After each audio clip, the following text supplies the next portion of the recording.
What if we make it thicker here?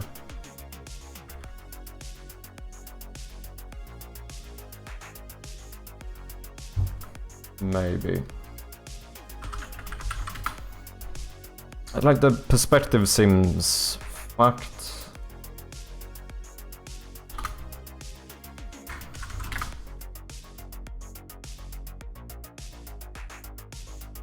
Oh, maybe we should do this.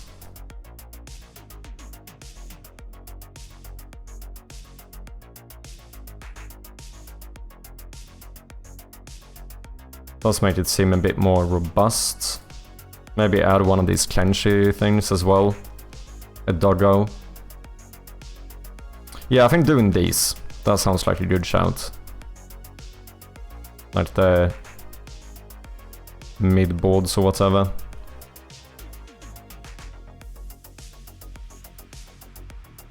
I think doing something like this would sell it fairly well too.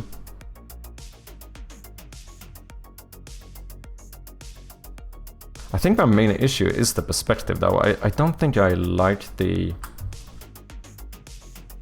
perspective going on here.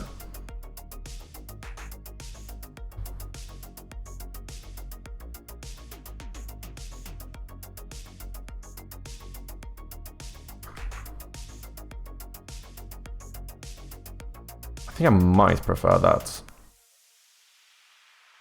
We could remove the middle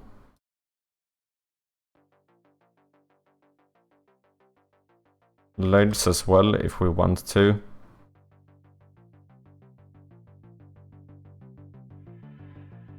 Oh, maybe instead of doing just these boards, we could do it like this, where there's like a kind of like a shelf thing below.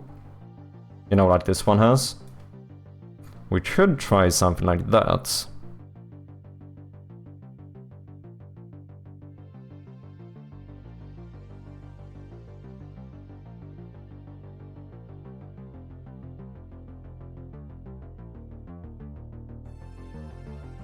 I do think we want to see the back legs though.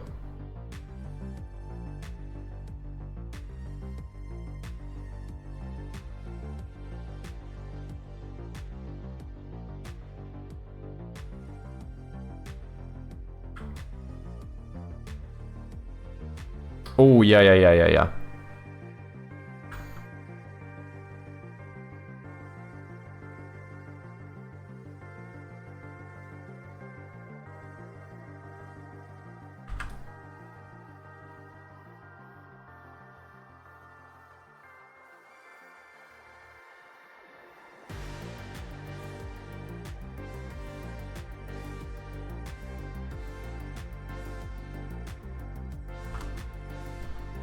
This is more like it.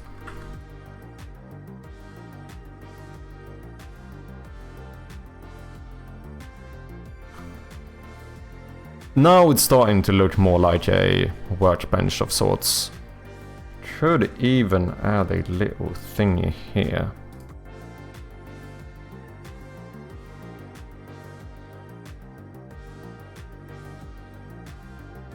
Yeah.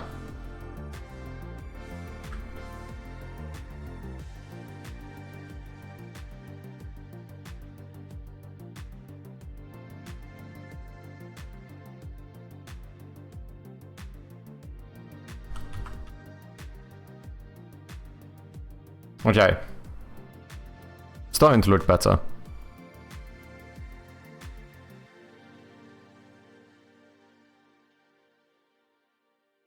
Larger legs need to be iron or steel. Yeah, we could do them larger, to be honest. Because I think what kind of sells the workbench aesthetic as well is just the thickness of it. Like, it can't really look like a regular table.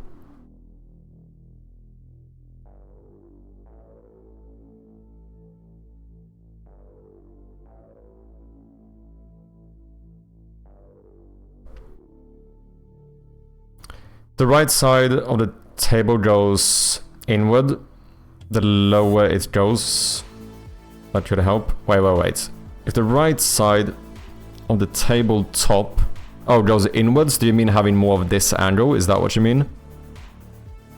I think that wouldn't work really, because we're fairly centered here, and centered stuff tends to be straight. Because I don't use like proper perspective, right? Like my perspective lines are a little bit weird, where I basically do this, then I keep the same line, then we turn it, and then we have like a bunch of straight ones here.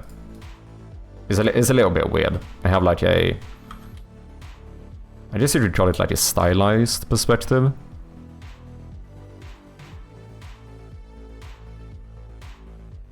If we would do a slight angle, it would be this way. Looks better, cheers man. We do have an ad coming up for any non-subscribers. Thank you for your patience. I might go and get a little bit more coffee during the break, but I shall be back before the ads are over. Oh, but the other way? Okay. Yeah, that should work. That should work. Should see if maybe... No, should we do it like this? Oh, but then we also need to add these. But it would have to be... it looks messy.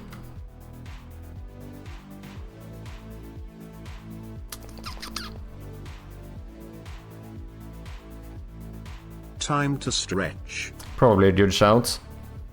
It's like we need the... If we do this, we need the thickness as well. Cheers. But that would kind of end up being like this, and this looks really messy. You're a little bit weird. At the moment, there's nothing to force perspective. True, it might... We should actually probably try to put more things in here. And also the... Technically, I don't think I used these walls in the... I think I used these walls in the garage, if I'm not mistaken.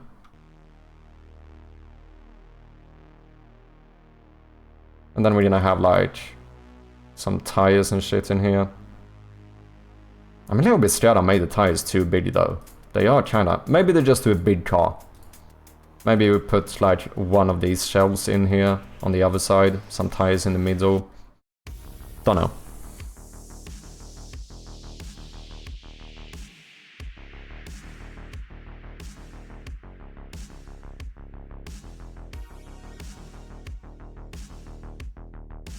So let me try and stretch my hands a little bit here as well.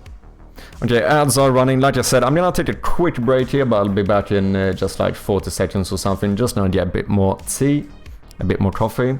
Cheers. Okay, we are back.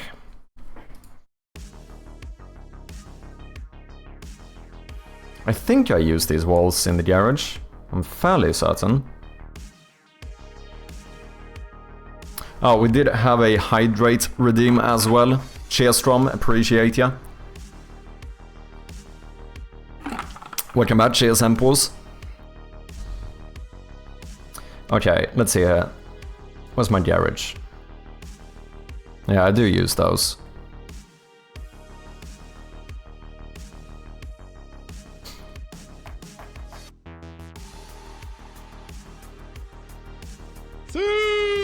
Yeah.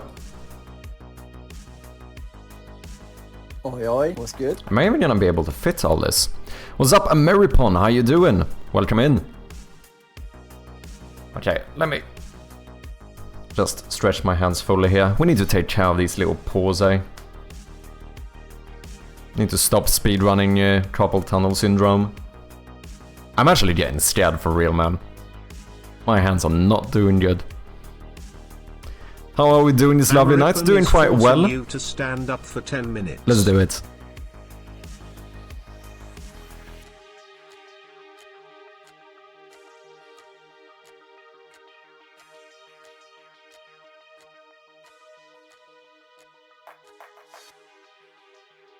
Stretch your legs while you're at it, indeed. How you been, Ameripon? Did you have a good weekend?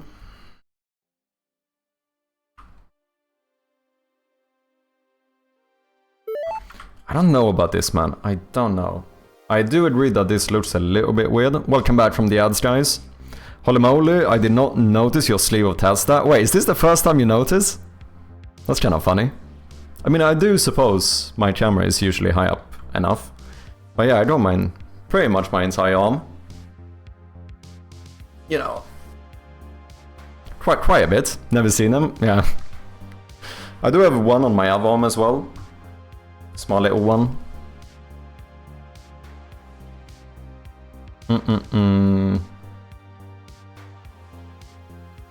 Maybe we should tweak this more after we get it in the game. We can also make it smaller. The smaller I make it, the more of an angle I can give it here. I was wondering if maybe we should show this a little bit more. Since I do the same perspective there now. Maybe we should do something like this. Okay, let's do this for now. Let's get all of this into the garage and then we see how it looks. If we have to tweak it. It's also weird when we don't have like the references or whatever. Now I'm starting to wonder how much more, if we're gonna have a workbench in the garage, I don't know how much more we could fit. I mean, it depends on whether or not we have shelves as well. We don't need to have shelves in the garage.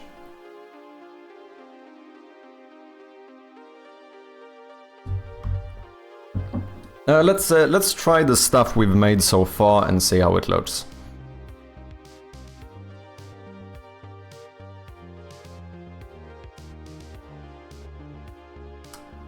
Yeah.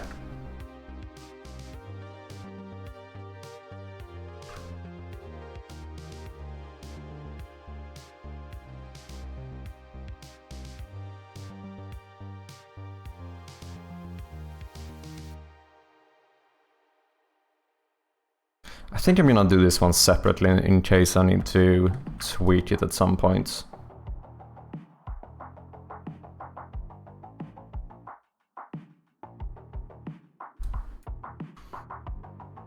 We're not gonna have 5 tires, but might as well save all of them.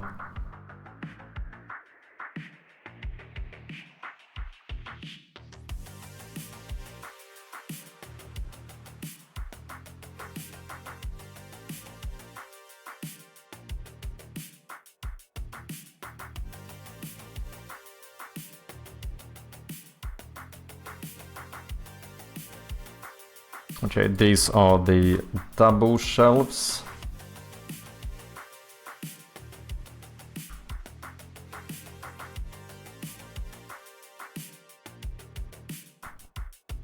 And we want to have some of the shorter ones. Do this one separately, like so. And we should have a single shelf as well.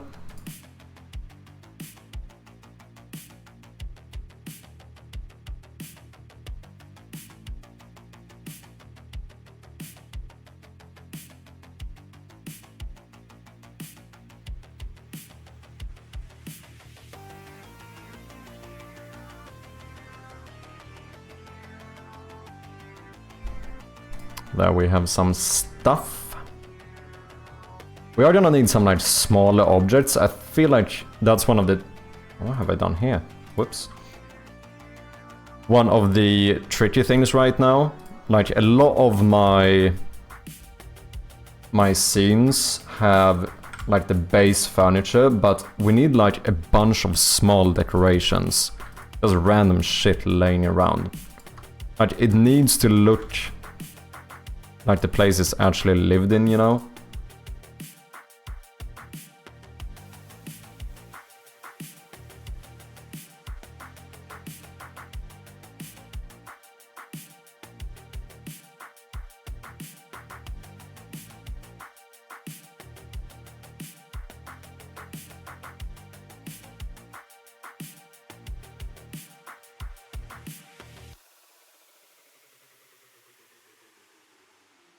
Okay, I think that should be good. Let's see if we can throw some of this stuff in engine.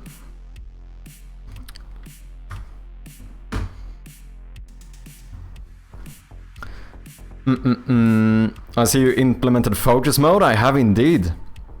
But where are the distraction redeems? Do they pop up if we break photos? Yes, indeed. So during... we can actually do this now too. I did make a little info thing about it. Boom, there you go. So yeah, it basically photos mode disables all of the...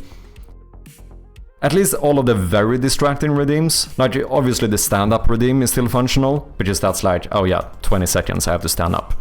So it only disables the ones that take like, you know, 20 minutes away from the work or whatever. So game the words or words on stream, that kind of stuff. You already have Portuguese localization. I've started implementing it. It's by no means finished, but... Oh shit, wait, I have multiple rooms enabled. So far we have the base for like English, Brazilian and European Portuguese. However, with the Portuguese one, I am definitely gonna need people to double check it, because, you know, I've done a bit of the localization. Some of it is with some help from ChatGPT as well. But, you know, I'm not gonna be able to trust myself enough to translate the entire game, so we're gonna need people to look this over. But yeah, I have, like, all of the main menu and stuff should be translated. A lot of the stuff in-game as well. Like, this one might not be translated yet, but, you know, a bunch of the items should be translated.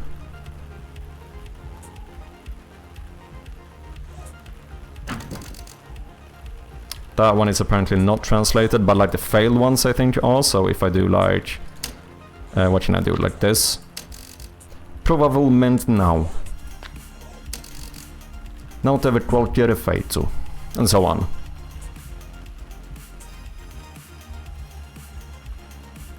I thought Portuguese, you could have someone or you do it, but I will do the form. Yeah, if you wanna help out, feel free to apply. Because like I said, I think I'm gonna try to fill out most of it, like by myself and with AI and stuff. But there's no way I can like publish the localized version of the game without having like some native double check it.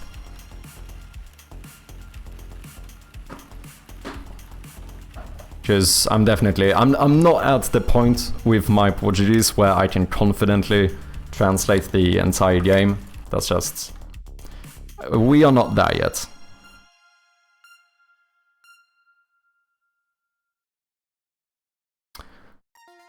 I wanted to do it for a few days, but ended up forgetting. So, oh, no worries, man. No worries. But yeah, I am gonna be the one badass who decided to do both the Portuguese accents. You know, most games, you will only see Brazilian Portuguese, but we are gonna be the one. We're gonna be the exception to localize to both Brazilian and European Portuguese. That's how badass we're gonna be. What's up, Ronin? How you doing? Teu português é bom, mano? Muito obrigado, meu. Significa muito, mas ainda tenho que praticar mais, né? Não estou a usar a língua suficiente hoje em dia.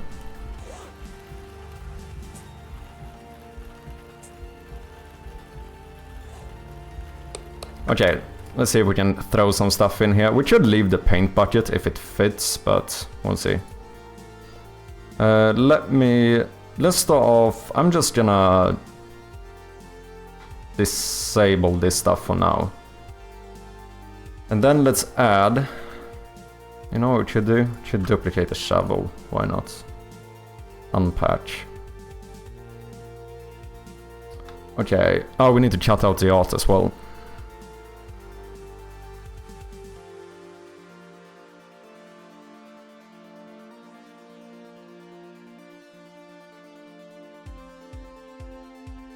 Doing fine, thanks. Having lunch while I see you coding. Let's go.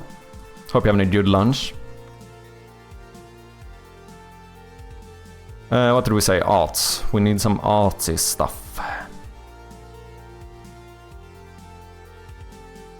Okay, Okay, I think we're gonna have to twitch the perspective of this one at some point, but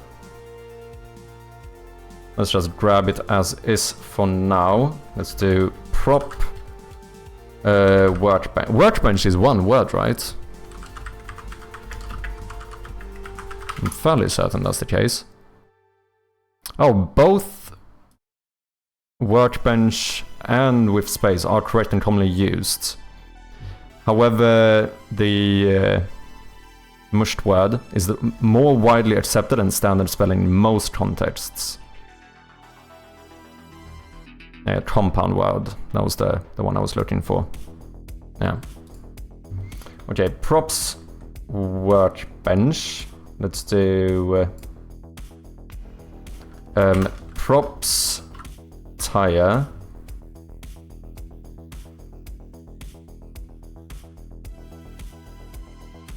And I guess we should just be a little bit cheeky and we call this tires. And then we do boom, boom, boom.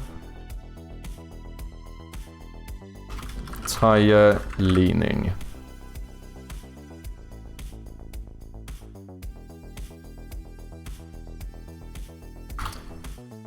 I assume I call my other one shelf.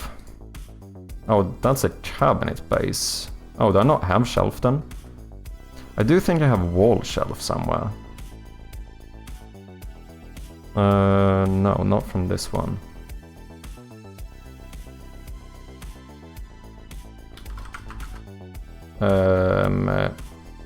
Shelf single.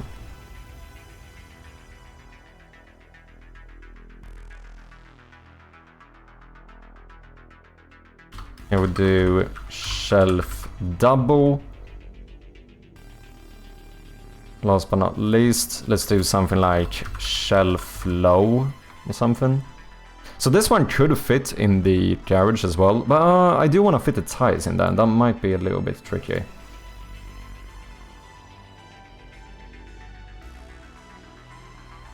Melhor que muitos portugueses. Não é verdade. Mas muito obrigado. Sueco modesto. Sem dúvida. Sorry for everyone for the strange dialect. No worries, man. We allow multiple languages here. It's fine.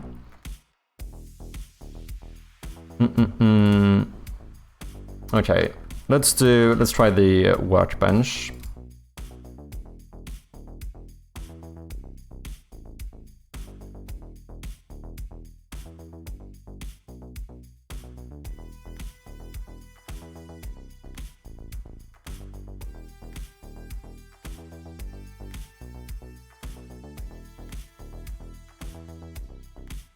Nope. 62, there we go. Gotta be pixel perfect, eh?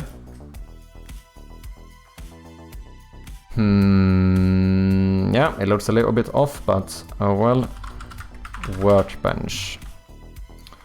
Let's duplicate this one, and then we'll do something like... I don't know if I need this much angle here. I would need it for like the cinder block wall, which is that one forces the perspective a lot more. I'm unsure about this one, to be honest.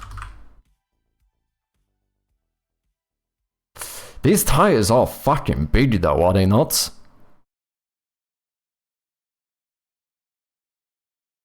What's going on? I don't understand. Oh yeah, sure. Fucking impressive how many Portuguese speakers we have in here right now. Have to go for a bit, Brosini. Catch you later. No worries, Hempos. Até a próxima. Thank you for dropping by, man. Always nice to have you. I think I need to fix the perspective on the top here. I think maybe that's the biggest issue, to be honest. I think we need to squash you a little bit.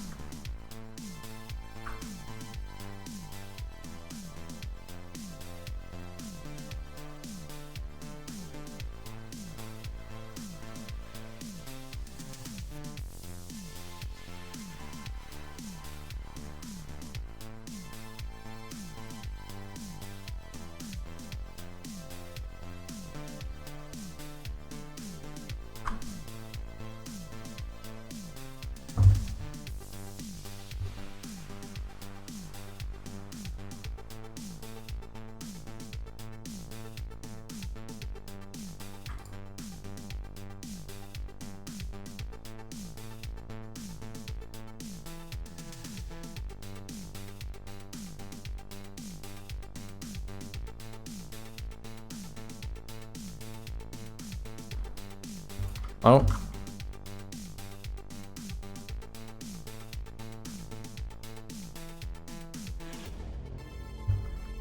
Maybe. Tires.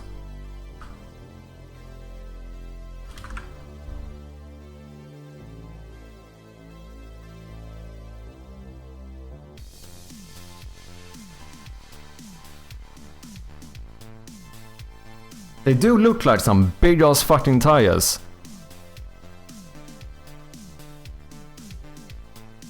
Tires are freaking big actually. I was hate hauling my winter tires around. I suppose that is true. Like tires are, you know, they're not just like this big, right? They have a fair size. Not from a really big freaking tractor. That could be the case too. Maybe he just had a fucking Hummer or something, you know?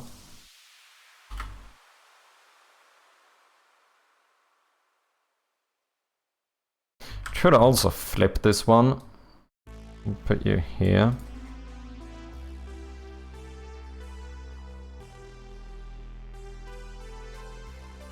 Three tires. 1, 2, 3. Either the tires are very big or the workbench is fairly low. Because 3 tires, that would be like what? 50, 60 centimeters tall? Which means the workbench would be almost the same height. That feels like a fairly low workbench. Нас дар. Could just cheat here and push that one up instead. Potentially. I might do that. What's up, Bloodlight? How you doing?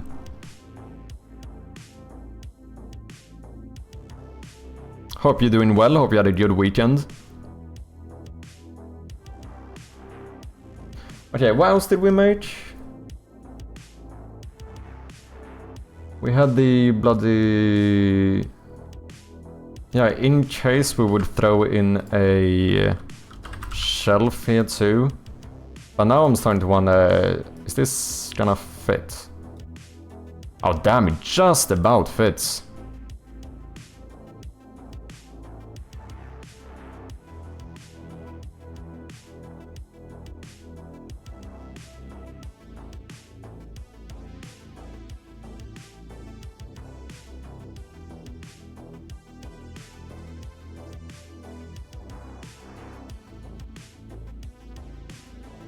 I think the workbench needs to be taller. Unless I squish these a little bit. Then I kind of need to squish this one as well. That seems annoying.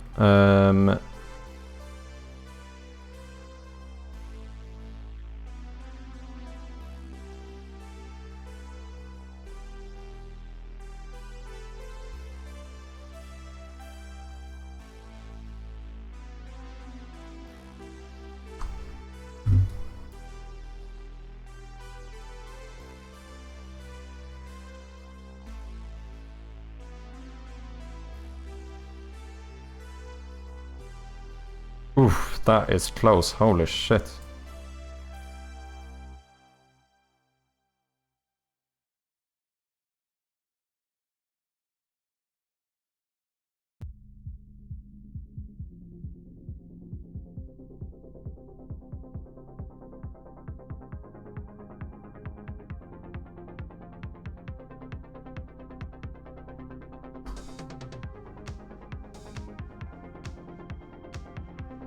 I think that's better. Is it weird that the shelf covers a bit of the window? To be fair, we could make a short shelf. Like cut it off here instead. We could make a shorter version of it. See a new in-game scene, or rather scene? Yeah, indeed. Trying to sort out more of the garage look here.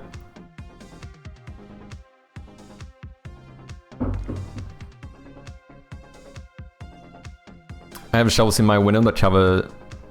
in my house that covers windows. Yeah.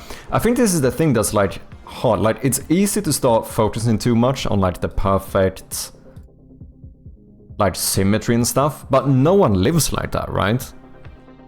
Like, if the shelf happened to be too big, you wouldn't start, like, sawing it off. You're like, oh, this is a garage, who cares? So, like, some imperfections are kinda allowed, I think. Oh yeah, covering the light switch, that one we need to sort out. I don't know, we should flip all of this. That might even be better. Like, put the workbench here and the shelf here. Because then having the light switch a bit above the workbench, that feels like it's fine.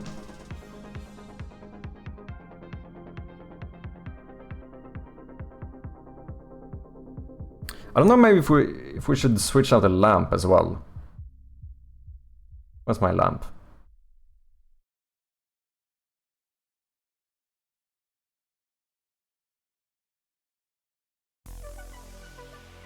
You know, the paint bucket could actually be in the shelf.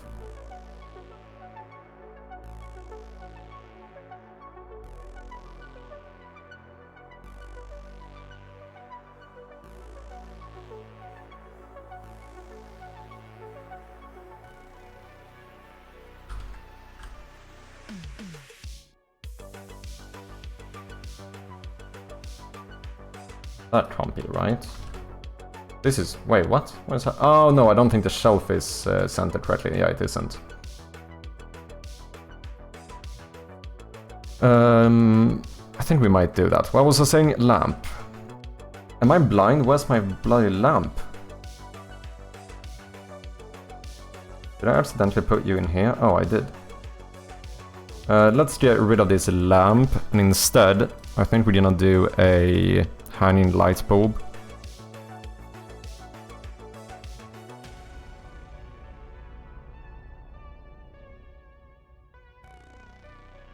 Just one of those.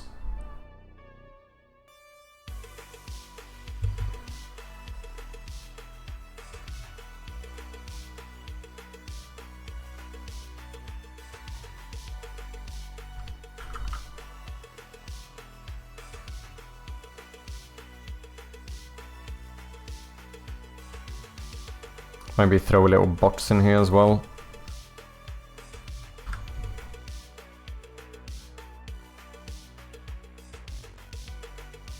Should even cover a bit of it, to be honest.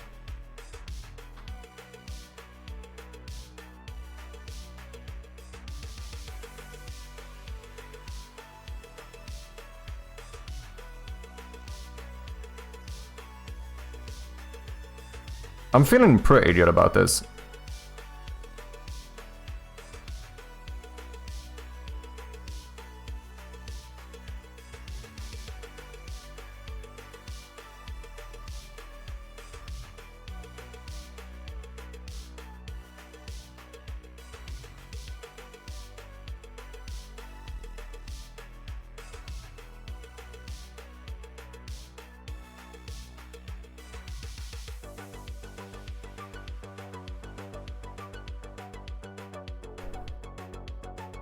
Would it look weird to put the toolbox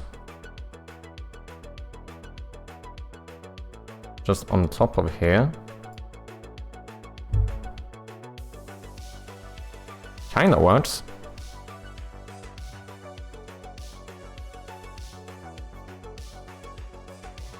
Wouldn't the light switch be on the wall next to the entrance door? Yeah. It should be. In a few rooms actually. I still haven't made a light switch for the sidewalls though. But it's an absolutely fair point.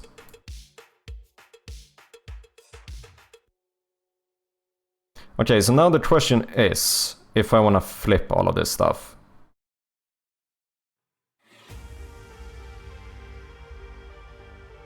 Like, imagine the door is still there, but we do something like this instead.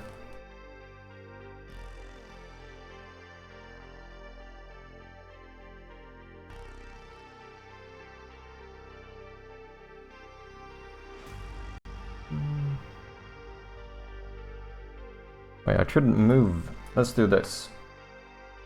Let's take the door, put you outside of the room. Then we take the box and put you outside as well. So it would basically be like this.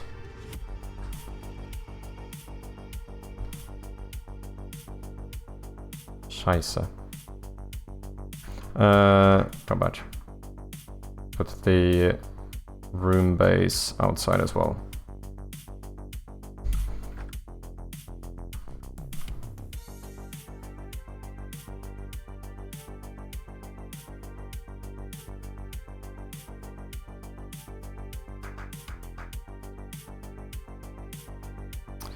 Bought an arcade stick. Ooh, nice. What's up, Soul Flames? Hope you're doing well.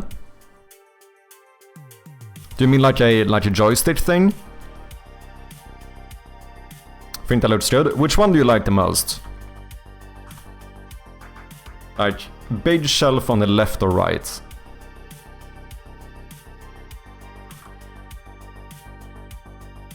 Oh, fighting game. Oh, I see. Yeah, I know my mate talked about that. It's fairly common for like Tekken and stuff, right? Big shelf on the left.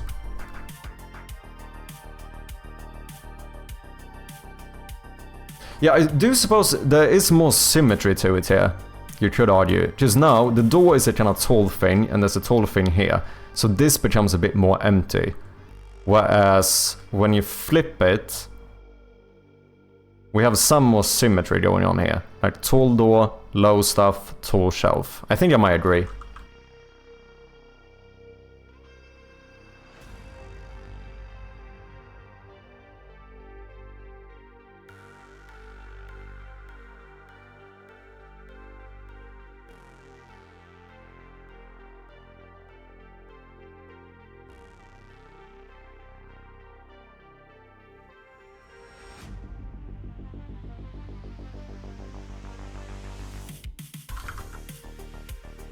Oi, oi, what's good?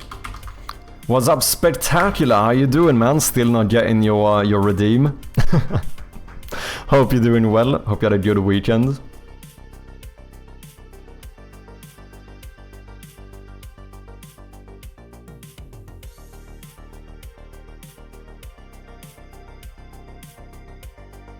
Do I want to do this? No.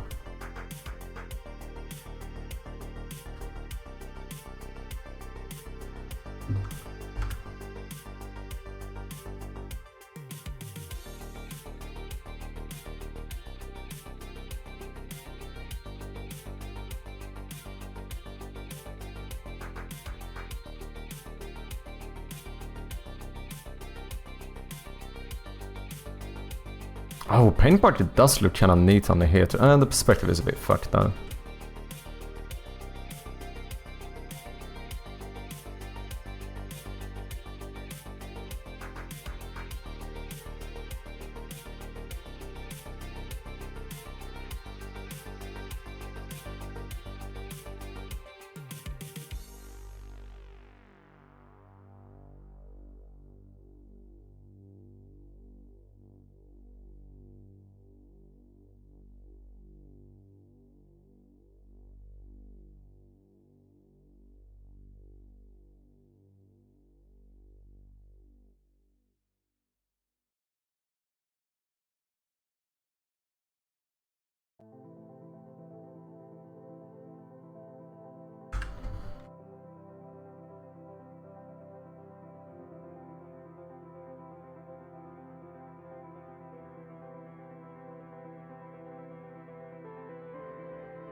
I'm lurking over here. Thank you very much for lurking, Codin.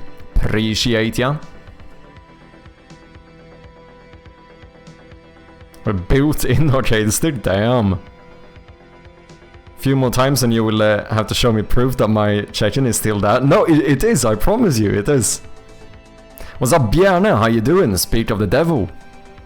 Hope you're doing well. Yeah, a friend of mine had a bachelor party, so I'm still kind of wrecked after the weekend. Damn. Did you have a good time, though?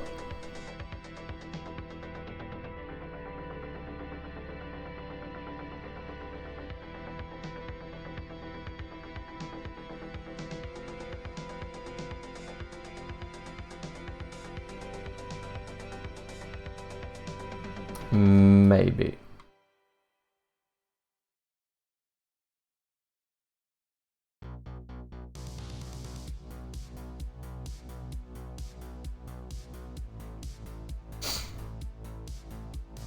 Where's my bloody lamp?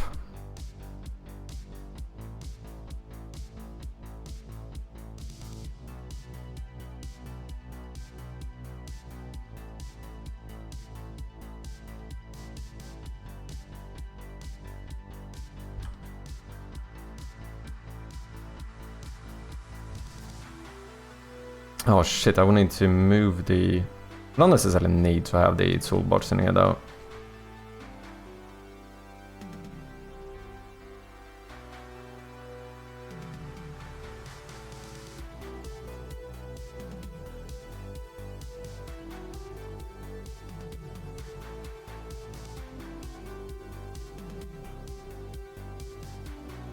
Why does this look like you're slightly off-center? That makes me insane. Pixel grid. You should be aligned. What isn't aligned?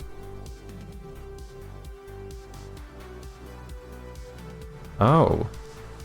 This one has changed for some reason. Ah, look at that. Perfect.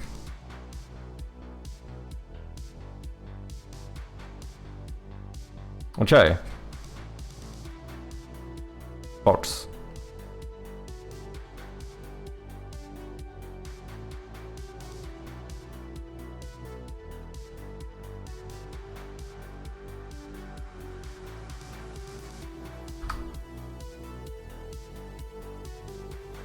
That should be all.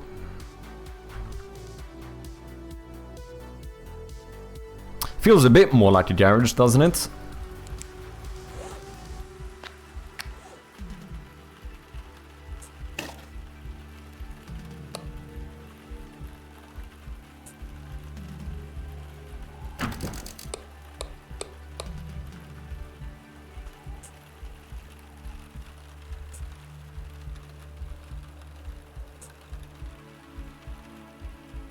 I don't like the workbench. I think we have to do something to this corner. It cannot be that straight. I think you guys are right. We need to get some angle that, but it's gonna be fucking tricky. Since it's so thick. If it was just like one pixel row, it would have been easy.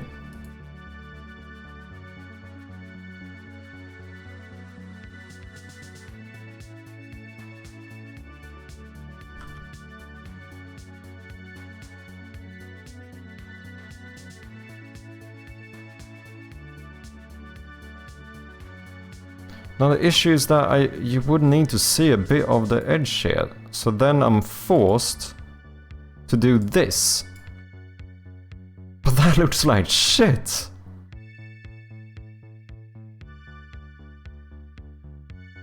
Because this doesn't look right, we lack like the thickness.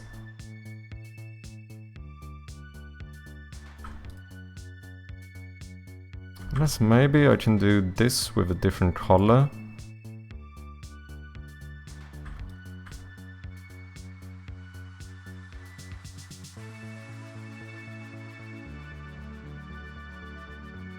No, it doesn't look right. In that case, I kinda need more angle. Which I suppose I could get if I make you smaller. But each time I pull you in like this, I could give it more and more angle. Because preferably, I guess I want to have... What if I do like a 2?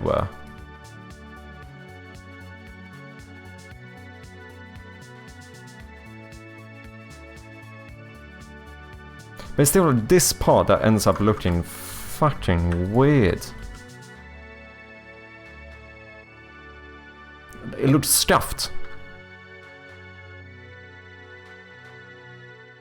Not really, where's the chaos and mess everyone has in the garage? True, true. I think that's something to be said about most scenes in my game. I feel like we need to make stuff look more messy. Can't look too fancy, you know. Keep going now with the second line. But I can't. Maybe I can.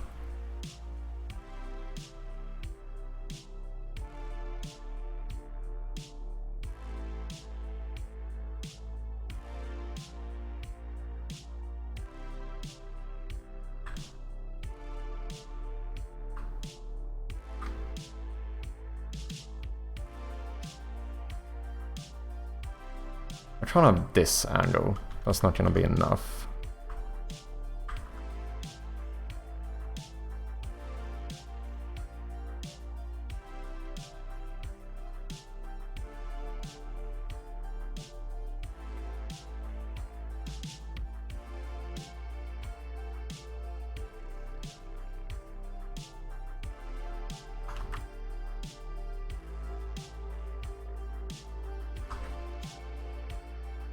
Okay, what if I don't do this? Maybe that could be better.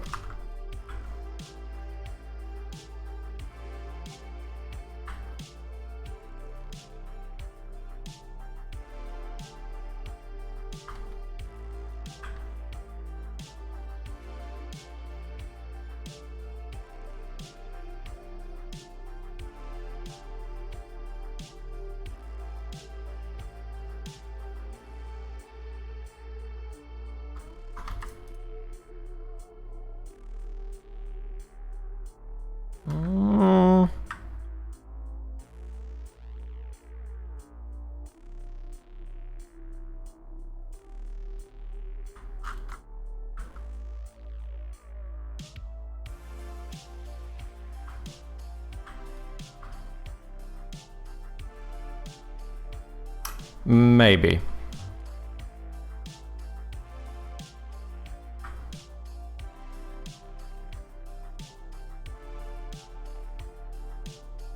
But now you kinda need to be all the way out here.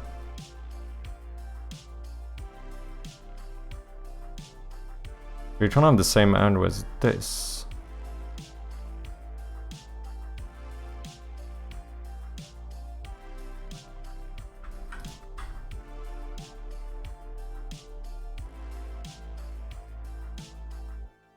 And then I need to do this shelf here now too.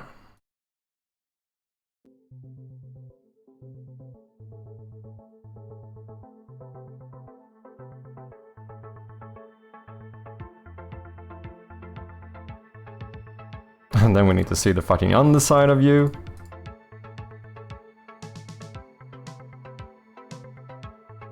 Okay.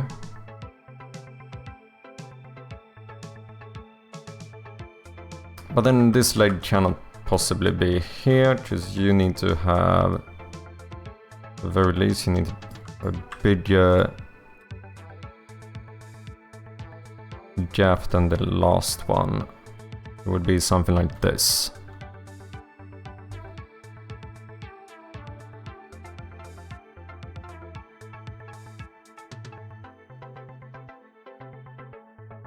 Oh, whoops.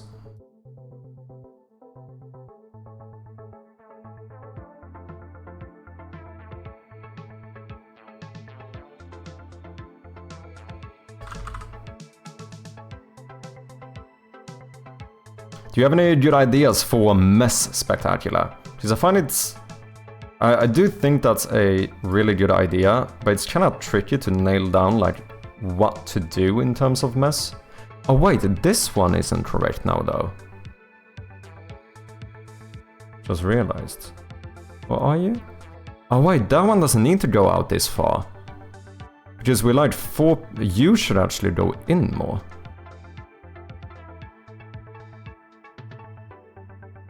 Because here we have we're like 5 pixels away from the edge. Same thing here. Whereas this one is like right at the edge.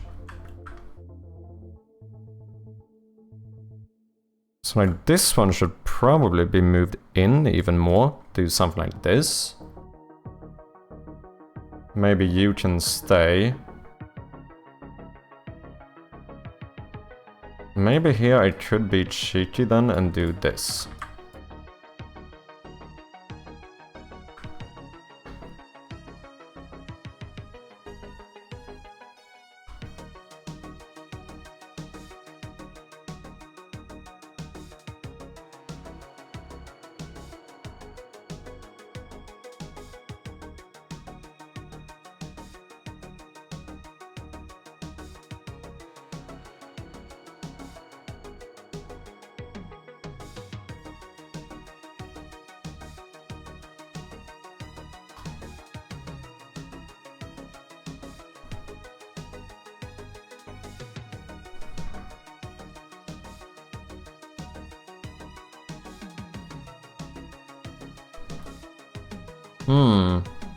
Maybe.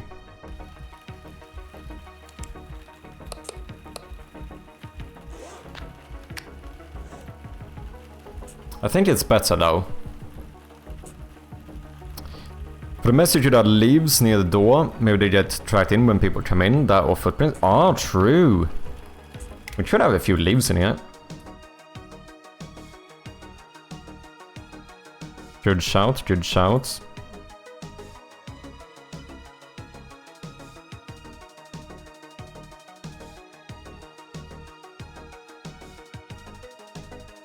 Yeah, just a garage here, you know, like walking with shoes and stuff.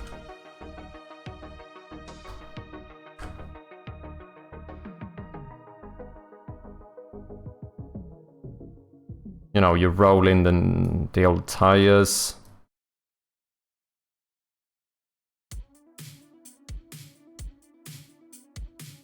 That should probably bring in some dirt.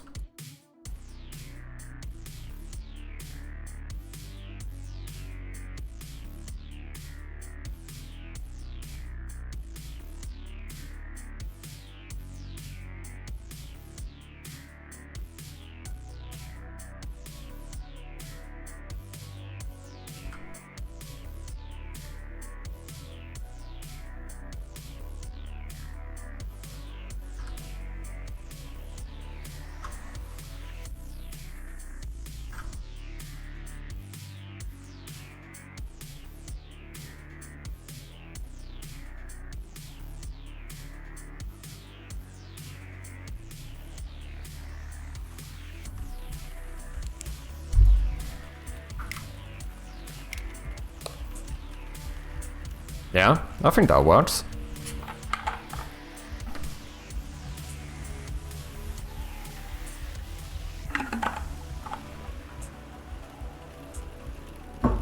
Good shout. I wonder if you would see a bit of the edge here of the lower shelf. You probably would.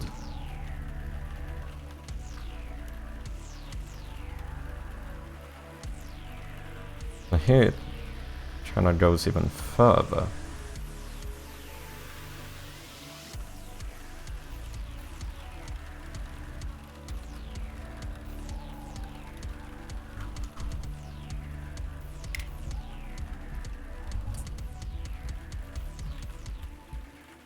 Maybe.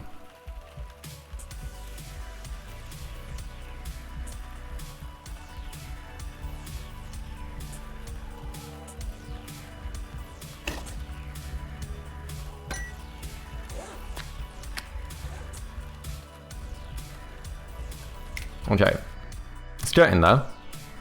What's up, Ayo? How you doing? What else? What kind of garbage do you have? Oh, maybe that's something. Just a bag of shit. Like quite literally like a garbage bag. Someone was too lazy to throw out in the bin. Can we make that? Hope you're doing good, Ayo.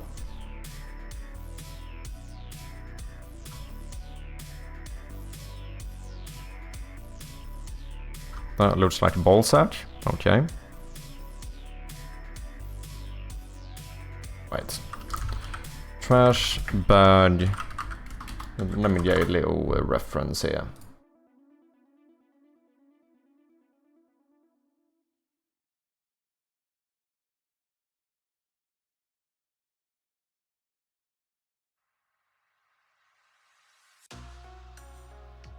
Time to stretch. Probably a good shout. Cheers. Maybe a butterfly is over, only in this room. Just poops flying shit every 3 seconds. I'll stand up as well as a cheers. 14 is forcing you to stand up for 10 minutes. Hope you had a good weekend, AO.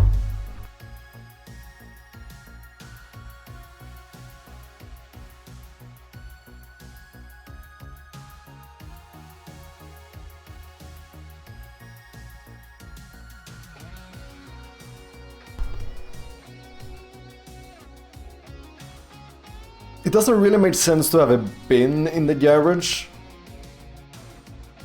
Ugh. Combo redeem indeed. I mean, you could argue that it makes sense to have a bin in a garage, but in this case we have a big garbage bin right outside. At that point, if you're gonna throw something, you could just go outside. You know what I mean?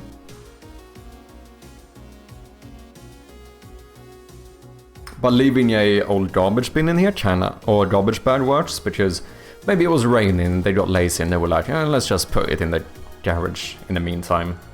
You know what I mean?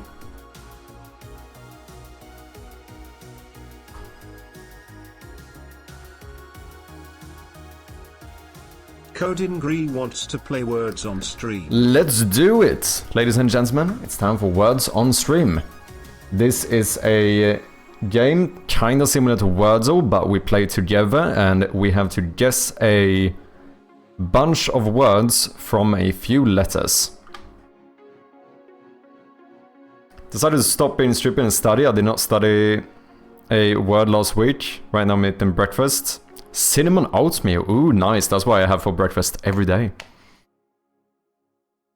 We'll lock in. Let's go. Strom here to carry us. Time for the game that I suck at. I'm kind of horrible at this as well, so you know, you're not alone. Record level 20. We recently hit a new record. Yeah, oatmeal with peanut butter. Ooh, that's nice. I do oatmeal with almonds, hazelnuts, sunflower seeds, chia seeds, pumpkin seeds, some other seeds I don't know the name of, and then a bunch of cinnamon.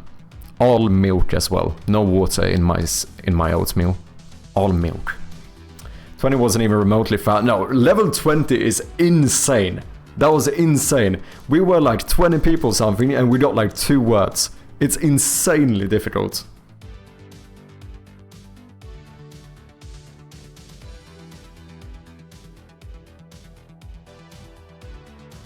Same chappy, only meat is better that way. Yeah, it's so much more tasty and I don't know, it's just better. I'm not really... Usually, I'm not one to have to worry about eating too many calories, it's more so the opposite, so whatever I can do to get those extra calories in there, I don't mind. Blueberries and whatnot. Fruits can be nice as well, yeah. Berries. Bananas is pretty nice. Warm is disgusting? Nah, I don't mind a warm banana. I even eat banana on pizza, believe it or not. I'm one of those guys. Level 20 was a huge difficulty gap from 19. Yeah, it really was, man. Okay, let's do it. Okay. So we need to hit at least 36. If you get a word, you're gonna have a lock by your name and you can't guess another word until we pass the next padlock. Spoon, nice. I mean, poos is definitely a word. No? Come on. Samurai Dev, welcome in, man. Good audience, hope you're doing well. Spin, nice. Pins. Banana on pizza, disgusting. Nah, it's fine, man, it's fine. Poison, good one. Good one. How is poos not a word? That is definitely a word. Like, multiple poo? Oh wait, maybe it isn't a word. Snip, nice. Nips? That's a word. Doing good at the gym right now, leaving quite soon. And yes, nice, nice. Did you have a good session? Pions, ooh, that's a flower, isn't it? I'm fairly certain that is a flower. Yeah. Oh no, sign, we don't have the E, right. I was trying to say, that's definitely a word.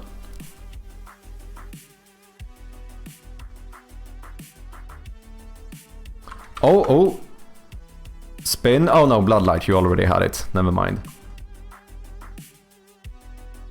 Ions.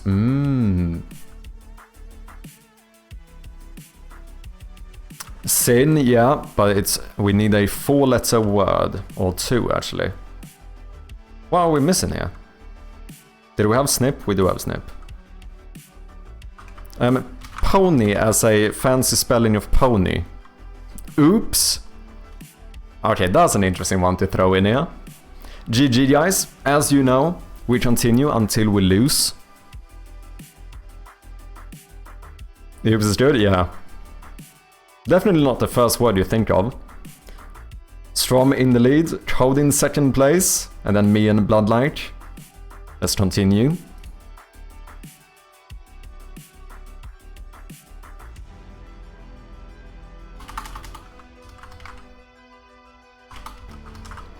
Deer. Greedy, fucking hell, immediately with the 6-letter word. Edge.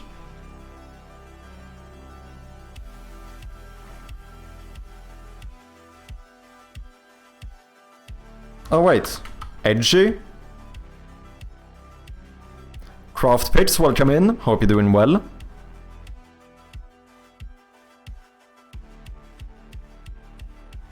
Edger. What about... I mean, deer is certainly a word, right? Oh, it isn't.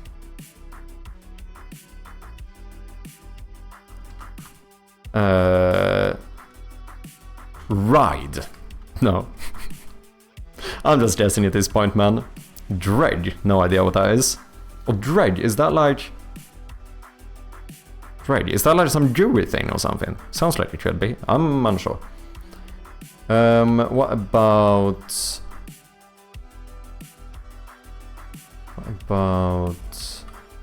Oh, dread of society, like a low life. Okay, I knew there was some like negative connotation to it. I think now when you say dread of society, I've definitely heard it before.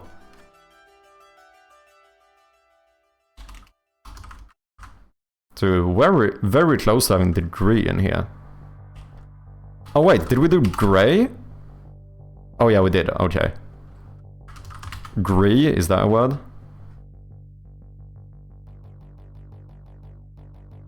Okay, we still got more than we needed.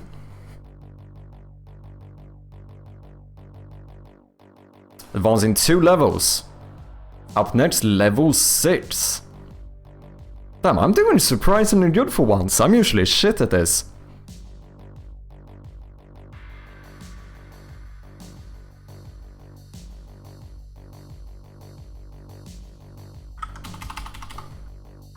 Toma as Tomahawk. No.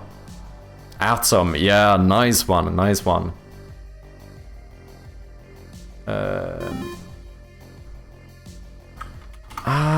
We can't do aroma. Fuck.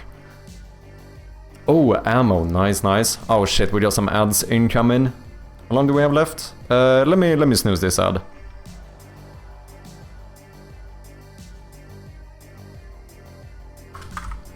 Tram, that's a word. Oh no, Strom, what the fuck? I was before you according to my chat. Outrageous, outrageous. According to my chat, I was before you. Mart... Taro? I know Taro with a T at the end. With tarot cards or whatever. Taro, I don't know.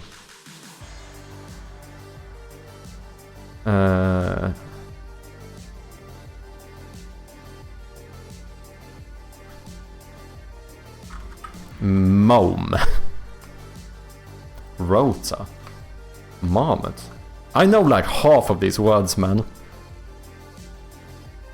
Can we just get the last one? Come on, one more.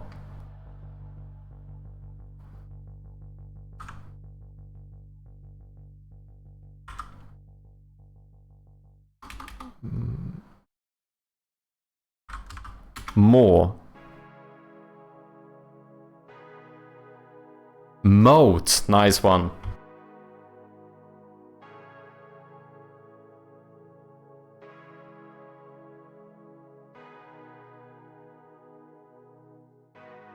Rato. That would have worked if we had a Portuguese dictionary. Strom too strong, you can't compete. Yeah, I don't know what Strom is doing, man. Look at this. 103 in first place. Second place, we almost shared place, me and Bloodlight, at like 25-26. He's 4 times the amount of stars. Holy shit. Can I grab some coffee? Be right back. Okay, guys, we're losing. We're losing. We have a fake letter now too. Guys, we need to work together. This is our only shot. Everyone needs to work together for this one. Brits. How is that not a word? A person from... Oh, we might have a fake letter there. Brit, brat. One. There's a fake letter. Ritz, is that a word? Rats. B is probably fake. I think B is fake. I'm almost certain that B is fake.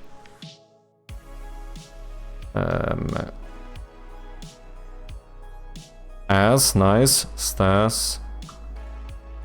Stars. No way, B is fake. Toss.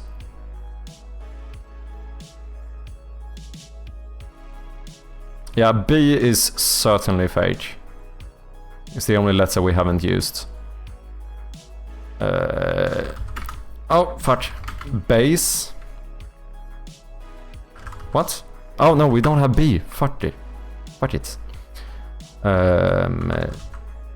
Taz.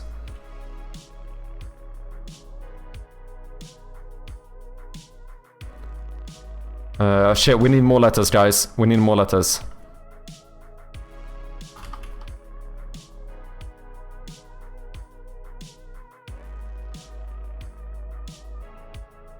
B is fake.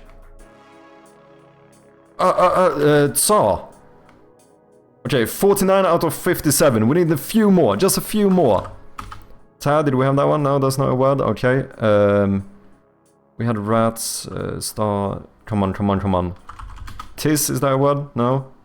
Come on, come on. We're so close, we're so close. Anyone saving it last second? Come on. Oh, it's so close. Fuck's sake, Strom. That was so close. 55 out of 57. With the last word. Very, very close one. Very close one. Level 11 we got to. But you know the rules, and so do I. As soon as we lose, that is officially game over. Good run though, good run. Okay, let's see if we can get this little garbage bag working here. AOE 14 forces you to enter focus mode. Let's do it. I'm lurking over here. Thank you very much for lurking, Coden. Appreciate ya, as always.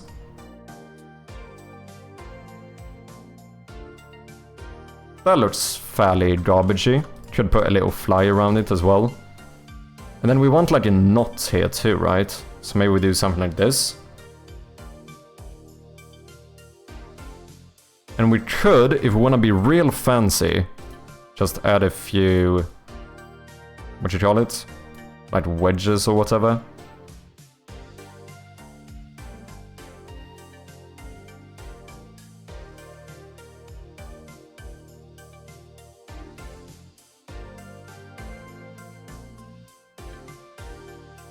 I think that could work.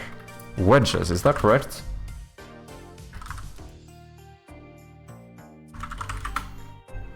A wedge. I think I might have misused this, did I? Piece of wood, metal, have thickened tip and fits in position. Force. I did not use that correctly. What is the word I'm looking for? Ridges? Ah, yeah, that might be the one.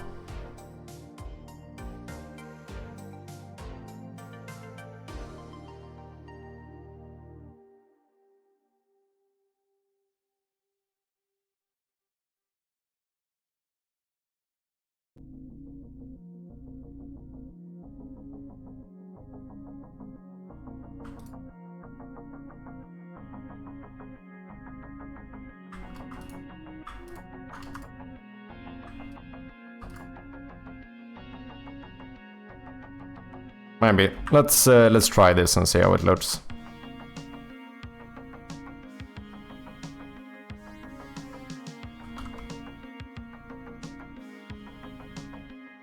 So we do have some ads incoming. Thank you for your patience, guys.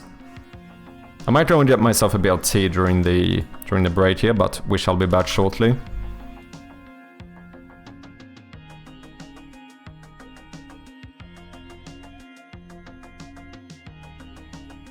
Props bad, maybe?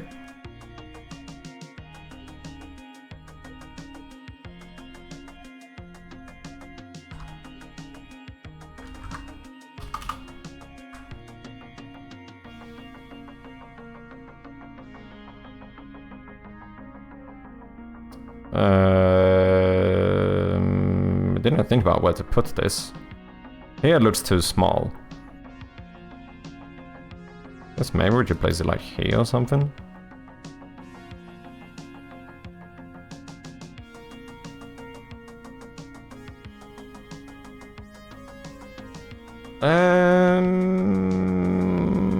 I'm not sure about if I like this one. Should say it looks like trash. 4 in the general ranking, not bad for someone that starts in this game, yeah. Dinner time, sweet, have a good dinner, man. Okay, the ads are running, sorry, I kind of missed that one. Let me quickly go and get myself a bit of tea, and I will be right back. Thank you for lurking, Yayo. And we are back. And lurk and eat breakfast, we'll be back to lock in study, let's go. I've learned a valuable lesson. When I don't know what I'm doing in my blueprint logic, I add in a bold red comment. This is you, remember it. It might be broken. Sounds like a good strategy.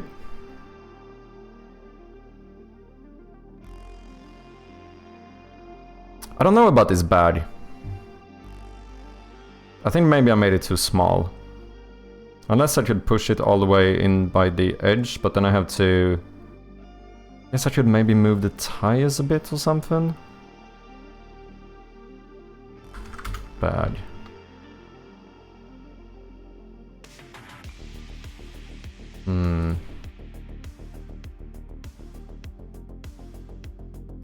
Now I might not waste half a day looking at why something is not working, yeah.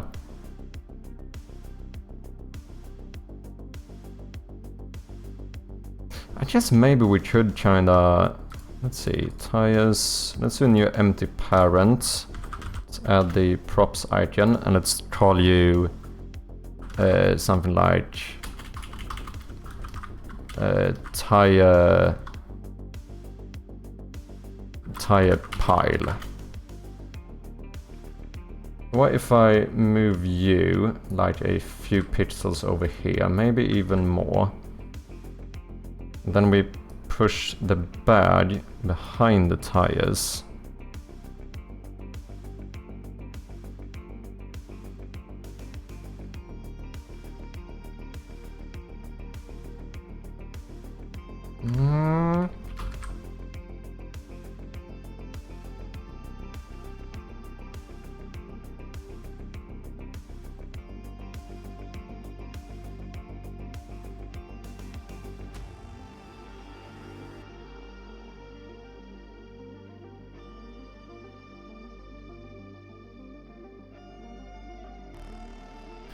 I don't love it, but sure.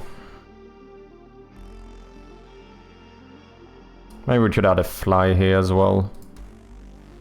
What do I have my flies? Do I have it here? Particles. Fly particles. Bag.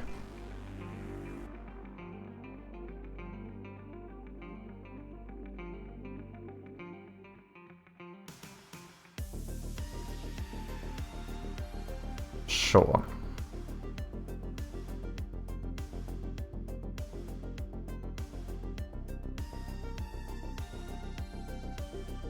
Okay, what else should we do?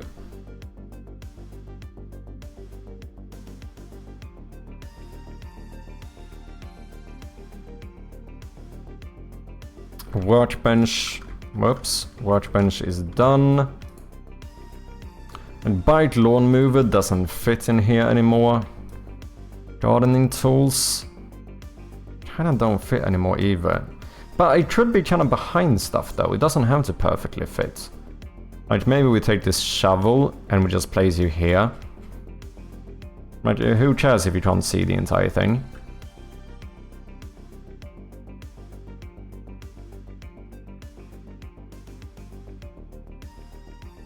Just with the handle, it still kind of reads, and at least now we're starting to get this, like, what we want in here, which is that it needs to look a little bit messy.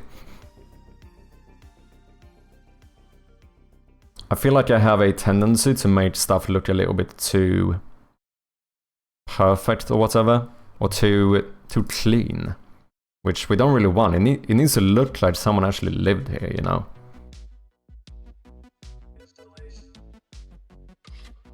For a general base though, for the garage, I'm actually pretty happy with this. Way better than what we had before.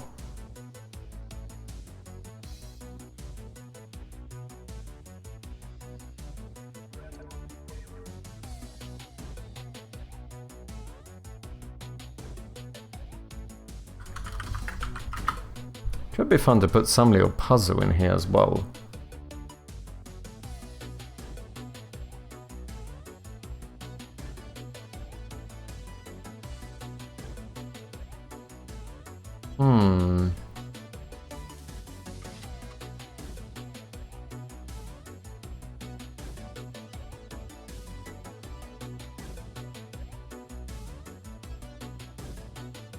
Something like this could be kind of interesting to do. Like a number locked little box or something. If you can find batteries on the shelf for your flashlight, already ahead of ya. Boom. There's a little battery. But good shout.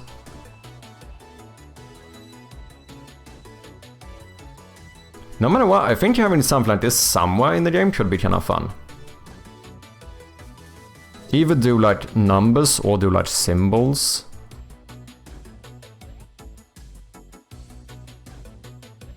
Wouldn't have to be in the garage, but it could be. It should also be locked by a key, but that isn't as interesting.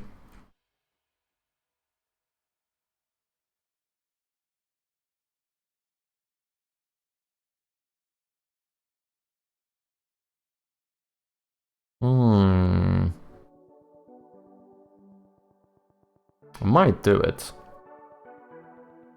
Put it on like the top shelf or something, kinda hidden away, you know?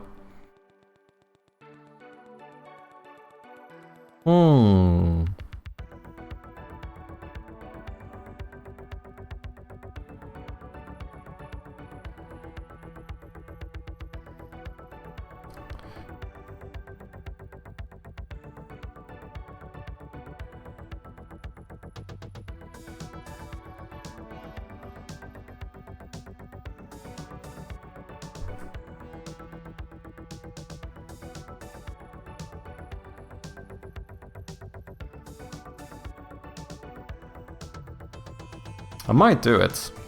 A little locked box. Even if we don't end up using it here, it could be fun to have somewhere.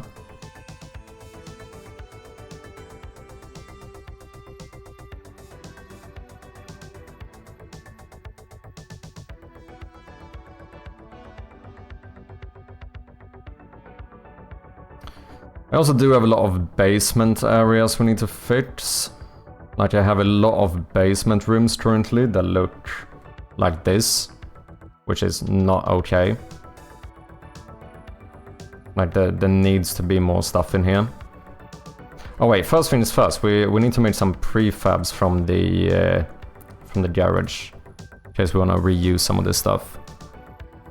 Props, let's see here. We have ourselves a new... No, that's not what I want to do. Can we cancel this?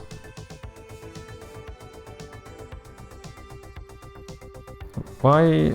Oh, I need to do this. Workbench. Let's get a bag in here. Pile of tires. Sure thing. Shelf single. Might want to reuse that. Toolbox I already have. That should be good. So we could also, like, outside the garage, put a little bag here.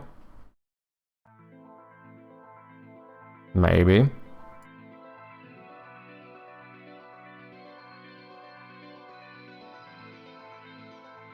Kind of like the...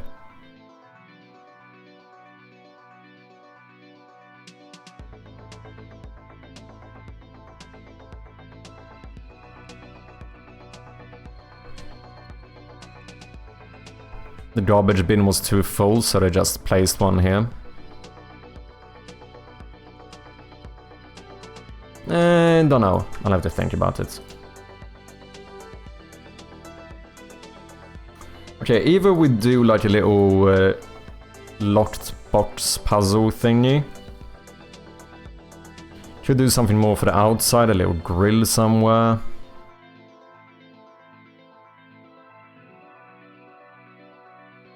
Gardening tools, ladder, jerry can, workbench, done.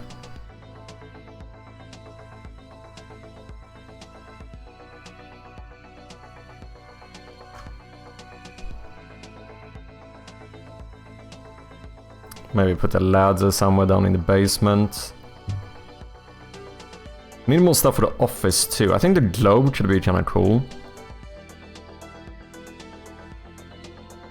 Probably not too difficult to make either.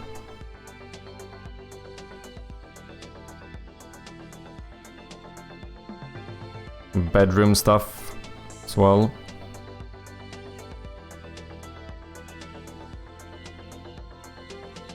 You know what? I kind of want to make the box though. Don't know where I'm gonna place it, but we should have it in the garage for now.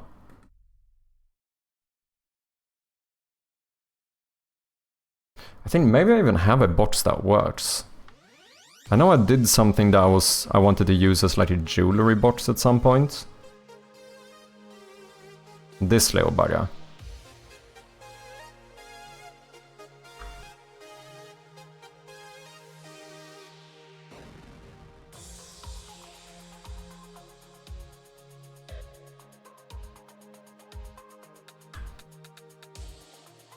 Don't know if maybe we need to do something like this though.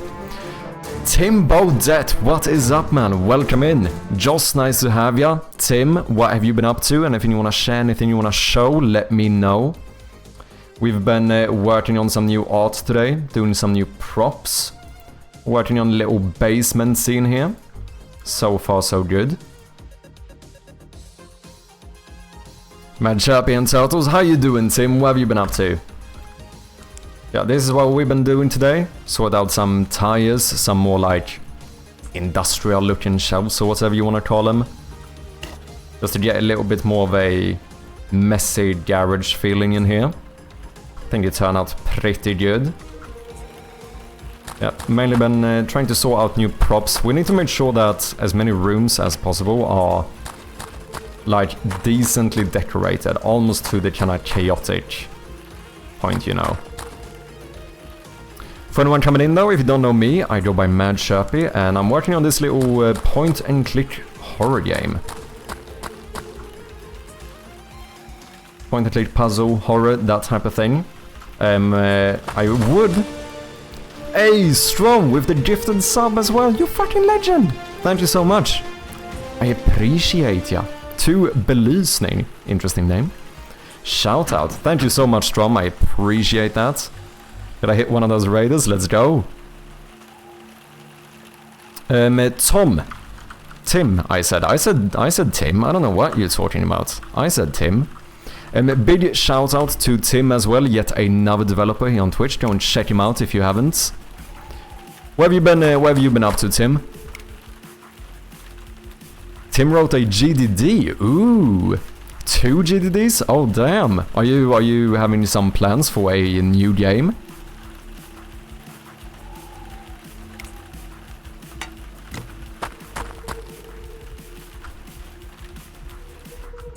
Yeah, I got this new idea now that I kind of want to make a locked little box. You know, we have this new system for certain items that you can like walk up to.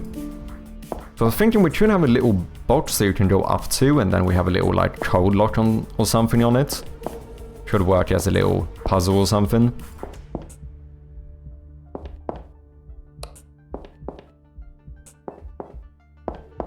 Kinda wanna do it.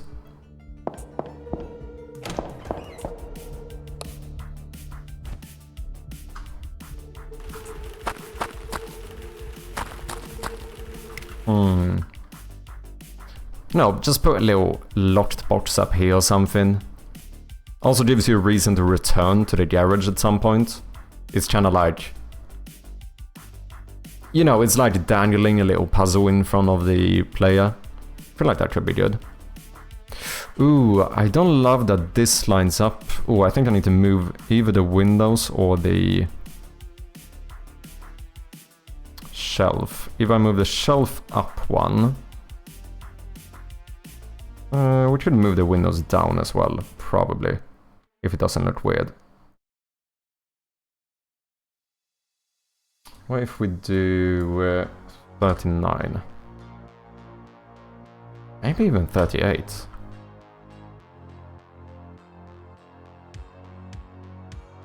Or like, this looks weird when you line up and you have two like white pixel rows next to each other. I think this looks better.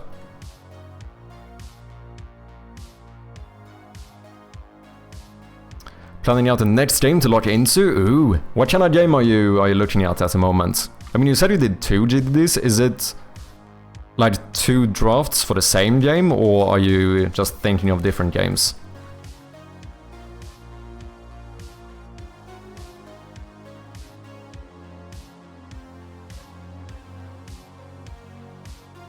Yeah, I think we could use this one. Where did you go? But it would need to... Like before I had it like this, so that would have been like locked by a key, I imagine. We kinda need to make this look a little bit more like a padlock now. Which this doesn't really do. That looks a bit weird. I don't know if I like this. Maybe. I think we can make it bigger. Okay, let's do this. Let's keep this one as is. And let's make a new box for this.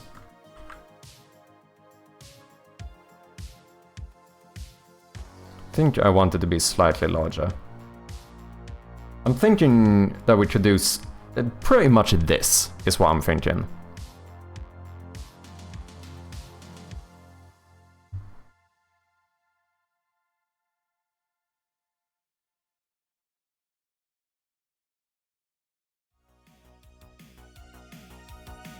I feel like that could be interesting. This feels a little bit too fancy.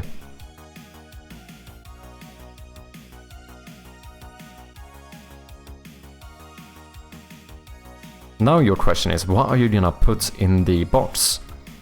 And my answer is, I don't fucking know, but we'll figure something out.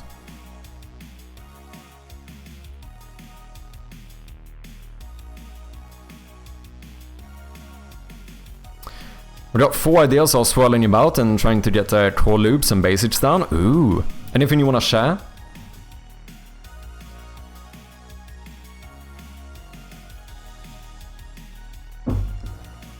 Okay, let's see, how would we do this? I feel like the easiest way is to just grab this and then we do something like this. That's probably good enough. Now how you doing, Just? Stop trying to steal my ideas. Oh, that's funny.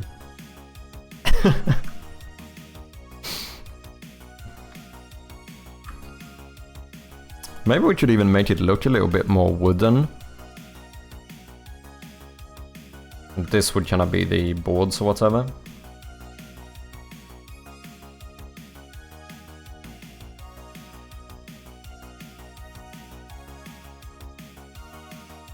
I can't really do it on top. Maybe. Then once again though, this needs to look like there's an actual code lock here. Maybe just something like that.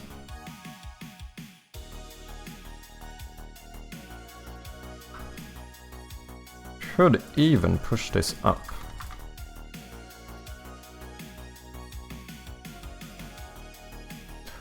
Or if we want to make it really look like a code lock, we could maybe do this.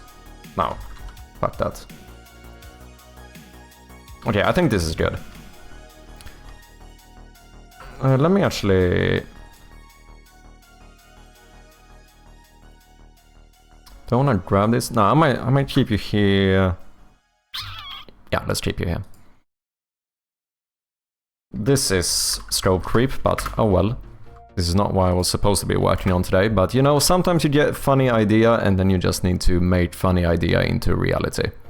Good, you, nice to hear, man. I'm doing fairly well. Still struggling a little bit with my hand pain and stuff, but overall we're doing good. Speaking of which, I should probably use my tablet instead. Apparently we are speedrunning carpal tunnel syndrome over here. That's what we're up to. Okay, how do I want to make this look then? Guess we do like a semi looking down type perspective. You see a bit of the top. I think maybe just doing the box first should be a good shout.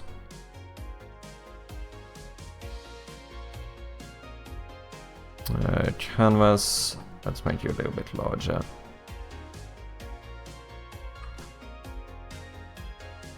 Okay, so I have a little bit of a reference here. Maybe I should make it look more rounded. Fairly simple. Oh yeah, I think I prefer that.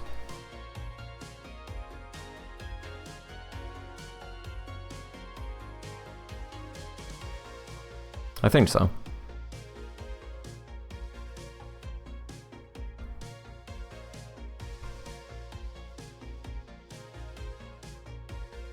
Okay, so with that in mind, we would have like the... Say we do like the opening would be something like this. Should I do this orthographic? I think I will.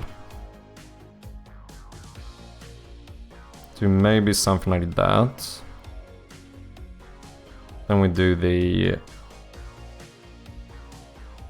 base.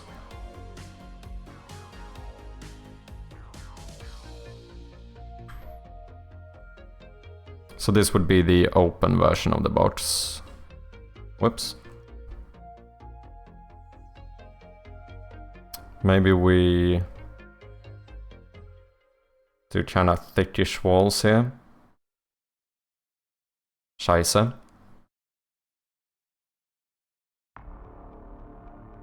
Looks a little bit weird in perspective though, when it's fully orthographic. Question is how much I care. I don't think I care that much at this moment. Is it a mimic? That would be kind of funny when you actually open it. Just have fucking teeth in here, you know?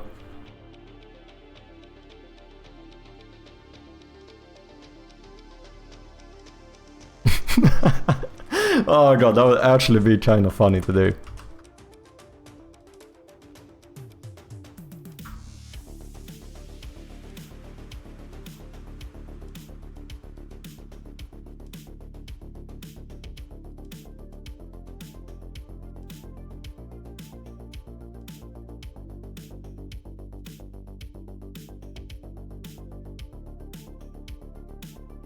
Maybe. Can I do this orthographic? Does it look a bit weird? It feels like you get the impression that it's going like this. Even though it isn't. It's like, in perspective, you would have actually had these lines kind of go in a little bit, right? Maybe that would look better. Plus 100. See, I am giving you ideas. True. I wouldn't steal your game idea. Or would I?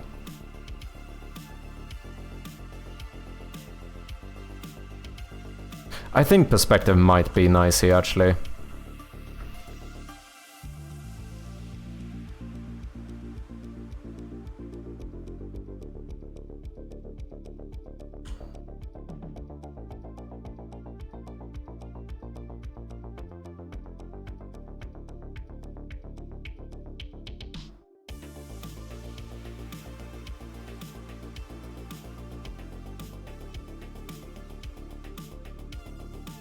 What?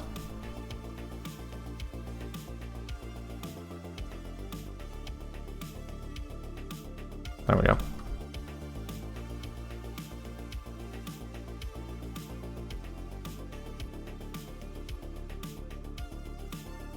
Okay, I changed my mind. We're gonna do this in full perspective.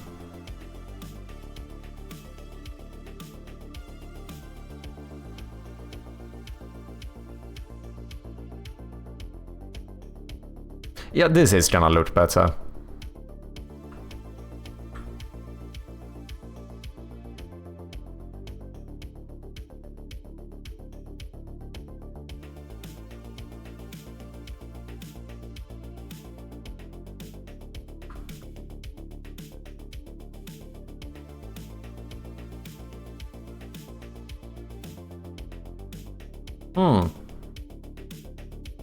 Kinda like it so far.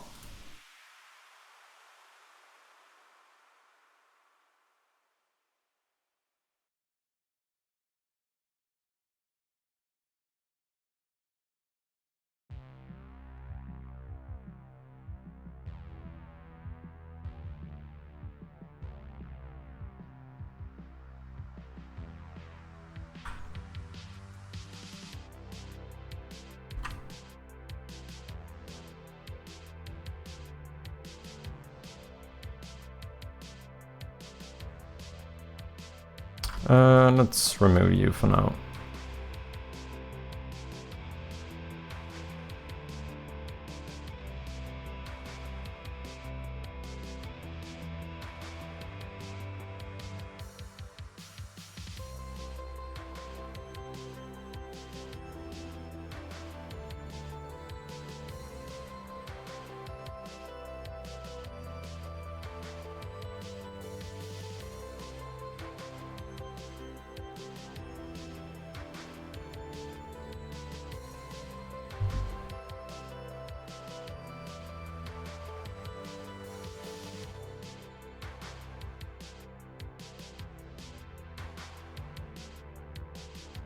Okay.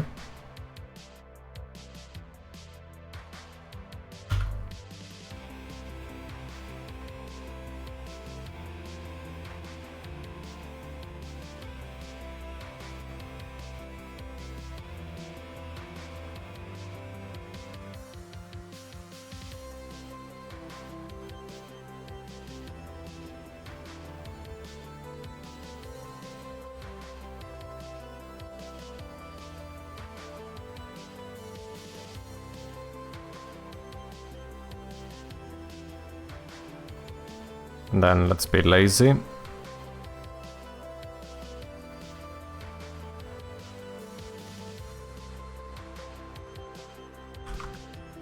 Flip. Maybe do a vertical flip as well.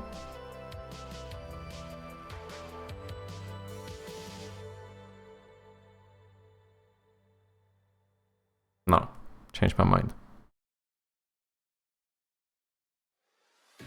Okay.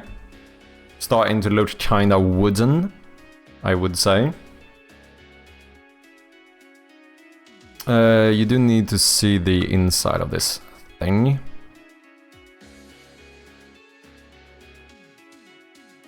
I guess you need to kind of match the length here.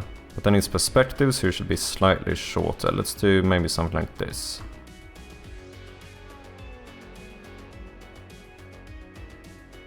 Maybe? Then I suppose... Do we do something like that? No. We need to follow this line, maybe?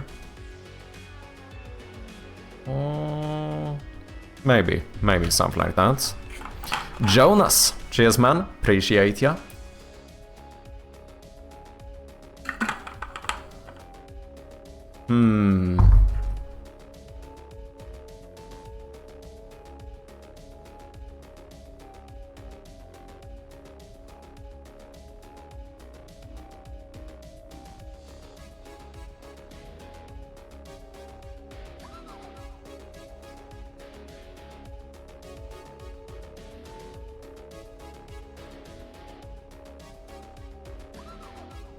What do you think, guys?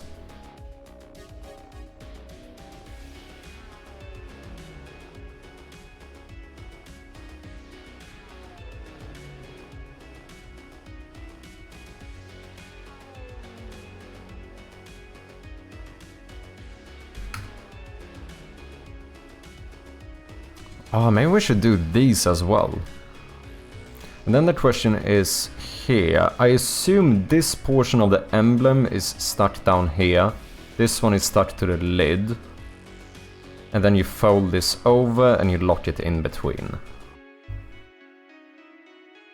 That should be the case. Is an open box, right? Yeah, so right now this would be the open one, and then I think we're just gonna add the add the lids or whatever on top of this after.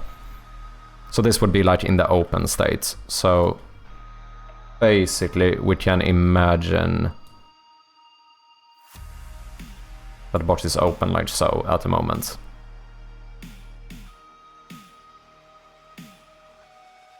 Does the inside make sense?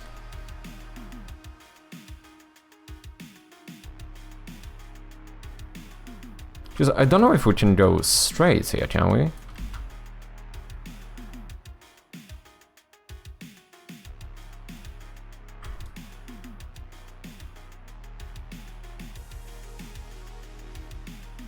No, this looks weird, right? Yeah, I think we need to have some angle to it.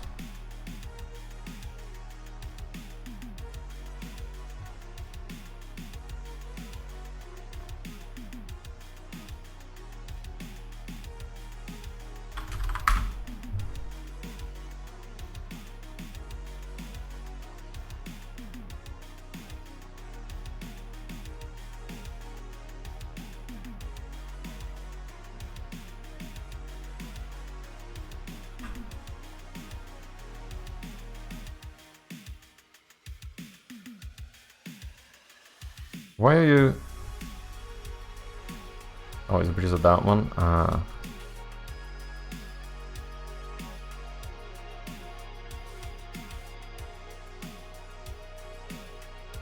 82.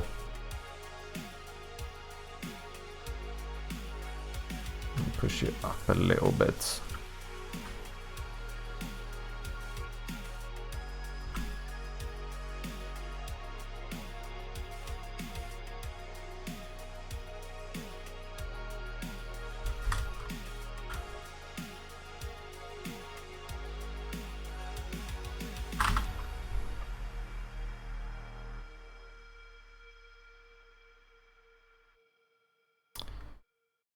We do kinda need to make the shelf as well.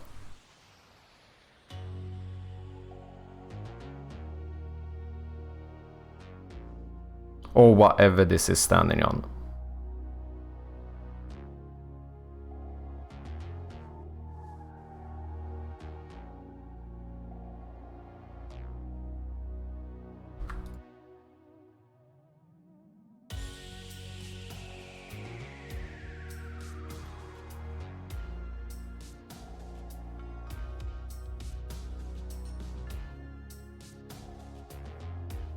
If we keep it on the shelf I think we need to do something like this.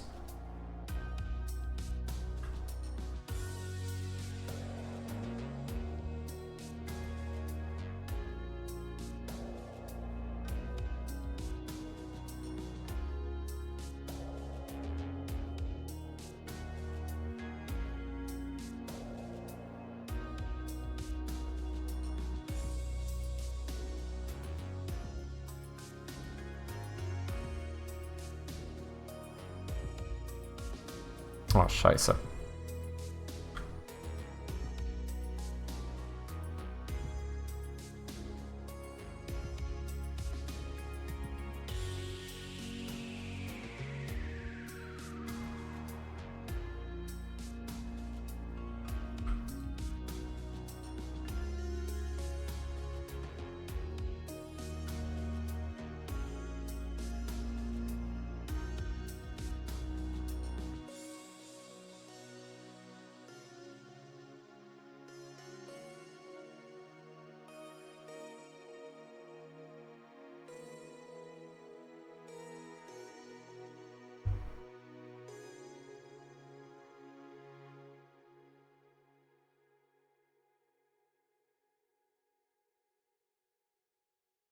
Then we need to continue our Resident Evil playthrough soon as well.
Okay, getting somewhere.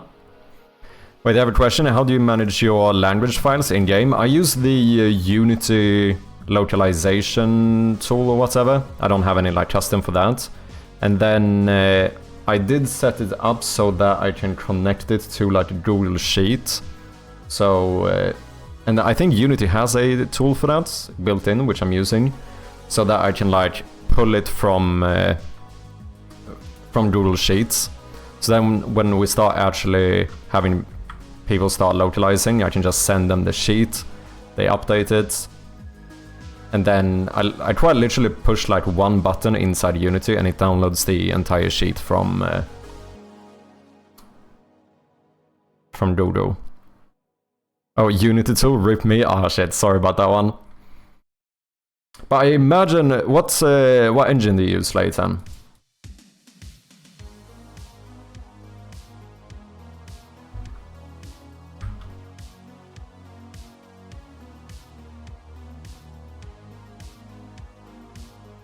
I would imagine that most have something similar. But with that being said, I have absolutely no clue. This is just in case I use this scene for something else. Boom, okay. Godot, okay. Yeah, I don't know how it works in Godot. Okay, so before we do more here, I think we should do the top of the box. I wonder if I can just copy this.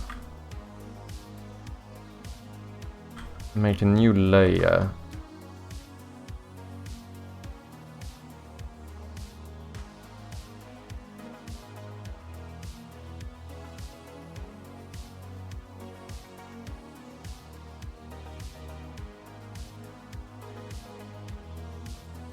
Maybe it should be taller though. Maybe something like this.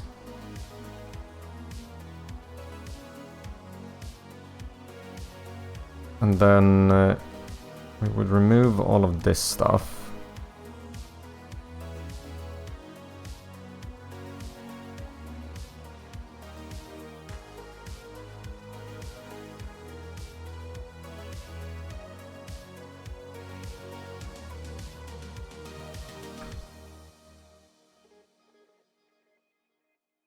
Oh, but I kinda want this to be curved.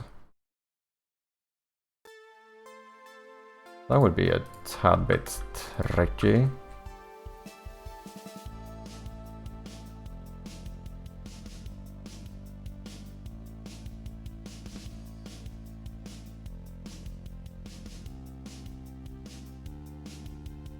I guess that means we want more of a... This angle needs to be more like this. Obviously this is exaggerated, but... Or maybe you should be more like go up kinda straight and then go in. I'd almost need to look at another...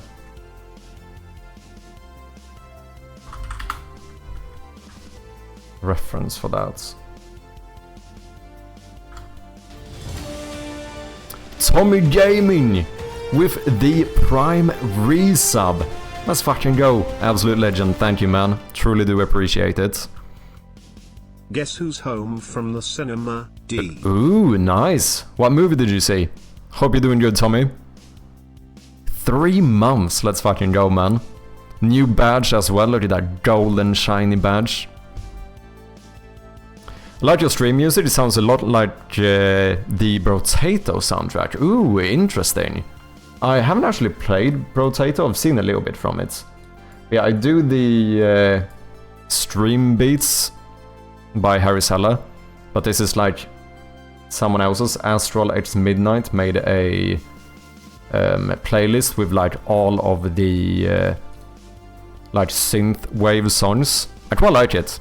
So far, I've listened to this for like months on end when I'm streaming, like hours a day, and I haven't really gotten bored of it. It works kind of well as like background music. Here's a list if anyone wants to check it out.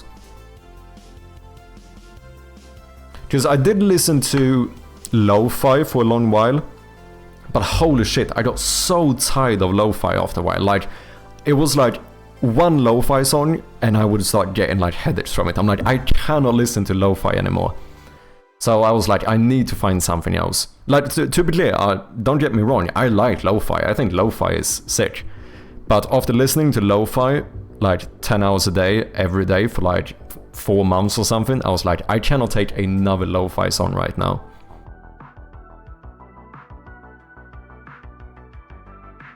But I think I've been listening to this playlist even longer now, and so far, I think it still works quite well.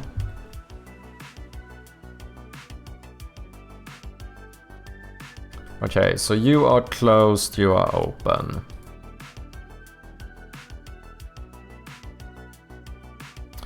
I guess I should push this down a bit as well. That is probably fine.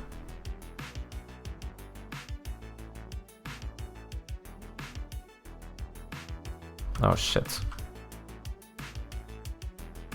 Can I center this one? Symmetry to center, thank you. Let's double check that as well. That looks good.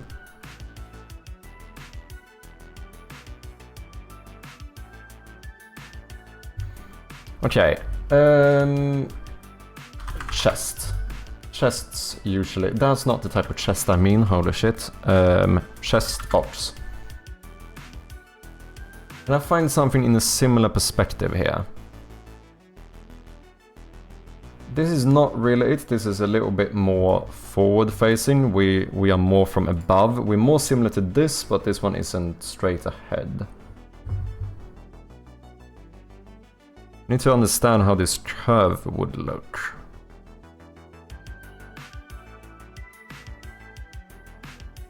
That one's flat. Or is it? Not really, it's like edged or whatever. Which I suppose we could do as well. I kinda want it to be rounded though. It feels nice to have it rounded.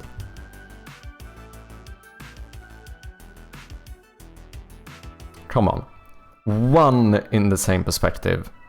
Why does everyone have to do it kinda on the side or whatever? Just need one, and I'm happy. I mean, I guess I could have made it on the side too, but that's arguably harder, so I'm not gonna do it. Like, this perspective, but slightly from above. Come on, give me one. Come on, we can do this. Also too much from the front. I guess we could do this. You do like straight up, a bit of an like a curve, and then like straight to the side, very small curve down here. I suppose we could do something similar to that. If we just make like this section longer or less angled, I think it's gonna look more like you're from above. Ooh, ooh! This is closer. Doesn't look like a real chest, but...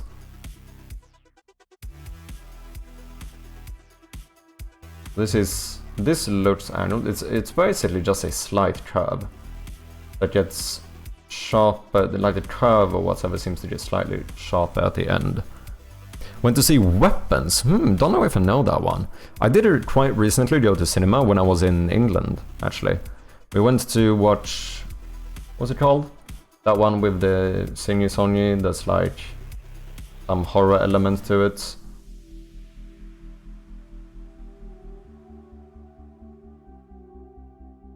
About some son of a priest.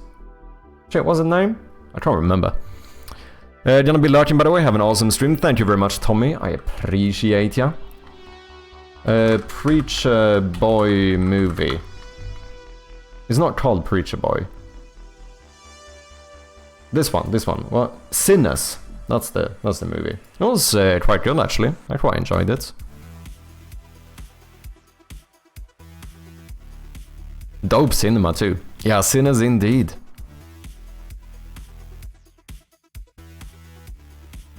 Some good music in it. Heard good things about it? Yeah, I would recommend it. It wasn't like, I'm not gonna put it at my like top 10 movies ever watched or whatever, but it was a good film. The music was banging, to be honest. There was quite a lot of like songs in it. And that part was really good. Weapons is good, just came out. Horror 2, ooh. I do need to watch more horror movies, just for like inspiration and stuff. I'm not experienced enough, ironically, in the horror domain. Weapons 2025. 7.9, that's good for horror. I find that a lot of the time, horror and comedy is always ranked lower.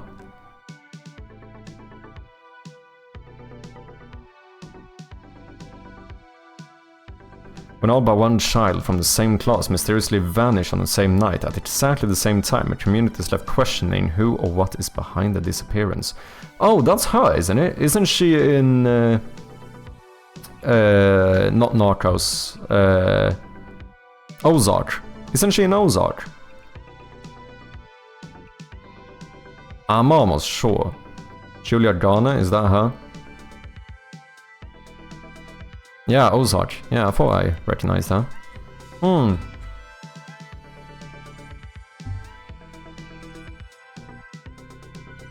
Might have to check it out. Do you recommend it? I did say it was good. Really good, plus it has the woman who played Silver Surfer. Oh, did she do that as well? Is it the same one we're talking about? I haven't watched any like Fantastic Four movies in... I did see one back in the days, but it's a good while ago. Barbarella. 1968, is that the one?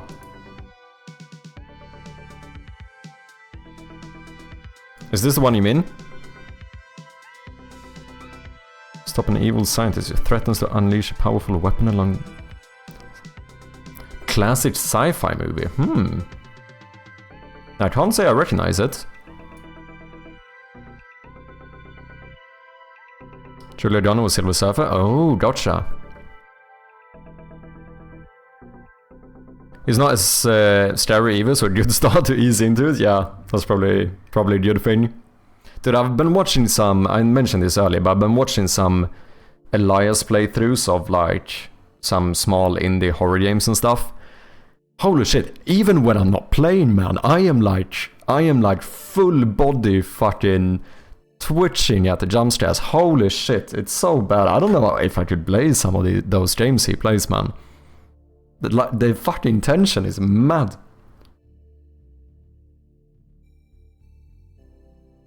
I noticed that a lot of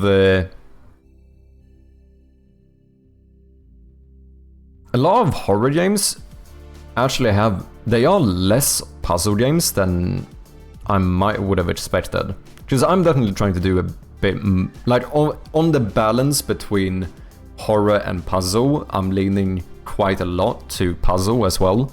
Because a lot of horror games are like, there are technically puzzles in them, but it's like everyone is kind of obvious. Like you find something that is locked and then you find the key. Like it's almost more to like a walking simulator with horror elements, you know?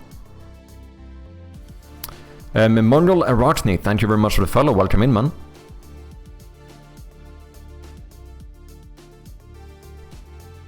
Also an amazing Swedish drama you must watch. Probably missed it, wouldn't be surprised. That's why jump scares are bad. Maybe we should have a movie night in the server to get you to watch The Conjuring. It'd be so funny. Holy shit, yeah. I would... oh, fucking normal. I might actually have seen that one. It's probably a long fucking time ago, but I think I might have seen it. I know of the movie at the very least. I think it's fairly old movie as well.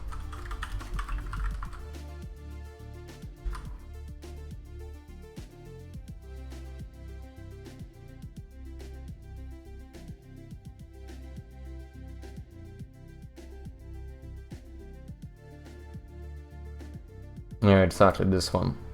Show Me Love is apparently the English title.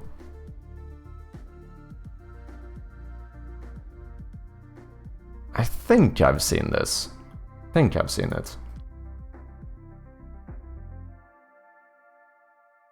Same with horror though, the more you play / watch, the easier it is to spot things like jump scares. Yeah, I do suppose that is true. Because it is funny how much like the... You know, it really is about the unexpected, right? Because a lot of the time now, since I'm in like a very analytical mode when I watch these like horror games, because obviously I do it very much with the intent of learning more about horror games.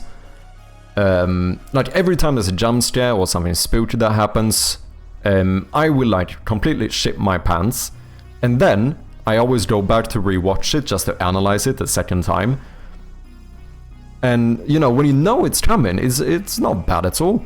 Like, it really is, the unexpected factor is a very important one.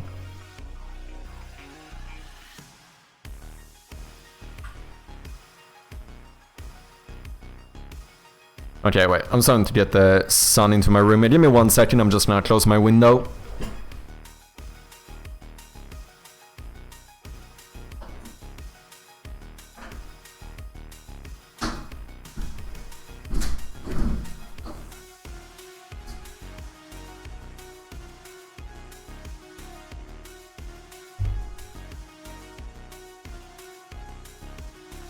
There we go. Also different watching it in cinema versus home too, because of the atmosphere feel. That's probably true. Probably a good point. I also think like if you're in a cinema, you're with like a shit ton of other people. It feels like that would make it slightly less scary, but I don't know. You guys think that's fair to say? This looks very big now, though. I could just push this down. I could do that. I could just do this.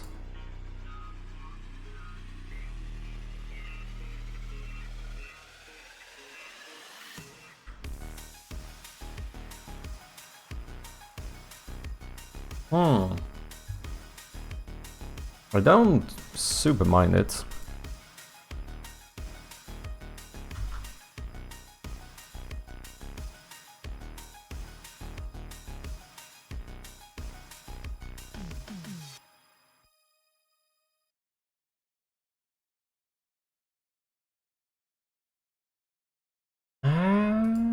Do I?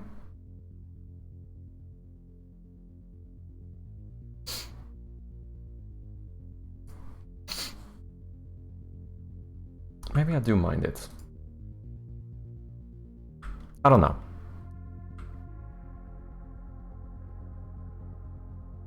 And then to get this right in perspective, these would have to get like tighter and tighter.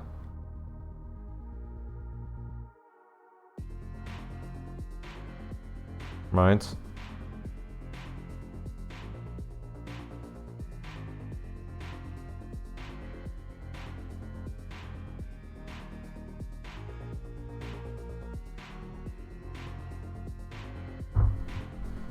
But this doesn't look right in perspective anymore. Now, if you compare to this, this looks like I'm more straight ahead.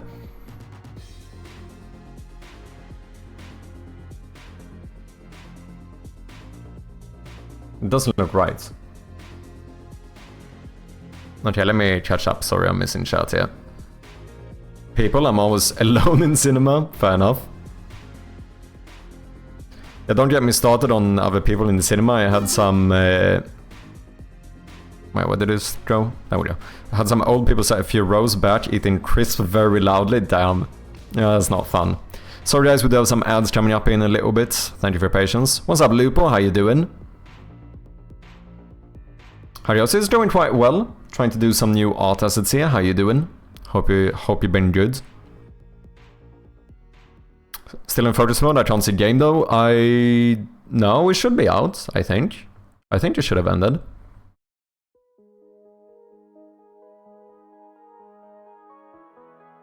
We did have a redeem for focus mode though, so it certainly was on. Really need to get to work. Got 3 weeks left before my short story deadline I have. Maybe 2 paragraphs so far. Damn.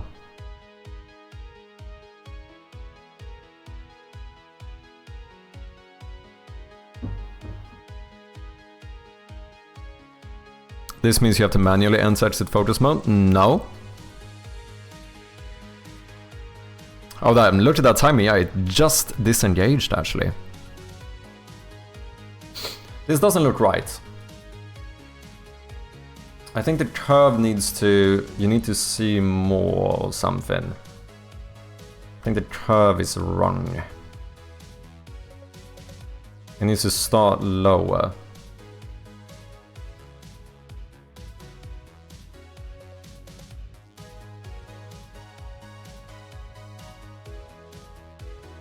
I think that's the issue at least.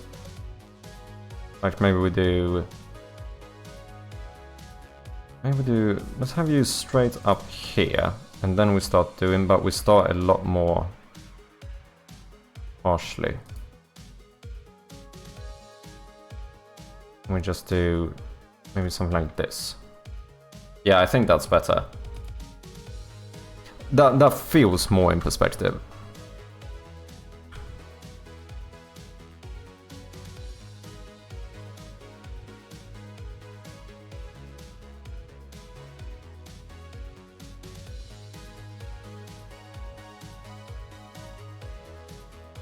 Nicer. Let me use the pen. How to make myself something to eat. What are you making? I'm trying to do like a little locked chest or whatever. We could use for a little, maybe a little puzzle or something.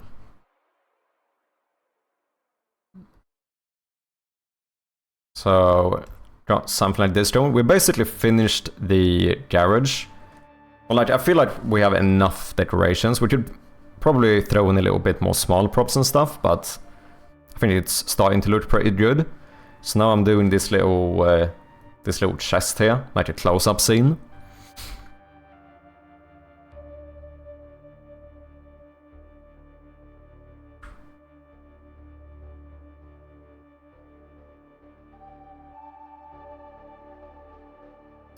Maybe I need to change this actually. Maybe you need to go even more intensity at the end. This to look right. What if we do this?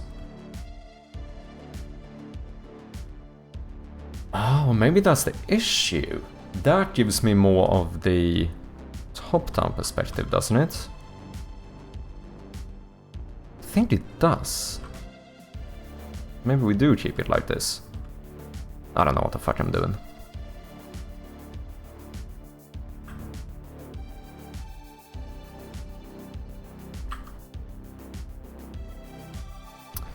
Takes a while for it to appear. It should appear immediately. I think it's a bit weird though when it's a new redeem. When they get enabled and disabled, I think they pop up as new ones, so they start at the top instead of being at a usual place, if that makes sense. Ads should be over. Welcome back, people. Let's do you as well. Oh shit. Turn that one off.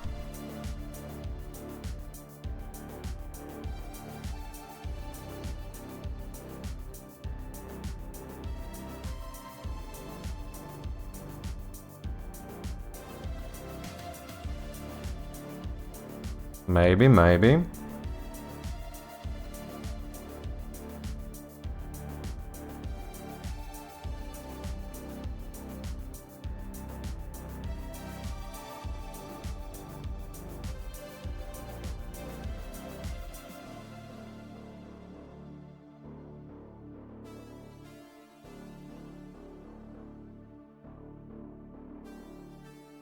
Okay.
I don't know. I'm not entirely sure about this yet.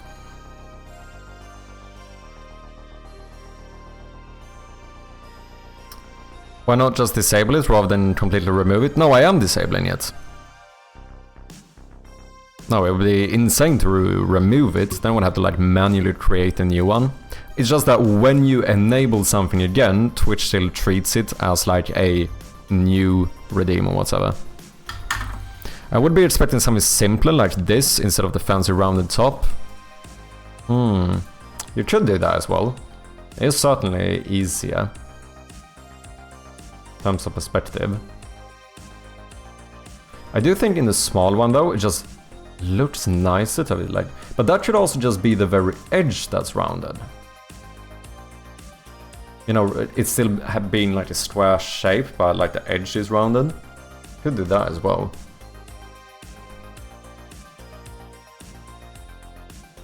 Lupo_1 wants to play gamedev. Let's do it.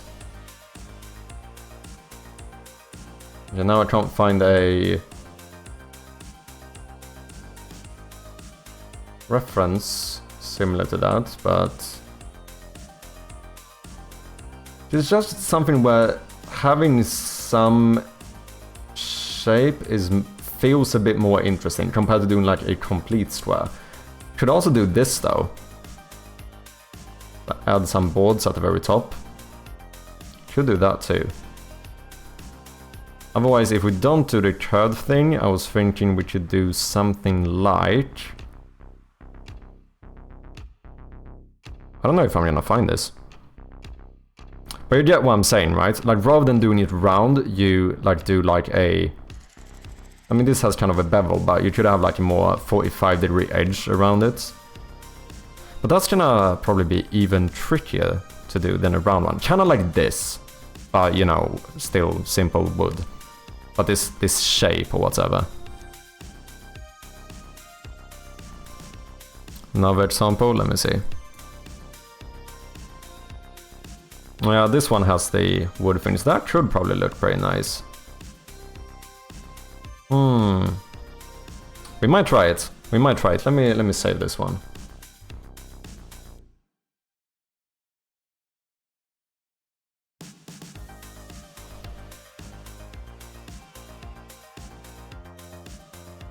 Let's see if what color will appear. True. With the boards on top look well too. Yeah, it does look a little bit more sturdy. Also doing these edges or whatever could be nice too. I did kind of like these though, like doing the metal things. Potentially. Also just feels like it might look a bit more interesting. We'll see, we'll try this out.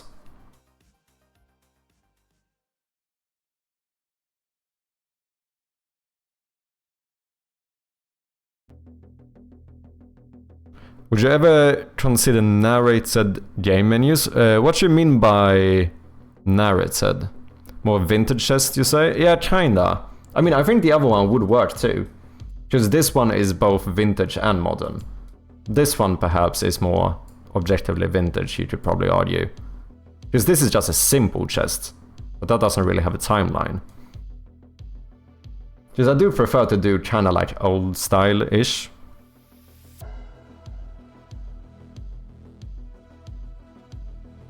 Okay, let's do the first unlimited gamedev of the day. We recently lost our streak. We are back to 1. Lupo, do you have a first game?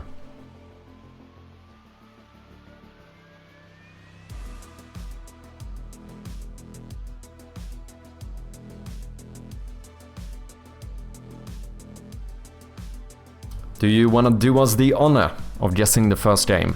So, for anyone who doesn't know, gamedev is basically Wordle, but instead of guessing your words, we have to guess a game. So each time we're gonna get more knowledge in terms of platforms, genres, game engines, and so on. We have 10 guesses to get our The other session game. is forcing you to stand up for 10 Let's do minutes. it. What's up, Zach? Hope you're doing well. After 5 guesses, we will get a hint. The only caveat is that you are not allowed to look in your Steam libraries, any game libraries, or Google stuff, because that kinda ruins the game. So yeah, that's pretty much it. Days Gone, let's do it.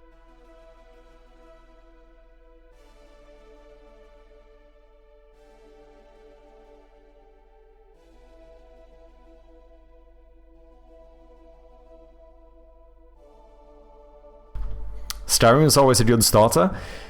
I don't know, I kinda don't like when you have multiple perspectives, because Skyrim is virtual reality, first person and third person.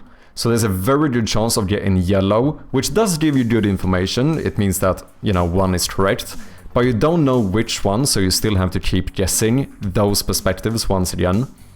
Whereas if you get something like first person only, and that's incorrect, then, you know, I think this is the thing, I kinda value reds more than yellows.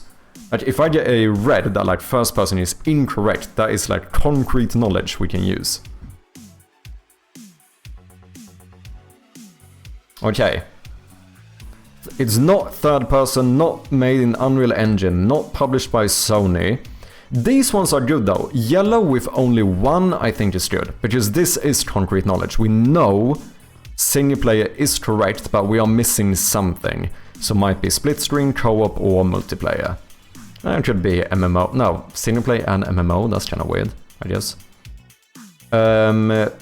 Here we don't know too much. Action, sandbox, horror, survival, open world.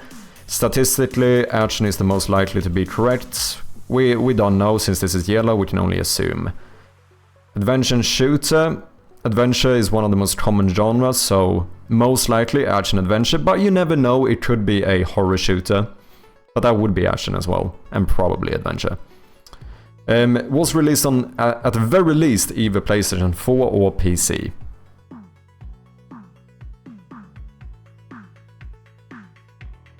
Imagine guessing right at the first guess. Yeah, that would be kinda insane.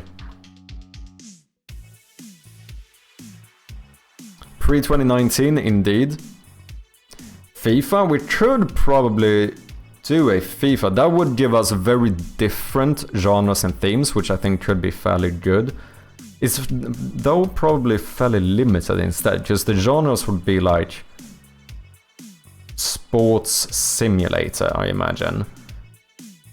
And themes is like non-fiction.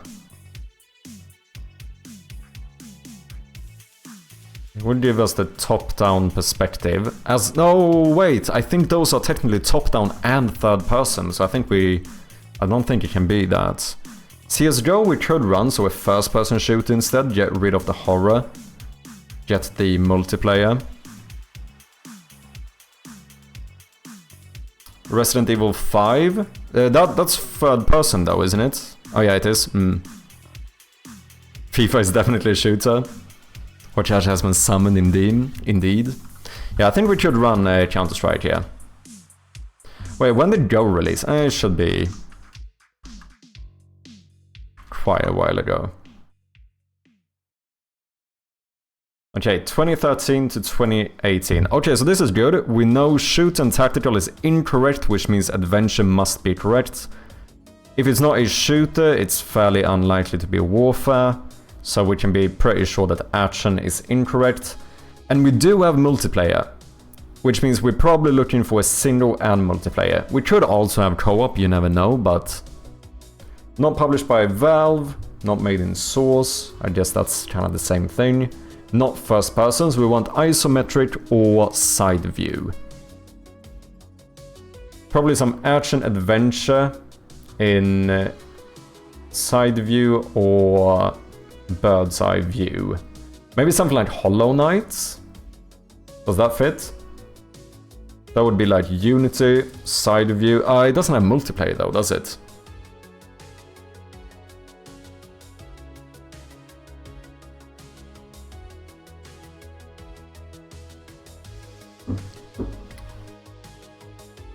Yeah, it's either bird view isometric or side view. Most likely at least. Terraria might be a good shout. So this would be side view, they probably have single and multiplayer. Action sandbox, would that be considered open world? Maybe. Adventure.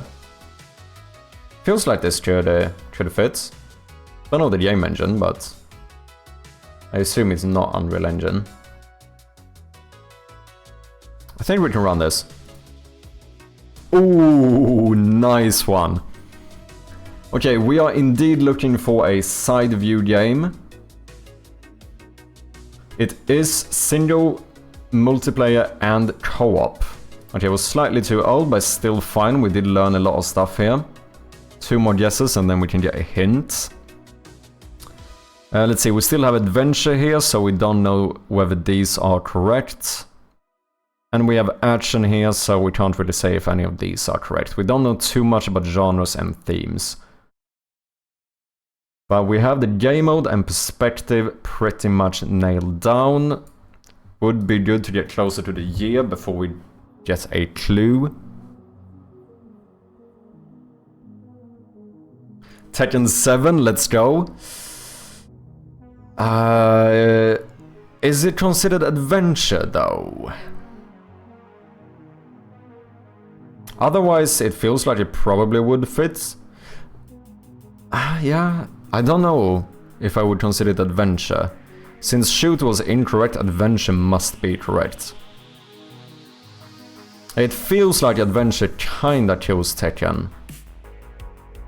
And so far we don't know, we don't have the button mashing genre or theme.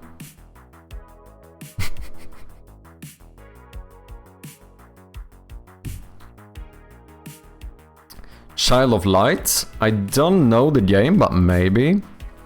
Little Nightmare. Does that have multiplayer co-op? That was made in Unity, right? Oh, it didn't have co-op? Okay. Child of Light, I don't know, but we should run it if it fits.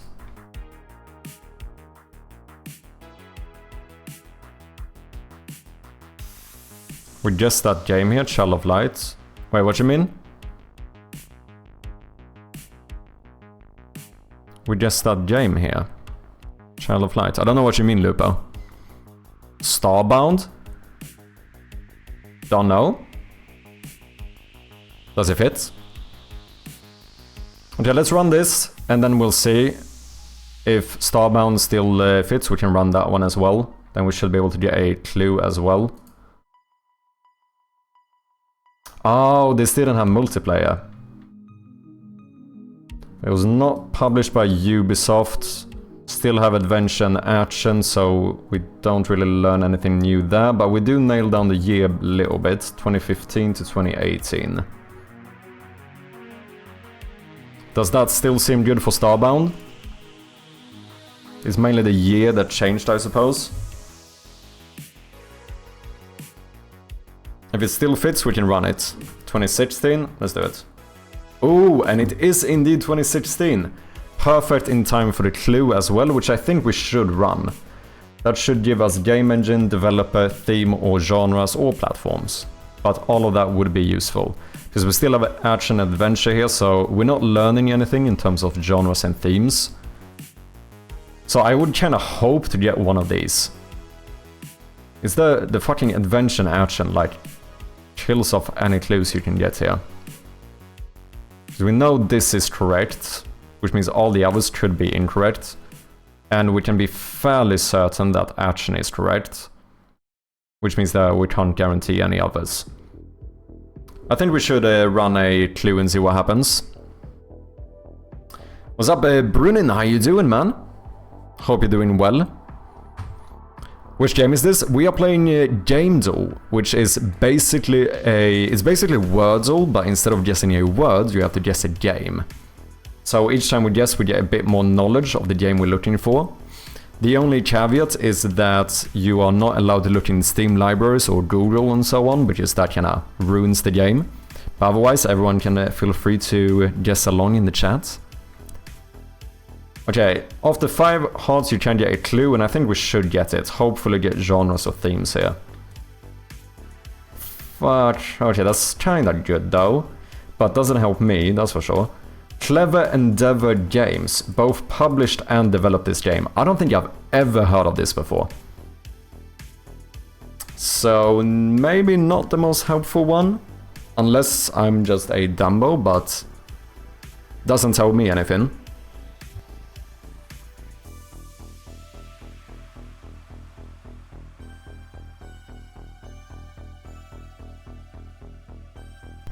Go ahead, pretty cool. Yeah, it's quite fun.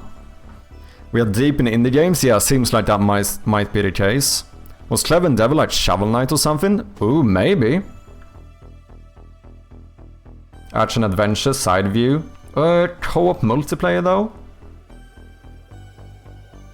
I haven't played Shovel Knight. That's like a roguelike, isn't it? But does he have multiplayer? Ultimate Chicken. Oh shit, is it that game? Ultimate Chicken Horse or whatever. Did they make that one? This is actually like a top tier couch co-op game. I've played it quite a lot with, like, when you have mates over and whatever. It's actually quite fun. What's up, Foolbox? Hope you're doing well. Only reason I remember. Okay, let's see if this is right.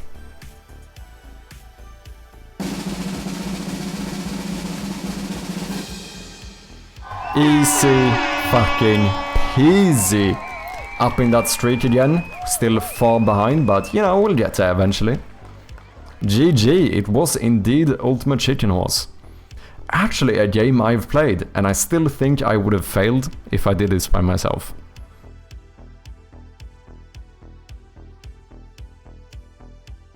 Some kind of bots mode? Ah, I met the founder of the studio, very nice guy. Ooh, that's cool. We got with Ultimate Googling again. It's actually a fun game though. This is legitimately a very fun game. You get to like build your own map or whatever, and then everyone has to race to their goal. Each time you get to the goal, you get more like items and stuff you can put out to basically you know, you basically make your own platforming map and then race it co-op mode. I obviously played as the chicken. You know, if you're looking for like fun couch co-op games or whatever, well, it's not really co-op, I suppose. It's like couch PvP games. This is really fun. Highly recommend it.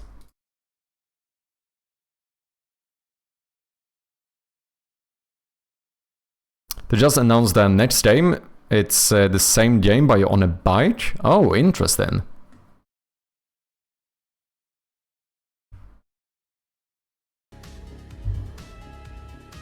Ultimate Sheep Raccoon. Okay, suddenly went with the same kind of name. Oh, it does have a Steam store page up.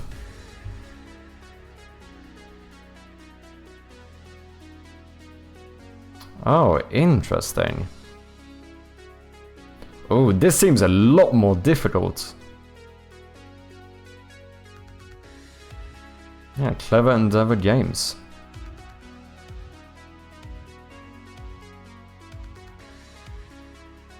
It definitely seems harder. Because here it seems like momentum would play a fairly big part of it. Which isn't really the case in Ultimate Chicken Horse.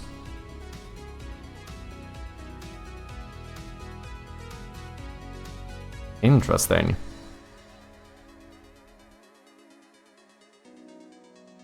Oh, but you did have some like umbrella or something. That seems like it could probably save you quite a bit. Creator of that game has a gamedev YouTube channel that has been inactive. Oh, really?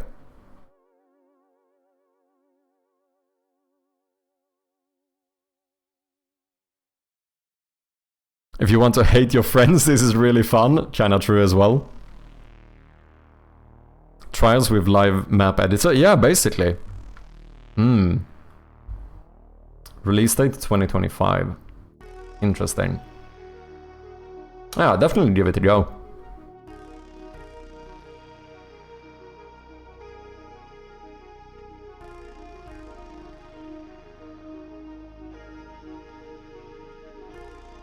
Should we try the flat top instead?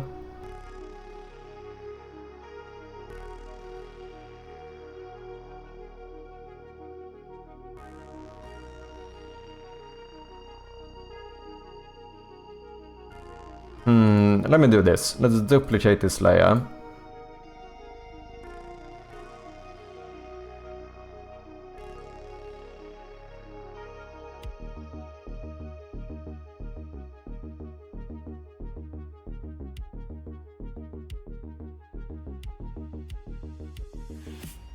Grab this little edge again.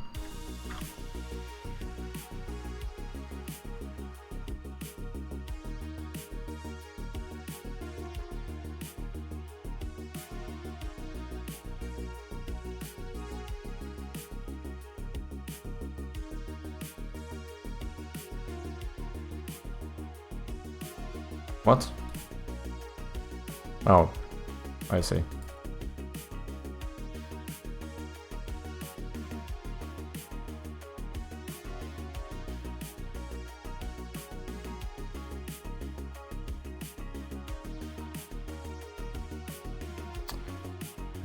Probably need to make you bigger though.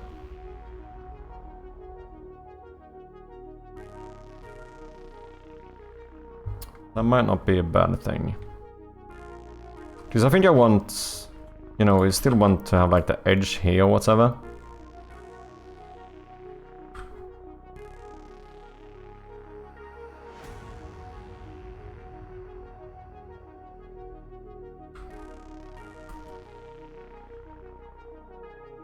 Oh, fuck.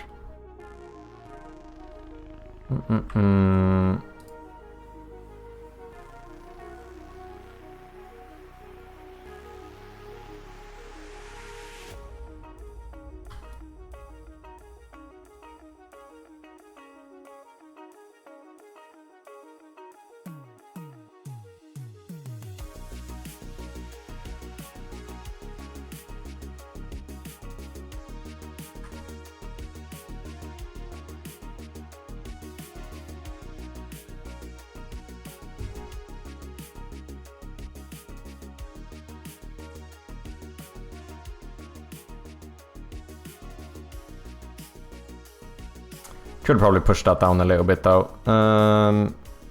Yeah, I think so. Maybe we even keep the same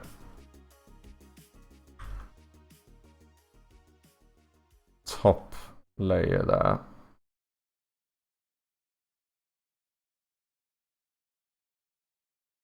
And then we'll just do this.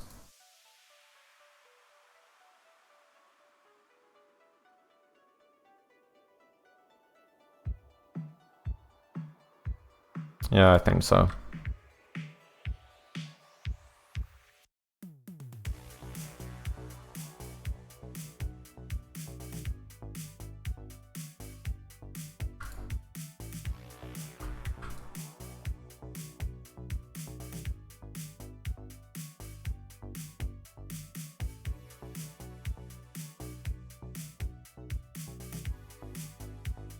Let's try it out and see how this looks.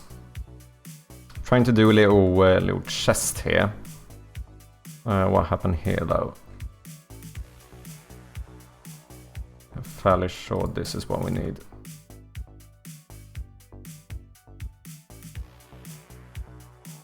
Right?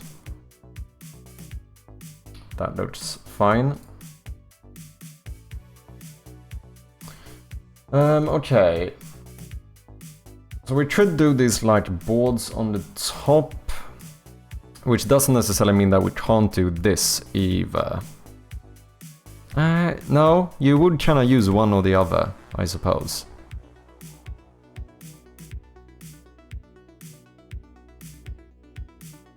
I guess you could do like, you know, metallic things here as well.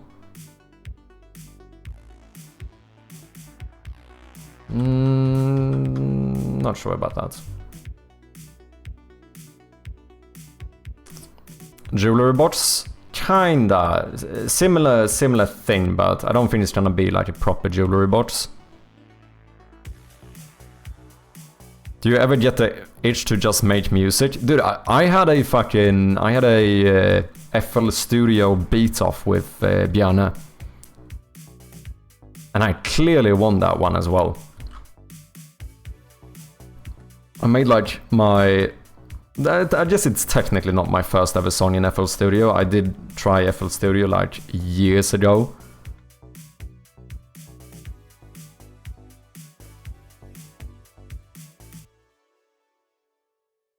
But my first one in a really long time. I have the songs if you want to show. Yeah, sure. Let's do it.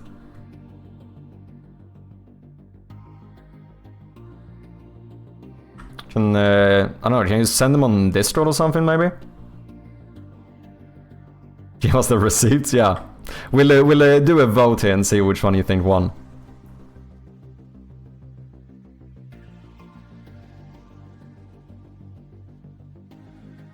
Okay. And yes, here maybe we should even do this section like so. I think I prefer this. Throw them up on the drive. Yeah, do that. That's fine.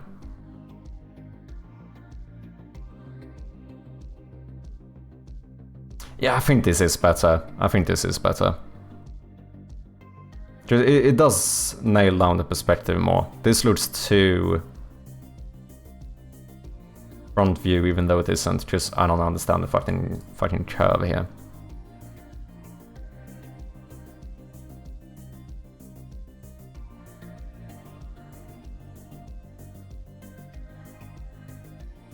Then, I don't know, should we make the thingy... Like, either... we do the... fuck's sake. We do these, like, wooden things on top. Which does look kinda neat. But it could also be cool to do the thing where we have, like, a... big... edge or whatever.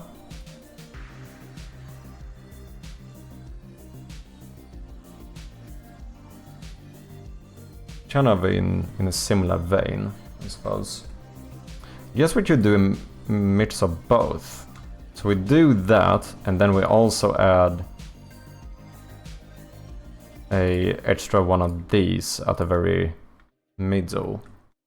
Could do something like that. I think we would need some perspective on it though. So it would have to be a bit more like this or something. Then do some emblem thing here. And then we do a little lock. Ah, the tricky thing here though is that the lock actually needs to be fairly large.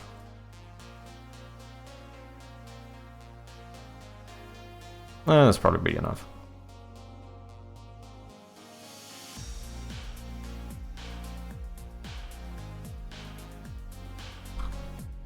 Ah, but doing it on the sides though, that means I have to change the base here as well. Okay, let's check out these songs. So this is... Should we give him the full backstory here as well? I feel like we shouldn't. It's fine, it's fine. So basically what ended up happening is that I took like more than 1 hour to make my song. And Bjarne... No, I'm not gonna say who made... which one made which. That I'm not gonna say. Bjarne made his song in 15 minutes without ever listening to it. So he basically made the song completely deaf, I suppose.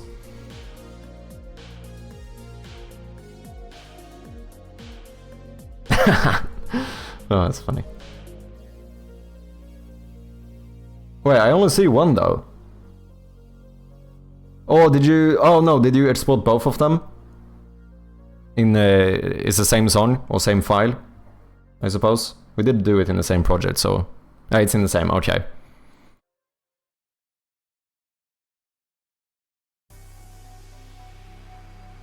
FL Studio speedrun is amazing, yeah, basically.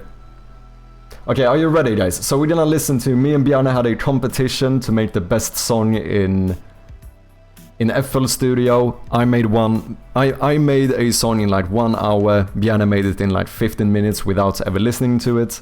And these are the songs. I'm not gonna tell you which is which, and afterwards we'll have a little vote and see which one you guys prefer. And let's see, I need to pause the other music though. Wait, this is too loud. This is too loud. Give me a second here while I try to sort this out.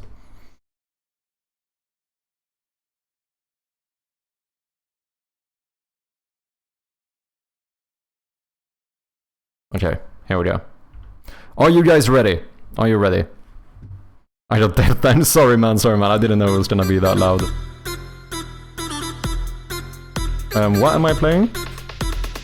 Oh shit, I'm still playing it. Fuck's sake. Why is Google Drive so hard to deal with here? Okay, now we have the songs. Are you ready? Aye, Captain, let's go.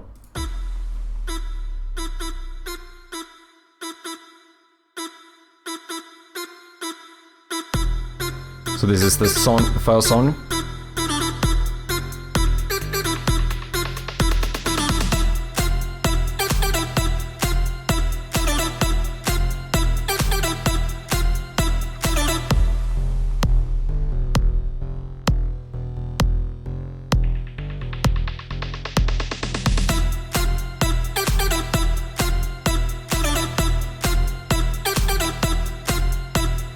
Dance in the chat, people. And here's song number 2.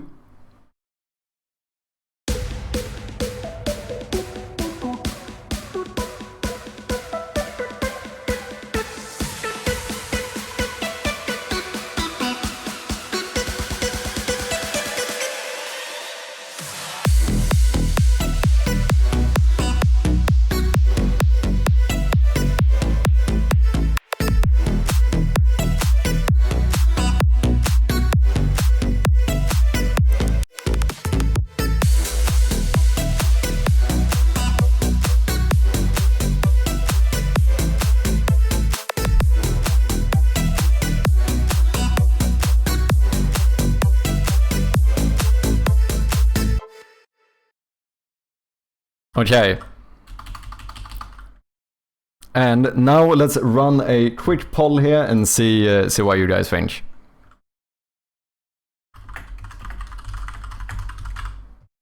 We have a 2-minute poll. Cast your vote, people. This is the most important vote you have ever voted in. Make your voice heard. Which one do you think won?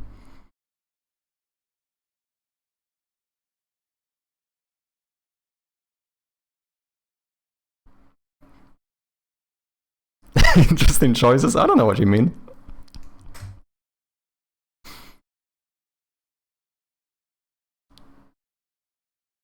I didn't hear the song, so I can't vote. I can throw them up on the Discord as well. Get your fascist vote out of here. What are you talking about?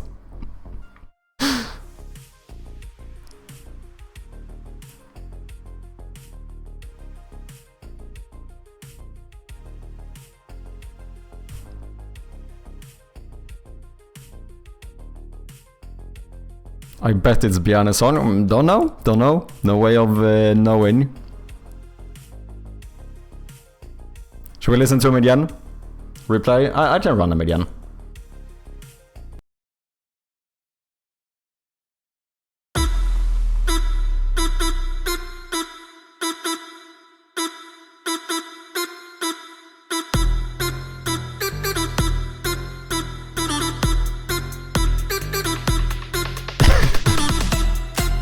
Just noticed the poll. I don't know what you're talking about.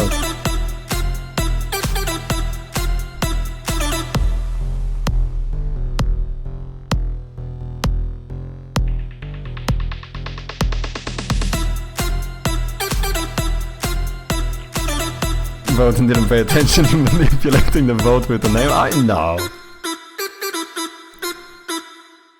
I'm protesting the vote. Here's the second song.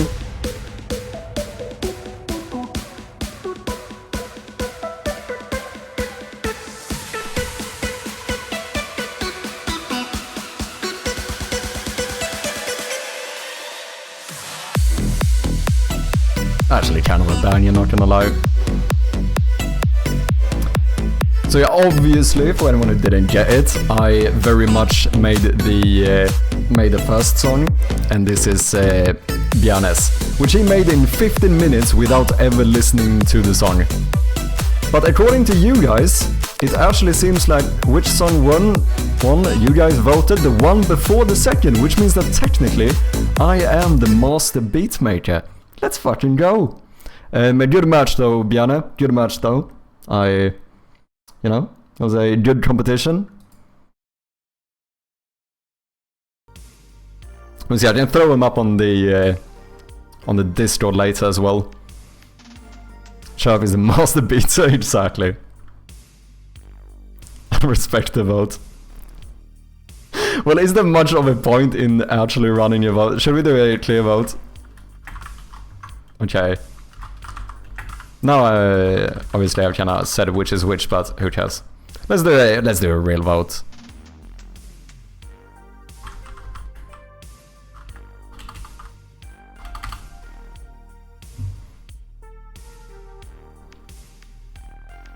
That's more of a fair vote. That's more of a fair vote.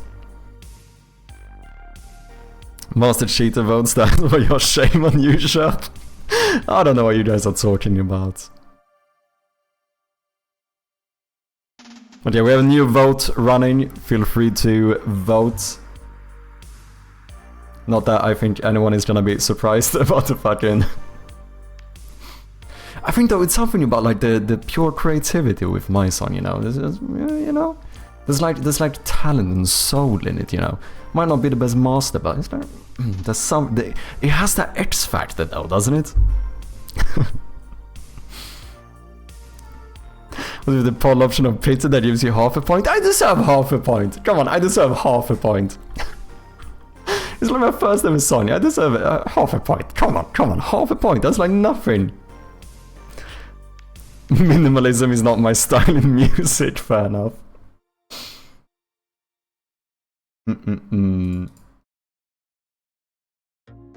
Okay, I don't think I can be bothered doing this, just I have to redraw too much. It would look kinda sick though. Do I have to redraw that much? I don't really, actually. So I can keep the base pretty much the same. Maybe I'll do it.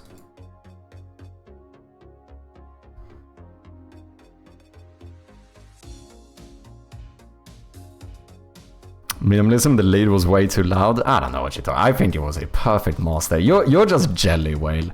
That's what this is about. Just admit it. You're just a little bit jealous. Come on now.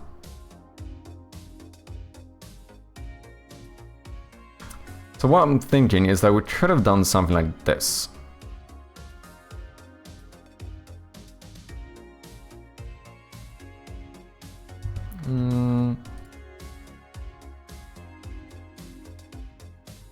Yeah. Okay, we got 100% votes for the second one. Rigged, I tell you. Rigged.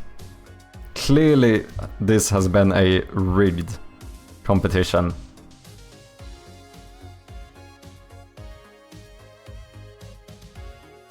Oh, maybe you would see a bit of the edge here too, though. But maybe we should do this.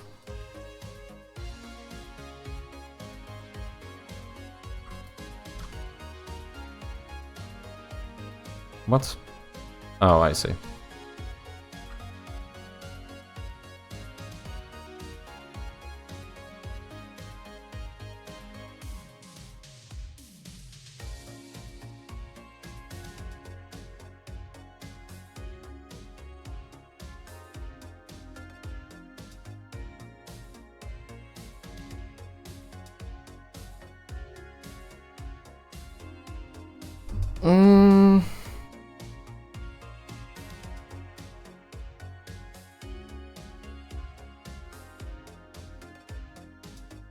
I actually don't know if I like this.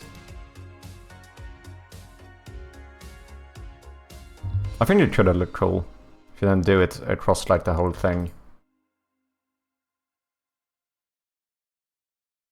Nah, I'm gonna skip this. Let's just do the ones on top and call it a day.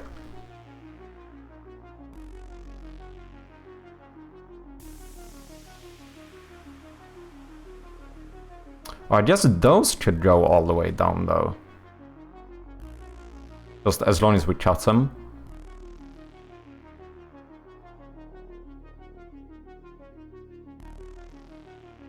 So it would kind of be, let's say we started somewhere like...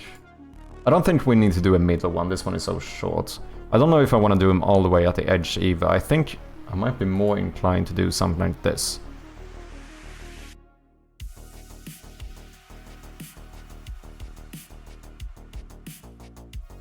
So maybe we're doing that big.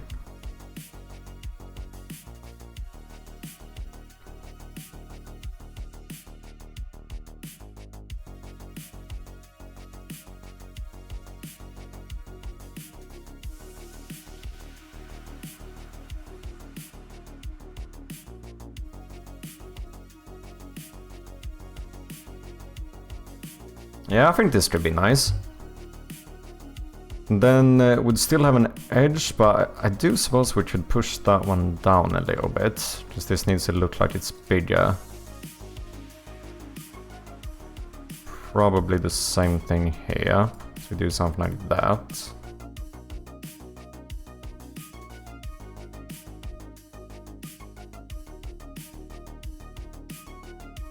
You know, we should probably... Sorry guys. We should probably do this on a different layer.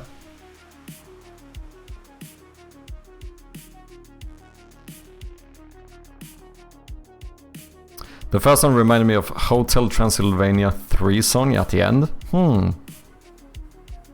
This song, don't want to listen to this. Let me do this. I'll quickly listen to it.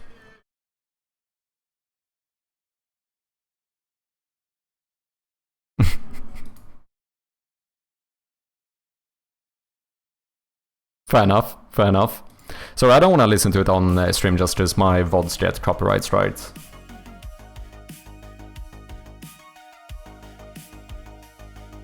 Not that that truly matters, but oh well.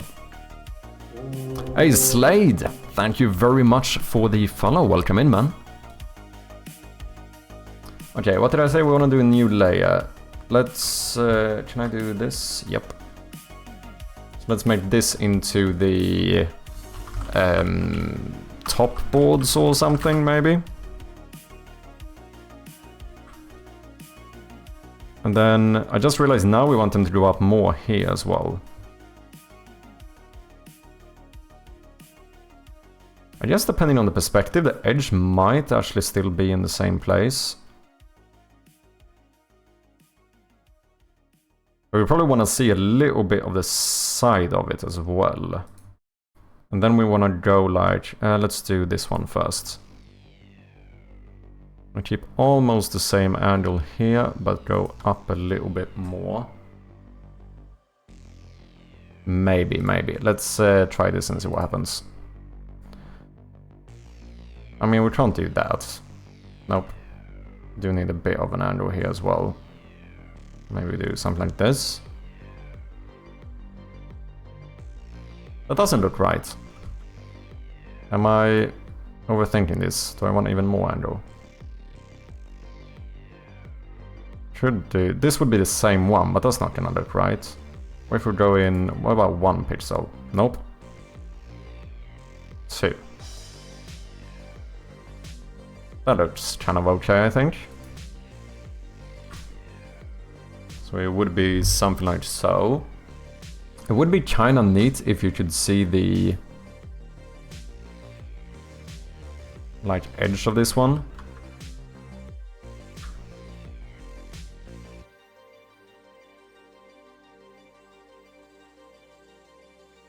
I would more sell the fact that this is a bit higher or whatever.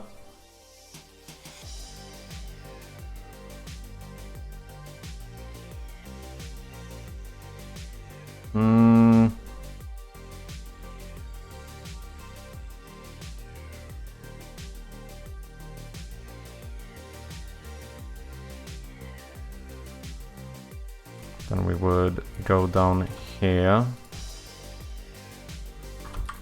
Whoops. I wonder here if we maybe should go down even one further. I'm trying to brute forcing this as I go. Okay, you, I think, needs to be pushed up.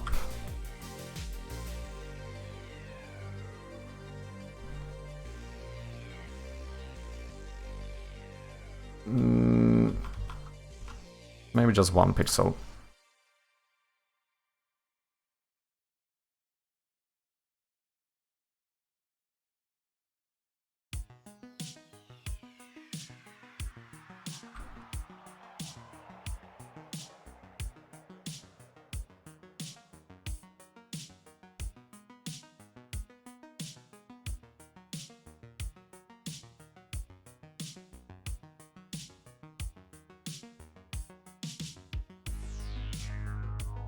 I think I'm gonna do something like this.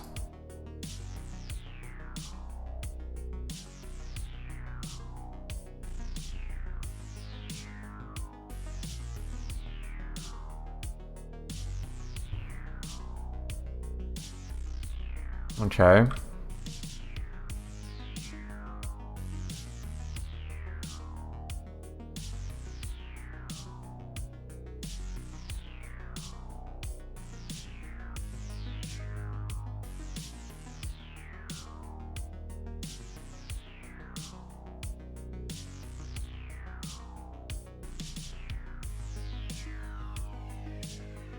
Maybe?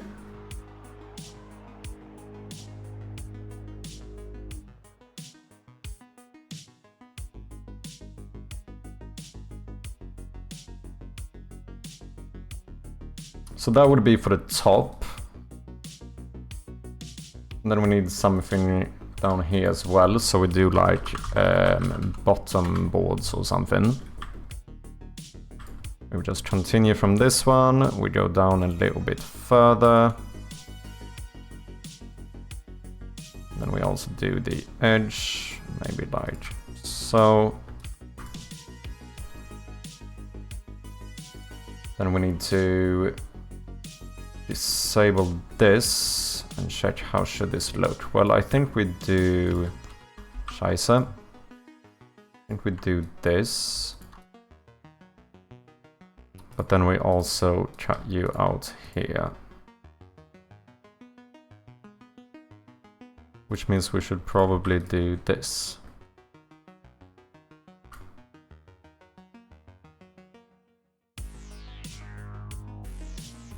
So this would be like after you open it. And then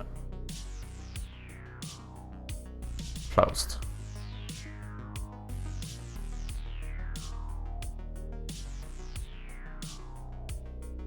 I think that's kinda fine.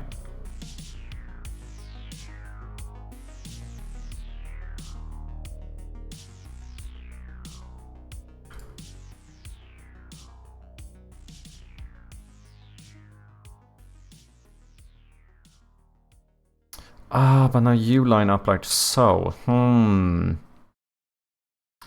love that.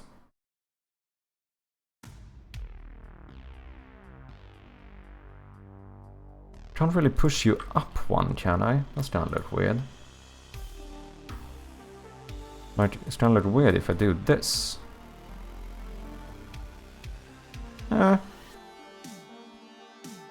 Looks a little bit weird.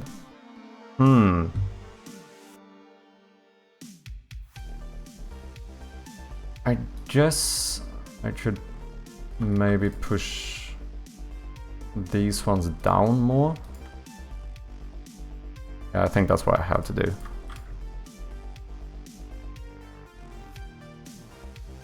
Now we have, this is the closed version, and then when you pop it open, it looks like this. Obviously we didn't have the lid in the back as well.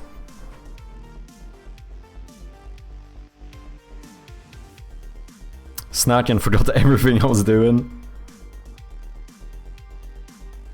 Focus mode isn't active when you're really focused. Curious. Wait, what you mean?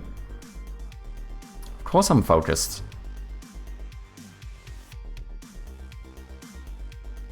We're getting progress done here.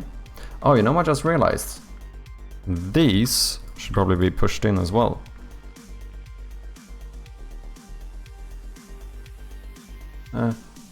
Yeah, sure. Let's rename this one into round top, flat top. This, I don't know what it is. Let's delete you.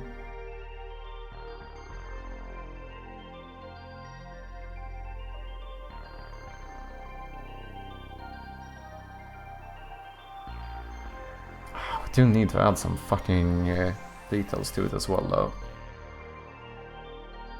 But we can always do that later. Let's just get the general thingy to work.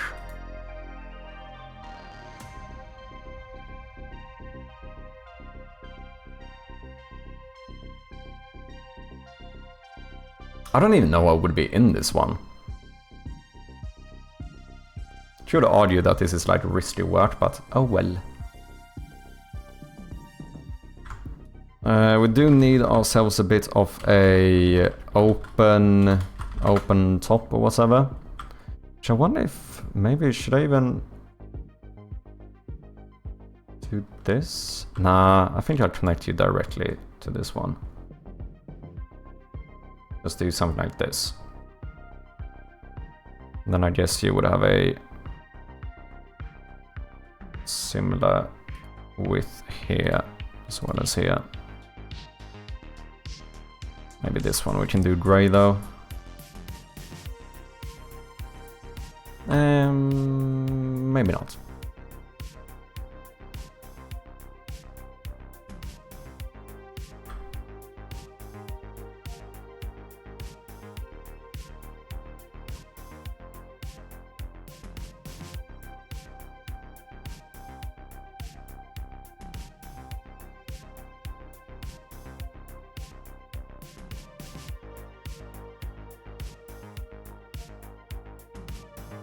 That doesn't look right.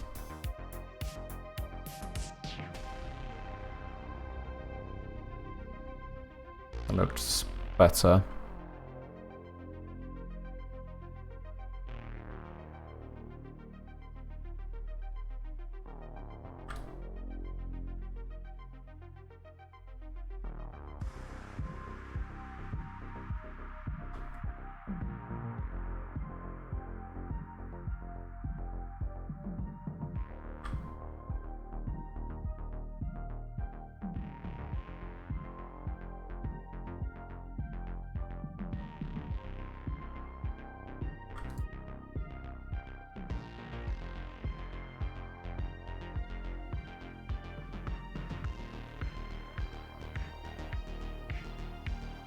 Yeah, something like that.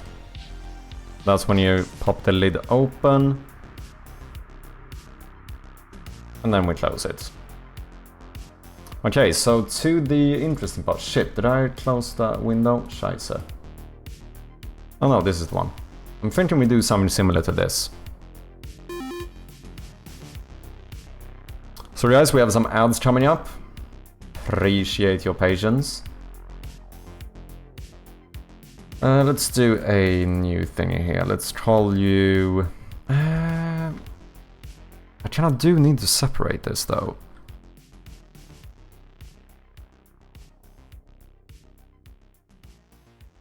Because this needs to be part of the lid and the bottom.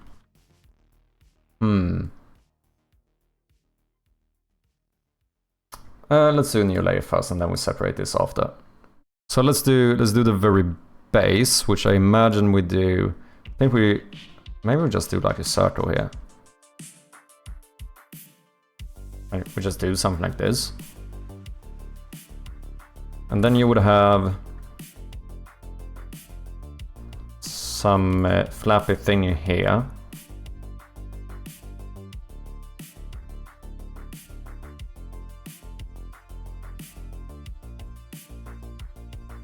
That goes down.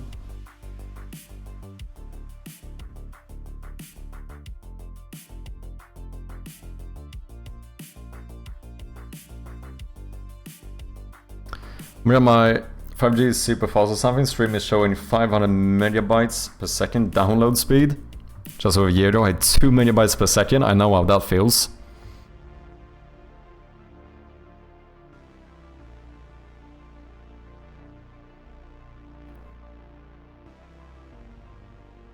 I used to have 1.4 megabytes download speed, 0.8 in upload. Good old days.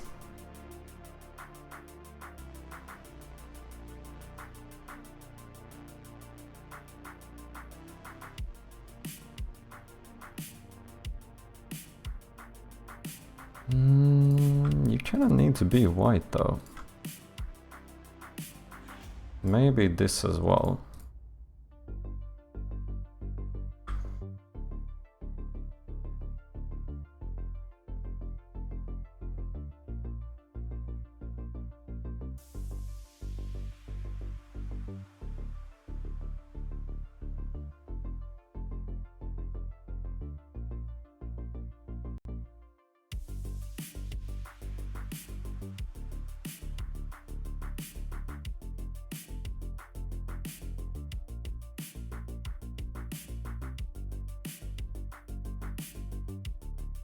Okay.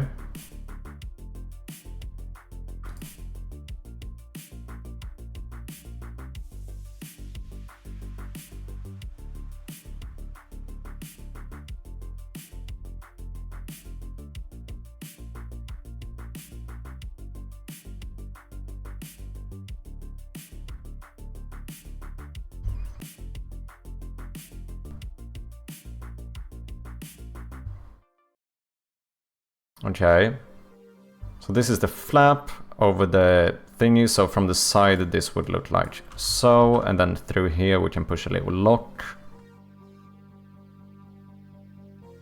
I think I might want to push all of this up a bit though.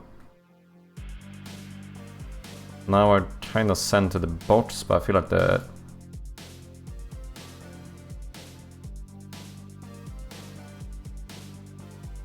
We need a fairly big lock here. Alright, let's do a new layer.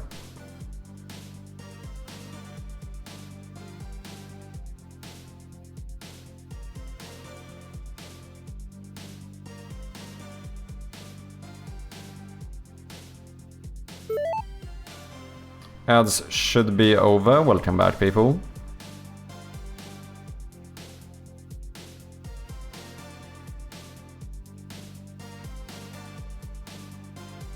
Wait, what am I doing?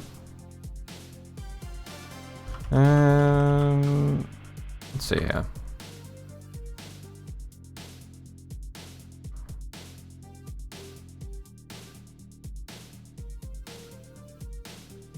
Still on 4G.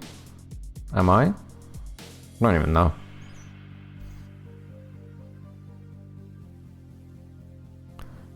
Added all the labels now, don't think I will ever use it. Was a fun experiment project, send a picture.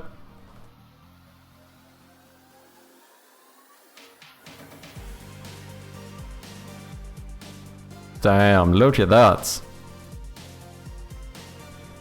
Recently used Aero Metal Impact one-shot audio clip.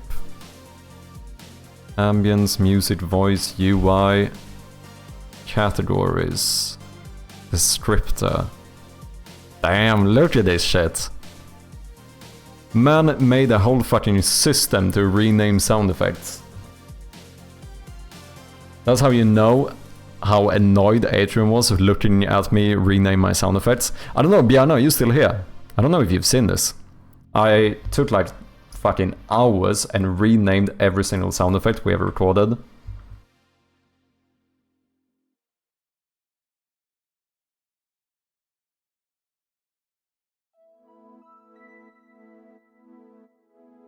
That looks a little bit weird. I was really annoyed watching your audio rename, yeah.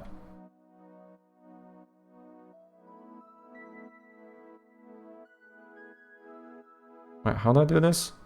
Oh, we do this, and then maybe we remove you. Or maybe we go one more. Then we go down here. That looks weird.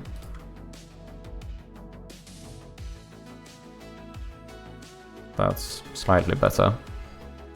Let me see the structure. So I actually followed, I looked up the like industry standard, because I know we've been talking about this, like how the fuck do like professionals actually name their sound effects, because it's so difficult. So I looked up something called the UCS standard, which is UCS sound effect name. Universal category system, which follows a certain structure, which is like top category, subcategory, description, number, blah blah blah. So I've been following this massive list and changed all of our sound effects into these like top categories and whatever subcategory it is. So if we open up Shadow Gloom, Assets, Project, Audio, Sound Effects New. These are the new names for all the sound effects. Can I get this larger?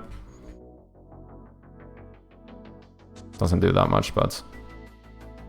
like objects, cheese, lock, insert, footsteps, human, walk cycle, mechanical click, button loud, in, 01.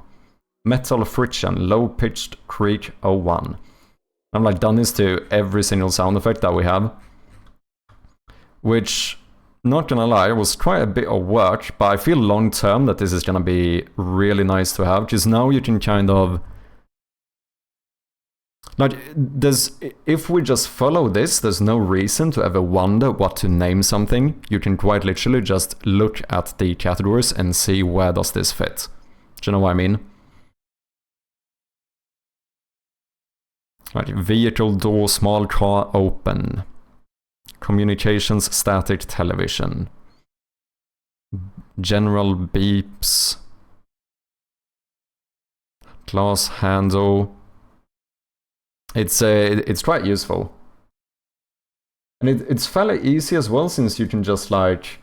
they have so many search words here you can use. Like synonyms. that you can look up. So like if we have a sound effect for, I don't know, apparently Chains was its own one, which I was kinda, I would have expected Chains to go on a metal, but I do suppose it has a very distinctive sound. Let's say you have a sound effect for, like one I took as an example is like opening the lid to the bin. And I just went, okay, bin, can we find something?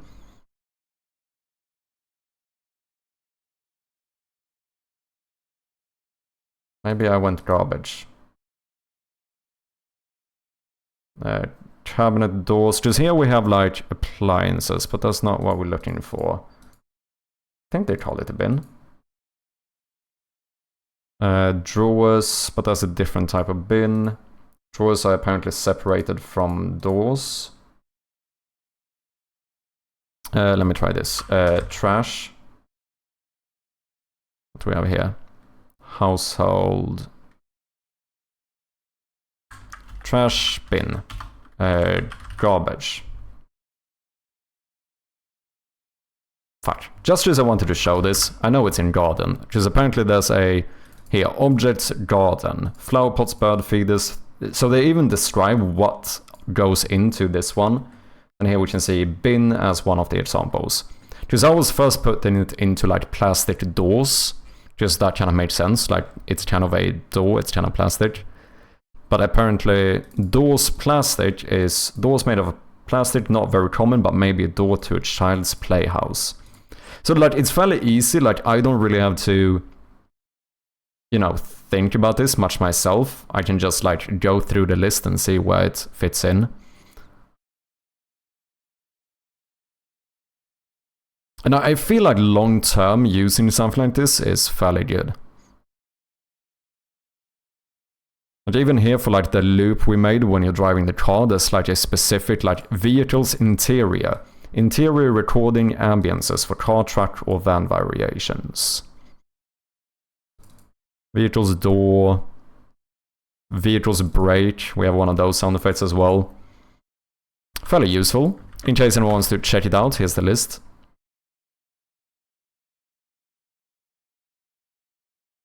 Now, of course, when we are like indie, nothing says we have to use like the industry standard for this stuff. But I'm a little bit like, if I'm gonna, because it feels like it's good to have a system, to have like a proper convention for how you name these things, especially if you end up using them more times. And like, if I'm gonna learn a convention, why not just learn the one that professionals use, rather than like come up with my own one?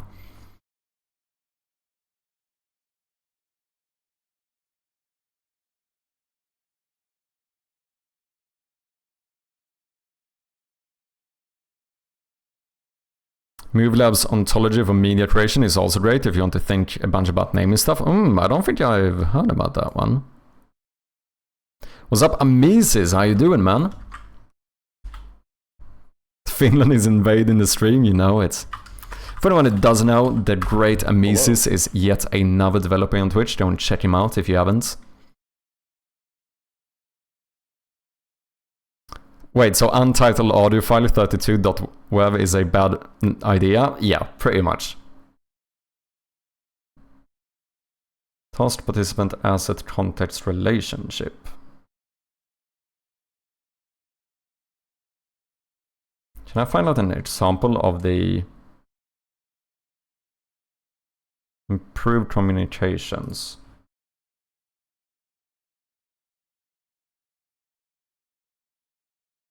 Audio.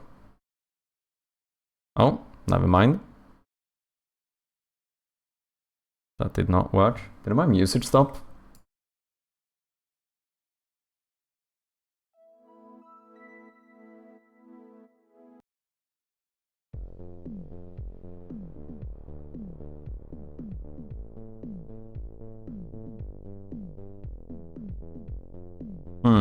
I have to look into that one as well.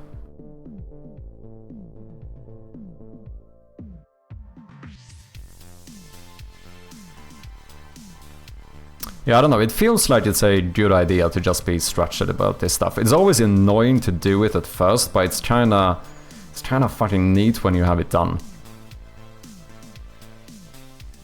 Even like the piano notes and stuff I use for this as well, like musical keyed instruments such as pianos and harpsichords. So now rather than being like, you know, A sharp 5 or whatever, it's like musical underscored keyed underscore piano underscore A sharp 5. It's like annoying to do, but like searching for a sound effect is gonna be so much easier. So I was even thinking maybe if at some point I should remove the sound effects we have in the drive and re-upload the ones I have. Just then we have them in there with the new names as well.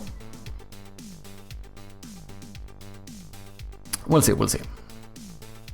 But yeah, I think that's gonna be fairly useful. How you doing, Emesis? Hope you've been well.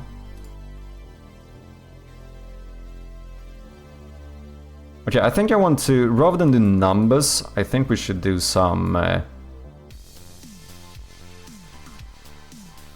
maybe symbols or letters or something. Because I also don't want to do just a lot. Like, I feel like it's boring if half the stuff in the game is locked away because of you missing a key. Do you know what I mean?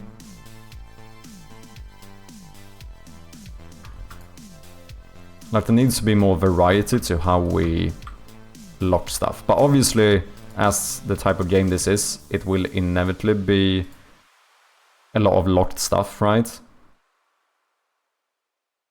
This doesn't fit. I was kinda thinking about going in some direction like this.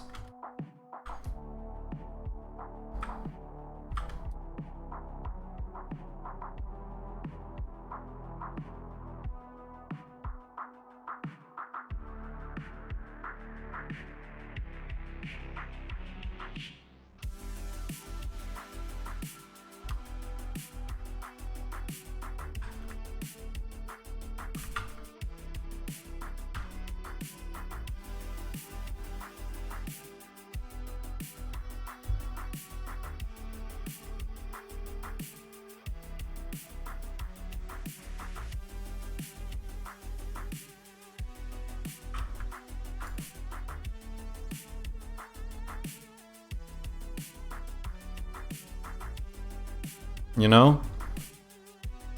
And I don't know, like this could be anything. It could be, we could do like letters,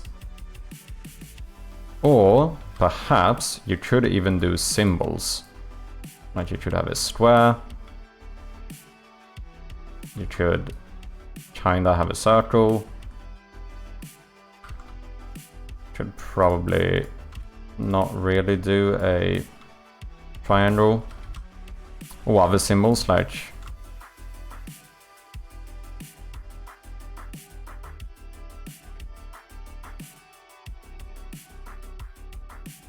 X or whatever, like something along those lines is kind of what I'm thinking.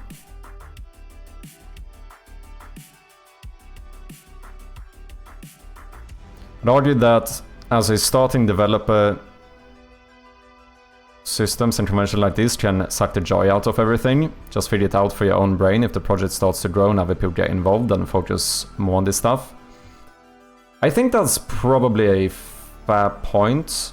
I think I might be a little bit different here. Because I actually really like having conventions. I think it's just like the way my brain is wired or whatever. Like even when it comes to coding, like I've had a lot of fun just learning the different type of conventions people have.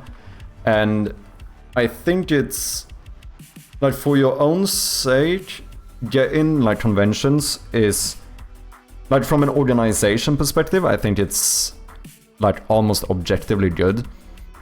Like if your code is structured the same way, if your sound effects are named the same way or whatever it might be, right? Because it makes it easier to find stuff. However, with that being said, I do agree that like if it ruins game development for you, you probably shouldn't do it. At that point, just fucking don't bother, you know? But for me, I kinda see the value of it, and I also kinda think it's a bit of fun. But obviously this is not to, you know, I'm not trying to disregard your points either.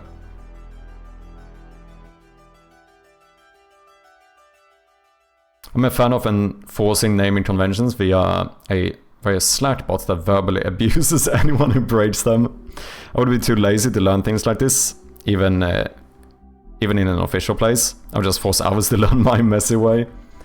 It's just the thing, like, when you do organize stuff like this, it's fucking, it might be a bit tedious to do, but it is nice afterwards. Like, I did the same thing with my computer as well, right?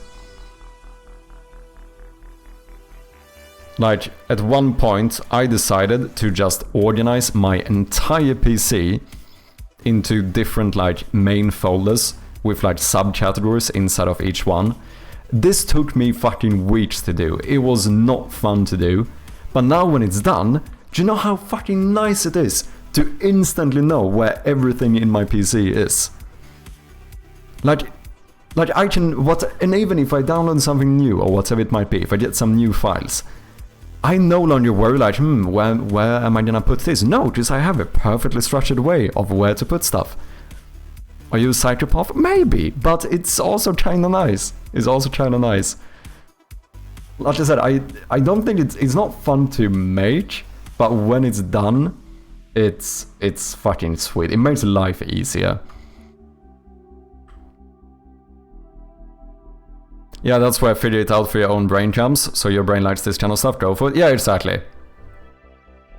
I think if this, as you said, like, if this ruins it for you, then fucking, you know, it doesn't truly matter in, like, the grand scheme of things, but I think there's an advantage to it at the very least. Right, Sharpie, I gotta go work now. It was fun watching today. Do you think you will still be on in 6 hours? No, I need to try and get off a bit earlier today. I need to rest my hands. But thank you very much for dropping by, TP. I appreciate it. Nice to have you as always.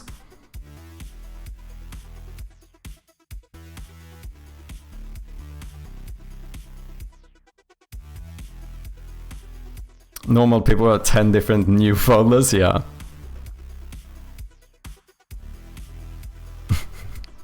I don't know, I kinda like it.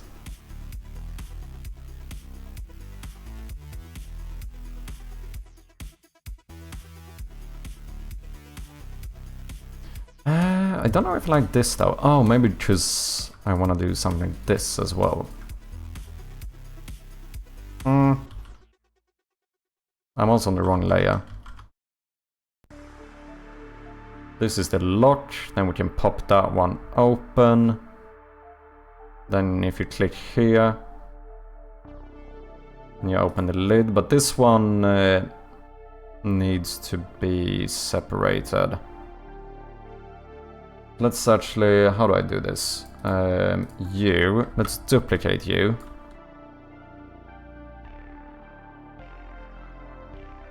Then, let's see, bottom boards.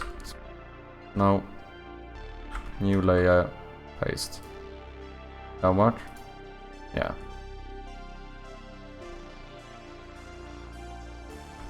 So on the bottom, we just want to remove all of this.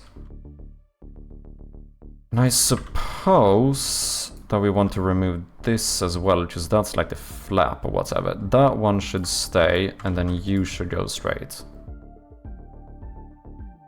I probably need to make this look a little bit fancier later on, but oh well.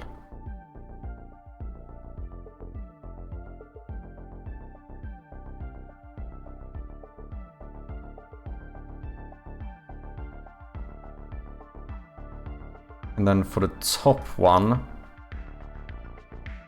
and keep that one, but here we just want to remove all of this.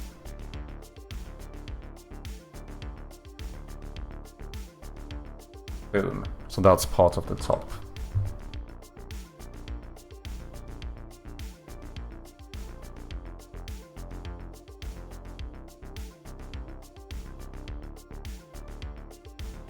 Okay, so the main question is, I basically have the art we need, generally speaking, but we need to figure out what to do for the Wait, let me just do the top top thing. And this is obviously the bottom thing. And then here we have the lock. What do I actually do for the lock? That's kind of the question. Sharpie looks at chat and goes, oh, never mind. That's not true. I've taken quite a bit of self-reflection to incorporate more care into my work. I used to be the kid who got stuff instantly done and never looked back. Now I'll try to do more planning and spend a little bit of time thinking things around, but it's hard sometimes. Yeah, I think that's what I kind of need to do as well. I feel like for something like my hands, you know, I feel like it would be better for me if I actually kind of took more time to think stuff through a bit more. And instead, because, you know, I might rewrite the same code 3 times, which is arguably like 3 times the amount of keystrokes that I have to do. Compared to if I would have just taken the time to really figure out how I want this to work first. That could have saved me quite a bit of that effort, which would have saved my hands a bit more. Do you know what I mean? Sometimes you do have to try a bit though, to kind of get going, but as much as you can, I do think that is a good thing.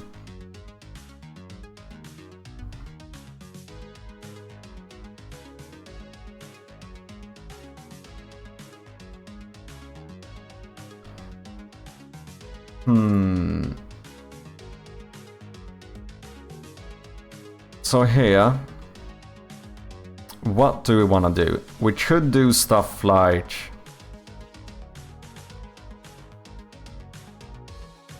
letters.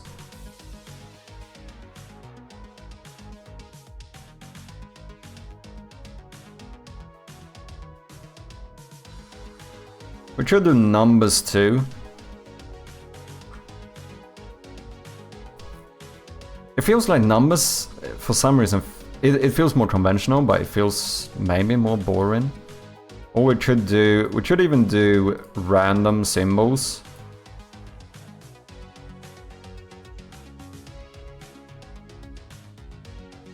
Just have a bunch of random symbols.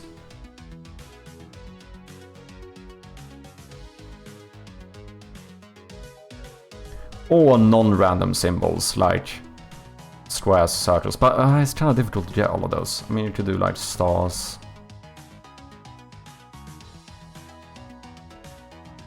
We don't have super many pixels, so we can't have like a full-on drawing, but what do you guys think? If I plan too much, I get bored. I need to trick my ADD brain all the time. Like, if you do this boring thing, you can have another cup of coffee, or even add chocolate to it. Paint method works for my brain, as you've probably seen, yeah. I get bored too if I need to wait for someone else to think about things. If it's a lock that requires a specific fingerprint and you have to use a severed finger, you should do that. Feels kind of high-tech though. Don't know if I want to go that high-tech. And the most high-tech thing I have right now is like a numpad.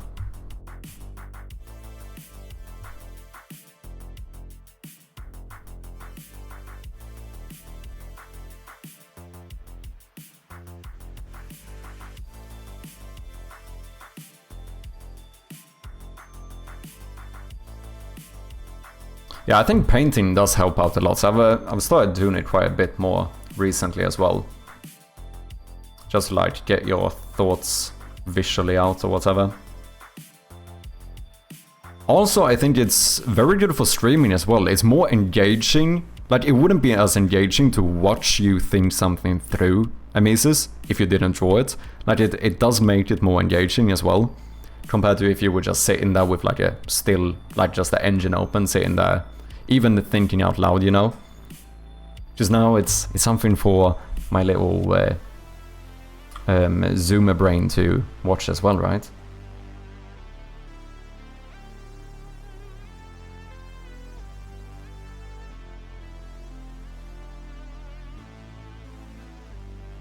think adding some details in here would be good too.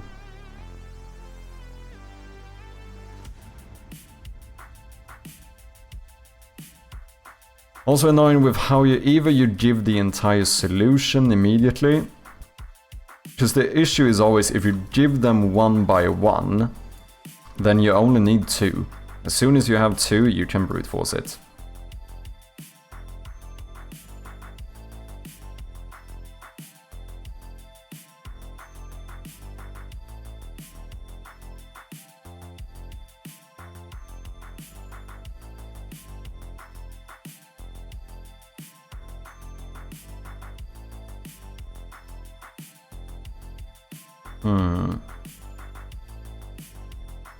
I also don't know if this is gonna be like the main thing or not. Like a part of the main quest line or whatever you want to call it. This could just end up being like a super secret. It's possible.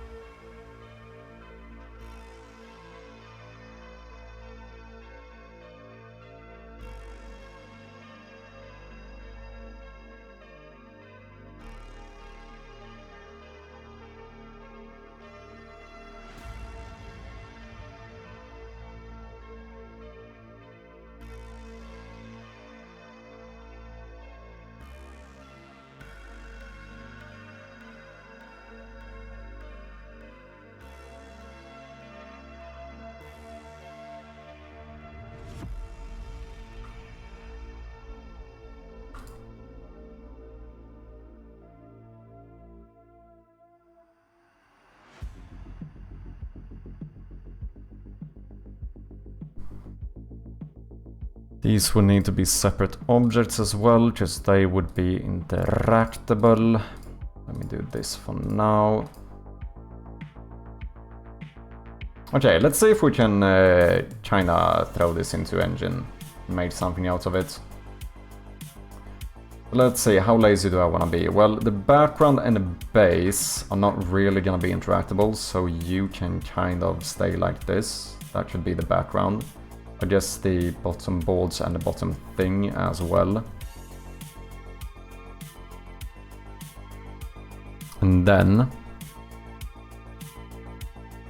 that is basically part of the normal background. The round top I don't think we're gonna use. We need the flat top. Should probably do this though.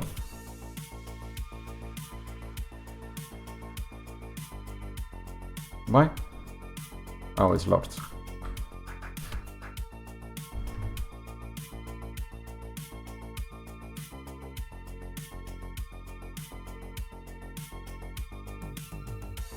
I do something like that, idea map. I need to add visual things to it so my ADD brain gets happy. Mirror idea map for my current project is ridiculously large, like it's hard to find things in it anymore. I do a lot of what you call it? Like I do a lot of notes and stuff in Notion, which I think works fairly well for me.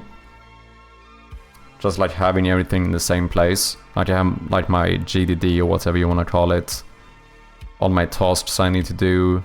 If I ever come up with some idea or whatever, just quickly throw it Waycatcher in wants there. to play gamedev.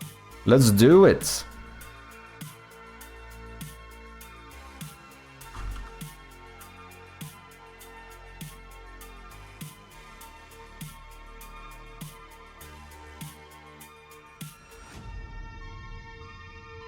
Dude, it does so much to do those little thingies when I try to get like a wood base compared to this. This looks so much better.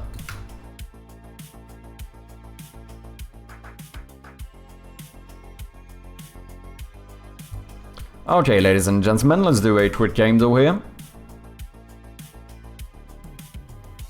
Wakacha, the Redeemer. Do you have a first game? Black and White 2? Ooh, that's the, like, God game, isn't it? I think I can do Black and White. I don't know if I can't do the second one. Or one? Okay, let's run it. Ooh, in-house engine is correct. It's not isometric though, not published by EA. Might be single or multiplayer, could be missing something as well, we don't know. Sandbox or fantasy is either correct, that's good. Oh, and we don't have action here either. Puzzle, RTS, strategy, RPG, simulator. Okay, this is a good first guess. More recent than 21, but not on Windows.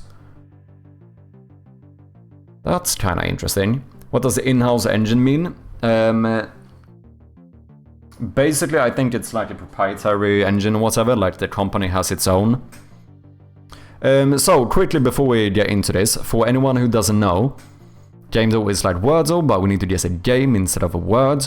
And each time we get more clues, we have 10 chances to get the correct game.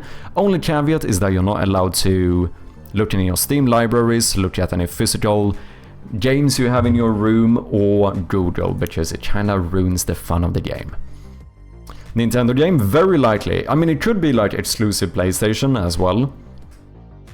Or exclusive Xbox. You never know. Zelda Wind Waker. That would be like RPG, puzzle probably. Nintendo platform, fantasy. Only single player, I assume. Third person. Seems like a good shout. We will basically find out if it's a Nintendo game or not. Should we do HD version or the normal one? Right now we only know it's after 2001. So preferably the closer to like 2012 or something, the better, I assume. Just then we can like split the years in the middle. Sony on Nintendo game if it's not Windows. Halo 2 could be. Oh no, Halo is on PC, right? True. Coffee right on time for the game though. Oh, I should have reheated my tea. Damn. Oh well. Forgot about my tea. Yeah, probably custom game engines, none of the publicly available ones. Yeah, exactly. Then HD, okay. Let's run it and see what happens. Holy shit, look at that. Fucking beautiful. Dude, this is gonna be easy peasy. Okay, it is indeed published and developed by Nintendo. It is third person, it is single player. And we are in the correct franchise. We are looking for a Zelda game. Released between 2002 and 2012. Shit, maybe it was the OG one. Fuck. We don't know the themes, but fantasy obviously very likely to be correct. Puzzle adventure is what we are looking for. Oh, this is probably important. It's not on Wii U or Nintendo Switch 2. Maybe that made sense from the year though.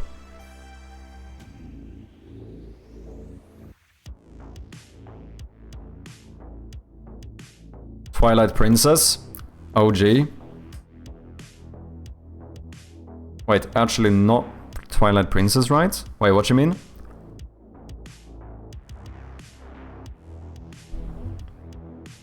It's OG Wind Waker. Should we run it?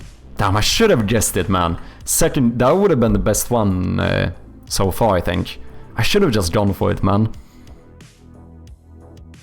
Let's try it and see what happens. Okay. Can we do this in 3 guesses?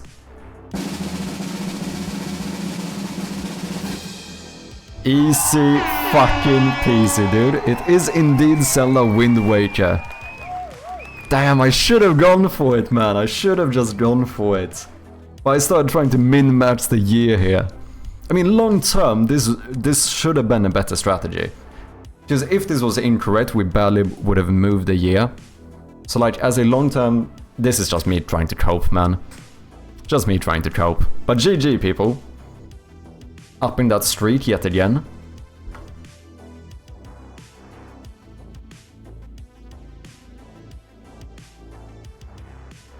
Oh, Twilight Princess was on Wii U. Ah. Could have been in 2, yeah. It was pretty fucking close, man. Okay, top boards. I don't need the open top, but I need the top thing. I don't need the lock. Okay, so how do I do this again? Can I do this? And then this. Yeah, there we go.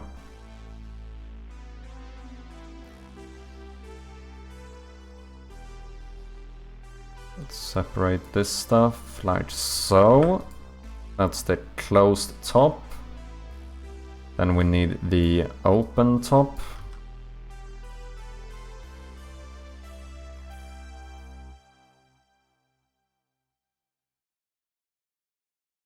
Put you down here. Last but not least, we need to separate the lock. And I guess I want you to look like this, so I can just only highlight the part of the... do I even gonna highlight this? I'm probably not. We'll just do this. Is it boring to do letters, or is that fine? That's the question. Or numbers.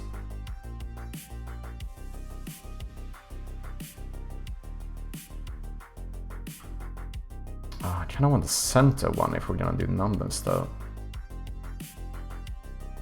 Because otherwise, like, a 1 here is kind of off-center.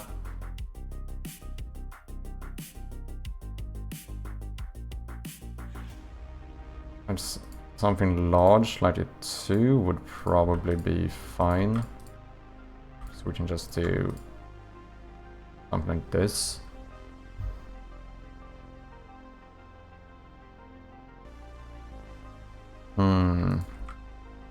I don't know, doing letters here though would be difficult, especially when we get to the wide ones. Like, I don't think I can fit an M here. This is an N. I hate M and W. So much wider than the other letters. Okay, I think we might do numbers for now. Like this size. What's that? 4 by 5.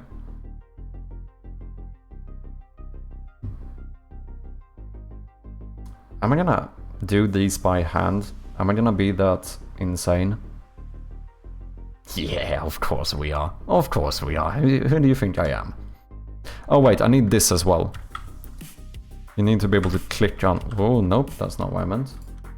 You need to be able to click on these things. So you need to be highlighted. Because I think, like, just clicking on one of these should, like, turn it. You bunch of gamers, true. Nymph, welcome in, man. How you doing? Hope you're doing good.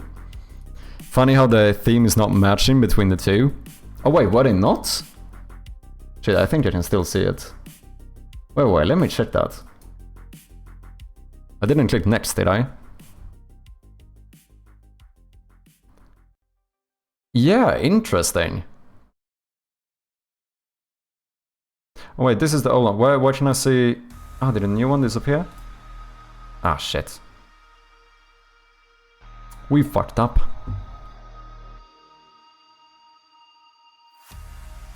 Interesting, though.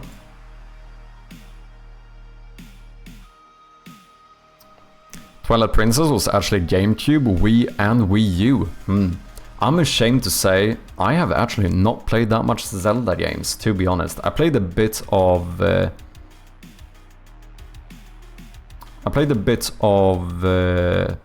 Ocarina of Time. That's really... I kind of want to try one of the more classic ones. Something like, you know, Link to the Past or something. Maybe I was looking at the black and white one. You could be right though. Because I can't see the yes for the new one, so it could very well be correct. Also, it is a game though, so let's be honest here. I would not be surprised in the slightest if they did have completely different one. Even being the same game.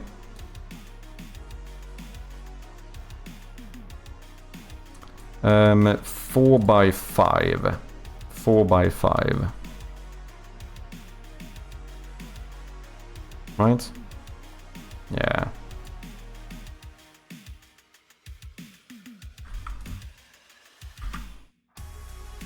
Okay, so we just need 10 of these.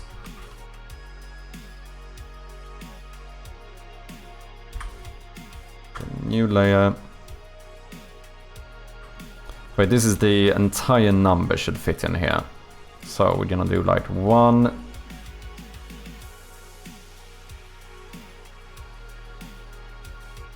2,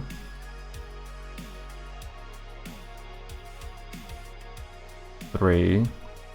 I'm gonna do numbers, at least for now, just because it's easier. Can I do this? Should we do one of these fancy 4s? And nah.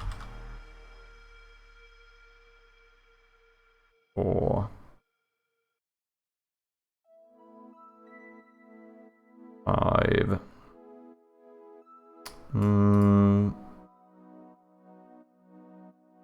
6. Yeah, sure.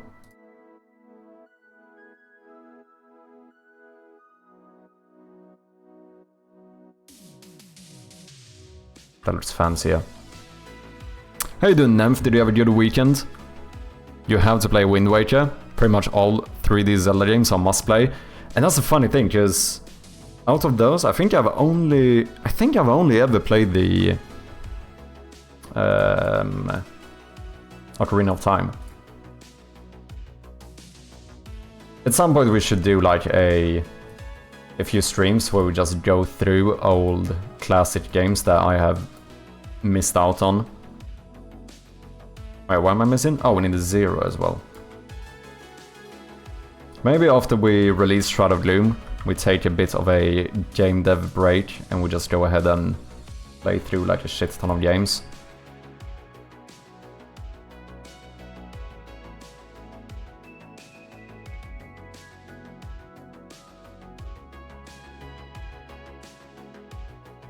Because, like, I wouldn't mind doing it now either, it's just harder to justify, because it's like any time spent on that is time not spent on making the game. It's kind of the issue with becoming a game developer. I have a much harder time just like being able to sit down and enjoy playing a game. Like when you have a project like this that you're trying to finish for like, also for like commercial, it's not like I'm just making a game for fun. I mean, I am making a game for fun, of course. But it's also like, you know, I'm trying to actually see if I can make a living out of this. Like it's very difficult to justify time spent not working on the game. Which is also the reason why my hands are fucked up, because I overwork all the time, but oh well.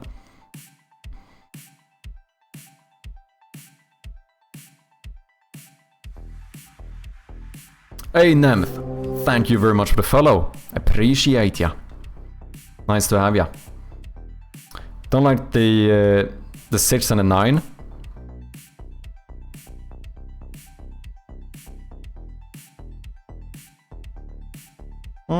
I think that's better.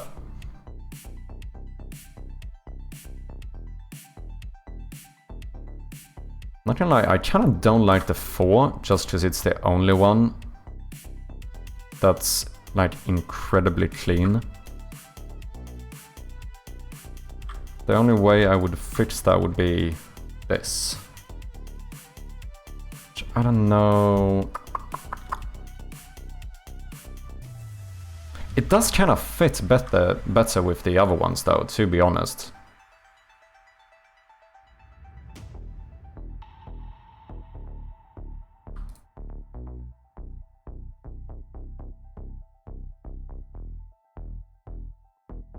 Just realized I wasn't following. Cheers, man. Hope you enjoy your stay. Okay, let's... should we see if we can get this in-game? Oh, we should probably throw the... You know what? Fuck it, let's throw you in here as well.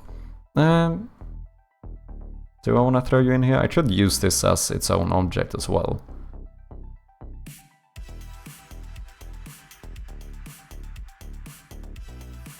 Nah, I'm good. I'm good.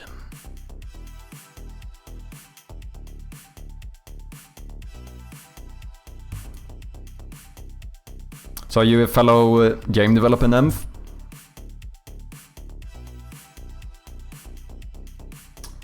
What am I doing? Art. What do I preface this with? Puzzle? I think I do. Puzzle... chest, I guess?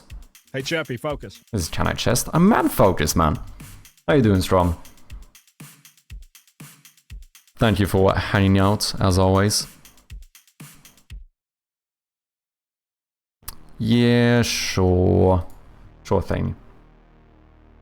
Exports.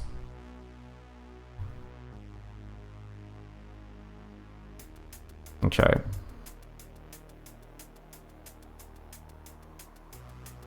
What do I want to do? Arts.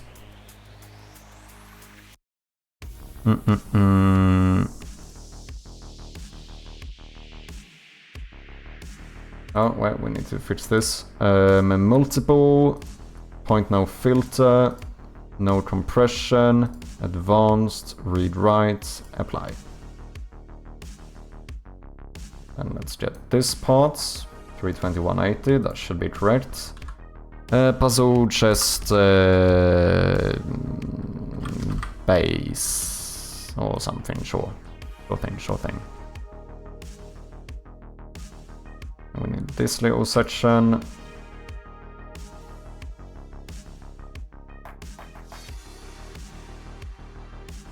Puzzle, chest, top, closed.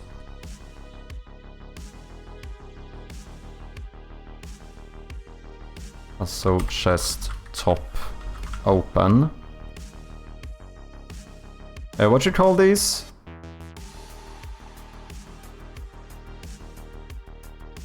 It's like a padlock. Do you have a specific name for these? Padlock numbers. Oh, is this still a padlock? I think it might be. Oh, combination lock is the other one, right. Wait, padlock, oh, padlock numbers. Okay. Yeah, I think combination lock maybe.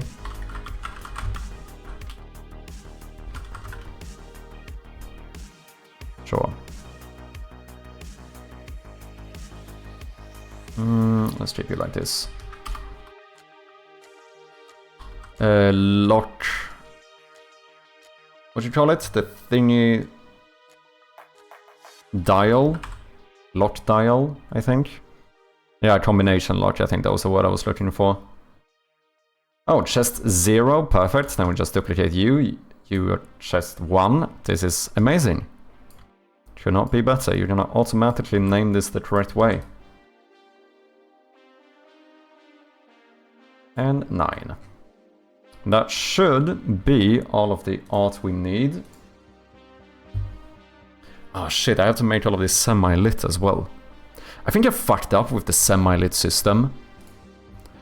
Because now I'm adding like more sprites that are not lit. Instead of what I could have done, anytime you open like a semi-lit scene, just add a fucking base light. I ended up doing that in the outside and it kind of clicked in my brain and I'm like, why have I not done this earlier?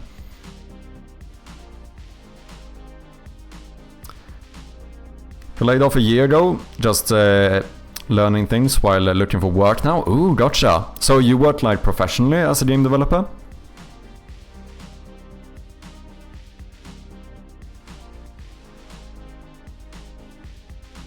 Okay, let's get something like the TV. What's my TV? TV close up. I'm just gonna copy this one.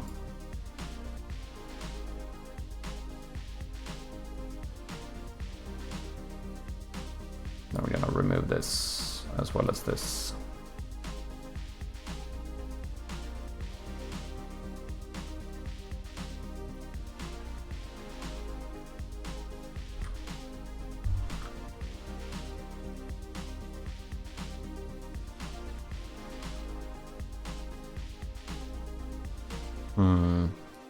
Okay. So are you just you're just an empty object? Why do you have a sprite renderer? That seems unnecessary. Remove. So this should now be what did we say? Chest. It should also be the one here. Ooh, look at that. Okay. Fancy, fancy. 2D artist, but I was working on mobile and really wanted to get out of it. Oh, gotcha. Any art you want to show off?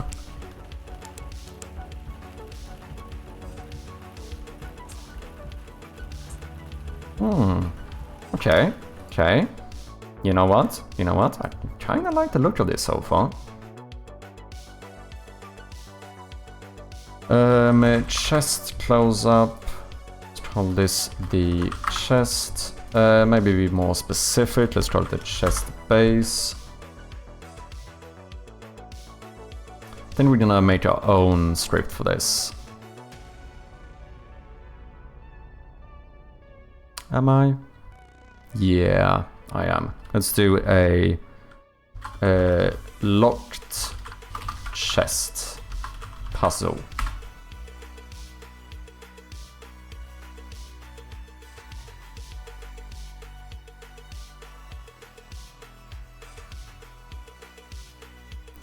Intro to song? Or is this something you've been working on now? Let's have a listen. Okay, let me lower the volume first in case this is loud.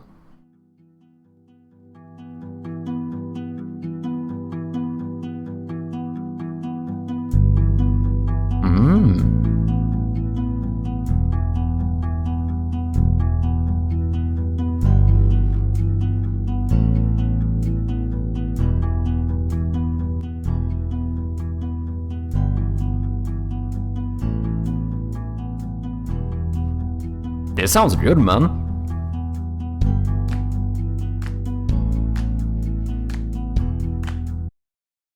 Oh, shit.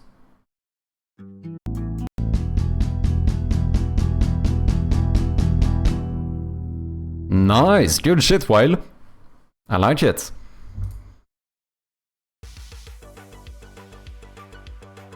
I would say the mastering, you know, I think the mastering, like, if you listen to my song again, I think you can maybe learn a thing or two. I'm joking. I'm obviously joking for anyone who's unaware.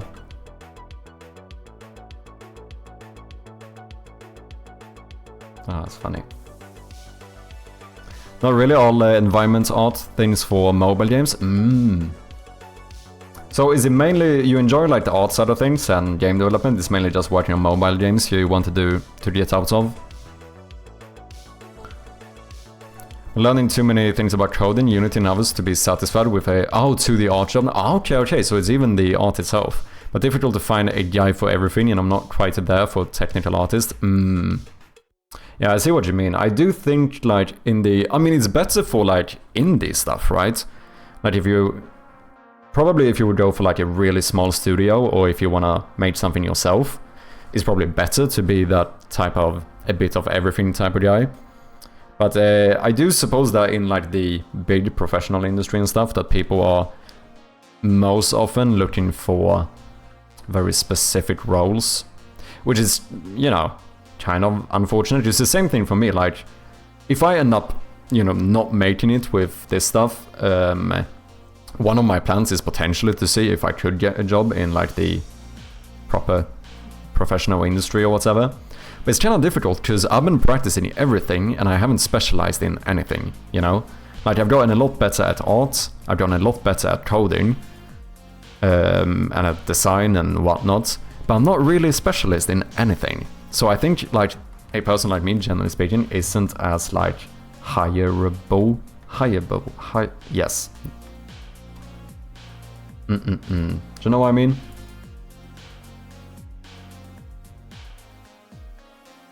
Maybe I'll do all of this with Unity events. No, that's too long. I'm not gonna do that. Like the main thing I really need here is I need this to be a puzzle. Then I need to have something like...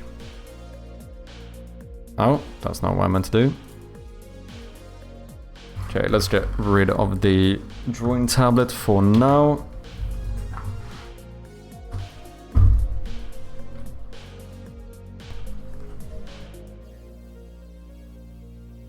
AAA studios want worker ants, not solo game developers. Yeah, no, that's what I mean. Well, it's not really about being a worker and CV. It's more about being specialized, I think. I would love to just work in my own project and release a game or whatever, but money will run out soon, yeah.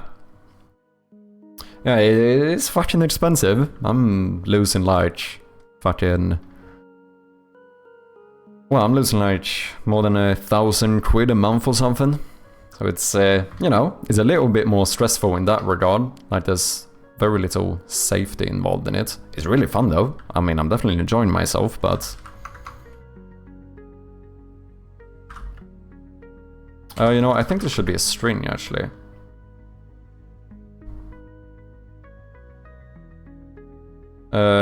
String, correct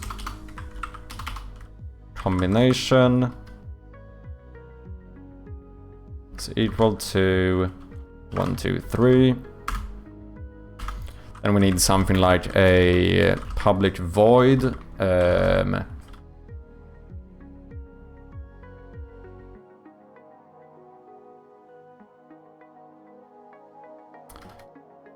Check. New combination entered? I don't fucking know. Sorry guys, we do have some ads coming up here. Might go and get myself a bit of tea during the ad, but we shall be back shortly. Then here I think we're gonna pass in a few things. Let's pass in an integer for the dial index or something, like which dial you changed. And then a int for the like the dial number, the actual number on the dial. So then we can reuse this for all of those. This kind of makes sense. When are you going to learn bit flags, or have you already learned them? I would probably say no, because I have no fucking clue what a bit flag is. Is it something I should learn? I mean, since you're saying it, I assume you think I should learn it.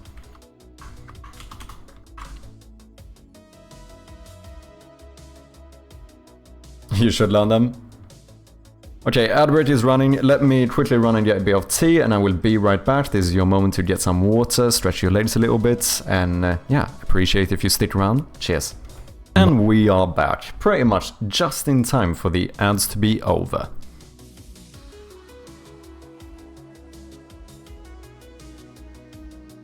Getting ads with sub and still able to use sub again, GG Twitch. Yeah, I don't know what the fuck's going on there, man. Still have no clue why I don't get ads. Yeah, I know about you're in Sweden, Whale. So you should get ads. Because I know that, like, depending on where you are in the world, you might or might not get ads or different intensities of ads or whatever. It's kind of a way to embed booleans in an int. Ooh, that's kind of interesting.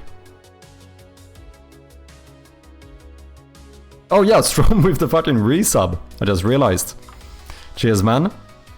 Is it the double resub again? No matter what, I appreciate you, man. Absolute legend. Yeah, I don't know. Twitch is being weird. And also, didn't you say you switched from Prime as well? I think that happened to Jin too. Or are you still a Prime sub? Because I think it might be something when people subscribe with Prime and then upgrade to like a normal one.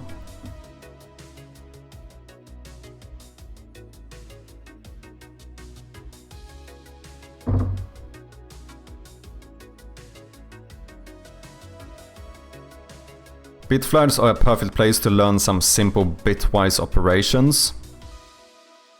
I know I think I have looked into this at some point. But bitwise operations doesn't really tell me much either. Twitch is always weird. Twitch is like this forever, beta software, yeah. It does have its ups and downs. Okay, maybe we should set this scene up first. You know what? I think we're gonna enter focus mode here. I need to go relatively soon. Can't be streaming too long today. We did start kinda late though, so... But let's see if we can finish this one.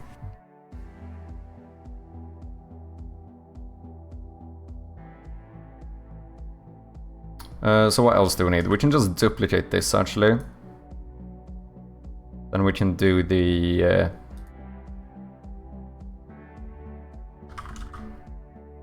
Wait, it's better to do it this way. Let's select both of these.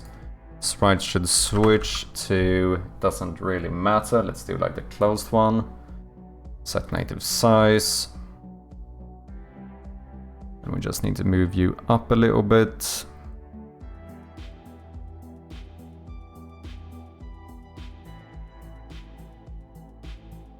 Should be good. That looks pretty perfect to me. Chest top closed. Duplicate that one as well.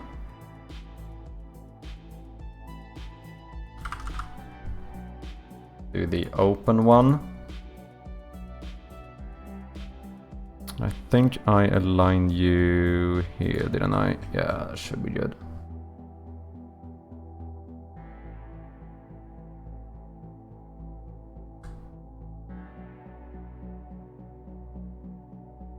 Yeah, that looks good to me. Chest top open.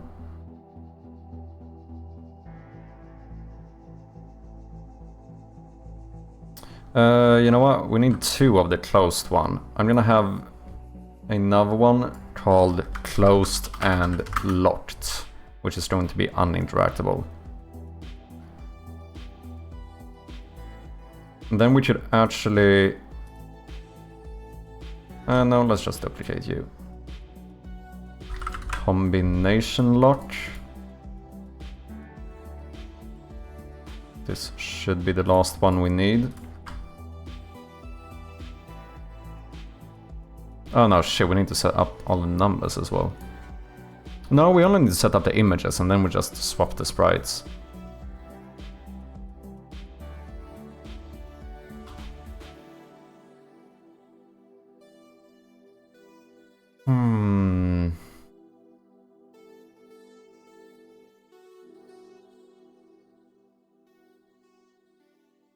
I kinda wanna move everything up. I'll keep it like this for now though, doesn't truly matter. Let's call this the combination lock. This one we need to add more stuff to though. We need to have, first of all we need 3 more images.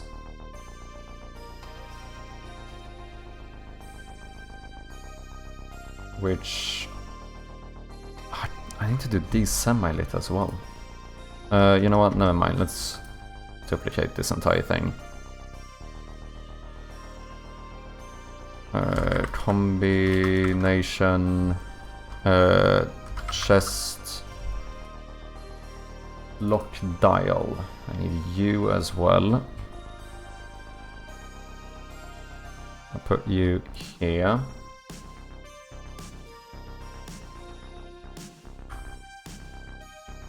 Something like so. A bit is a 0 or 1, that I know. And 8 of them make a byte, right? But then what exactly you mean by bitwise operation, I'm not entirely sure. Was that like the switching between a 0 and 1?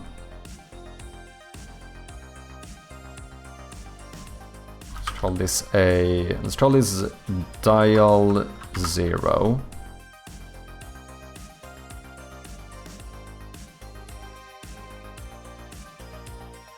And here let's make you interactable.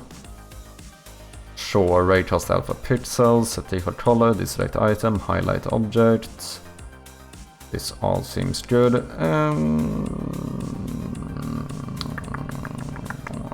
Are we successful? No.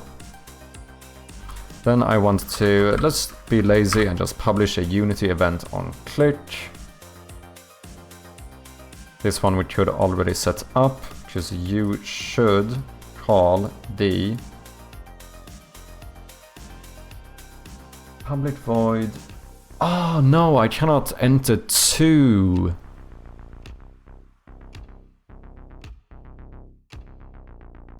I couldn't check which sprite we changed it to.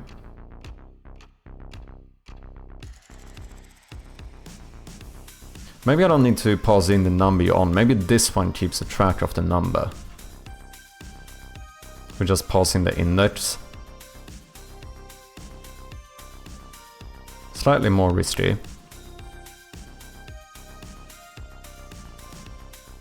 In case there could be an issue where these get like imbalanced or whatever. Why can you not pass in 2 parameters? That's kinda lame.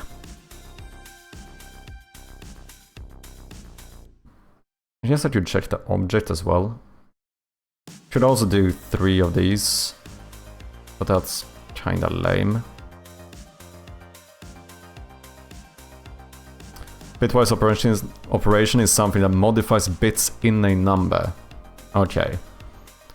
To explain the bitwise AND operator, you have two binary strings that say 0011 and 0010. When you use the operator, it takes those bits and matches all the bits. The result will then be 0010.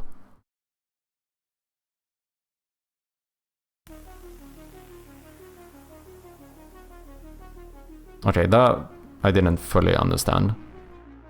I know about XOR, I think you call it, like XOR, XOR. That's using like cybersecurity, right? Which is like a way to flip every bit, I think. Or it always... No, it flips it depending on if it's 0 and 1 or something. Is that what it does? Yeah. Like if it's 0, it doesn't change it. No, that can't be the case. No, it has to flip both. Something like that. See each bit as a bool. 1 or X is always 1. 0 or X is always 0. Oh, 1 or X is always 1. 0 and X is always 0. That's X and, I think. Looks through the bits and the ones that are the same will be 1 in the... Oh, okay. Oh yeah, that's what it does, the XOR. Right, because that's the opposite. Yeah, it doesn't... Yeah, it checks if it's the same or not. So you use it against another bit. And that the other like bit string or whatever, that's not what it's called, will be like the key to unlock the XOR or whatever. Exclusive OR. 1 XOR 0 is 1. 1 XOR 1 is 0. Okay, yeah. I think I know what you're saying. If you have 2 different numbers, it will be a 1. If you have 2 of the same, it will be a 0.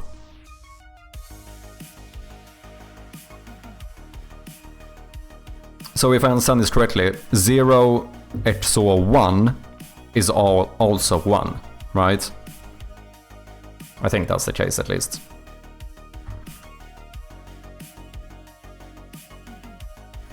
Okay, let's set this up and then we do the code. Now we should be able to pass in new combination entered 0. We duplicate U. I guess U should just be centered. This one should pass in 1. Duplicate U. Oh damn, did I align that pixel perfect? Holy shit, look at this guy. U should be 2.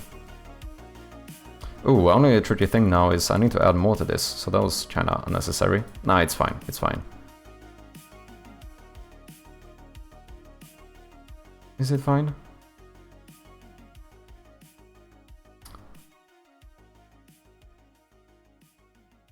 Maybe I should do individual methods for each one. It's kind of unnecessary, but it kind of makes it easier. Because I also need another duplicate of you. We're gonna put this to like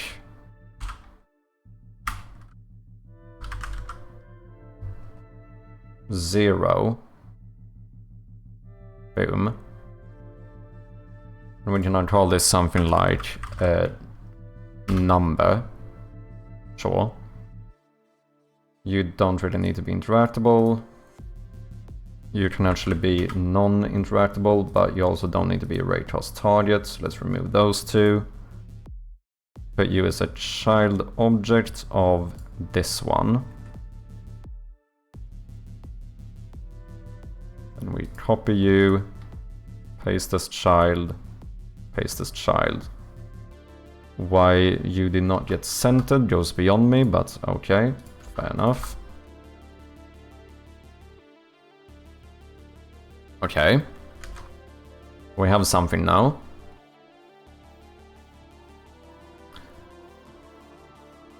Oh, I should have made... Maybe I only needed one image.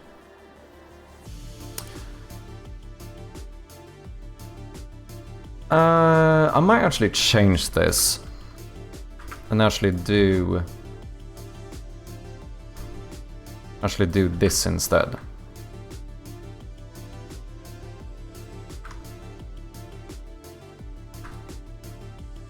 Instead of having 2 images.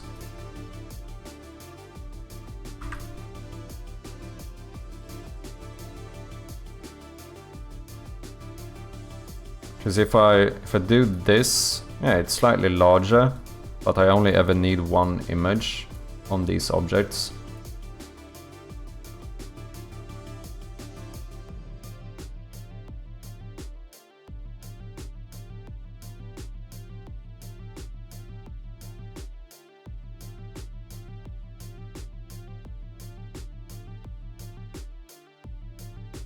I kinda hate that the 1 isn't centered. That's gonna drive me insane.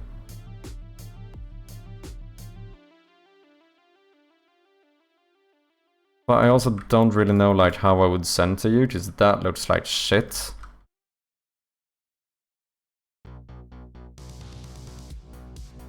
That also kinda looks like shit.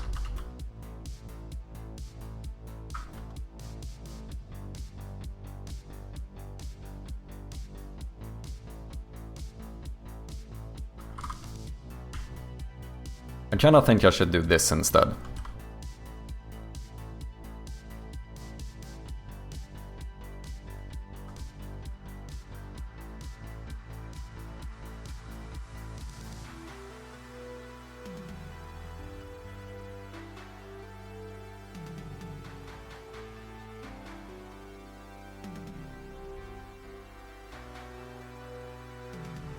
Why did this not break the thingy?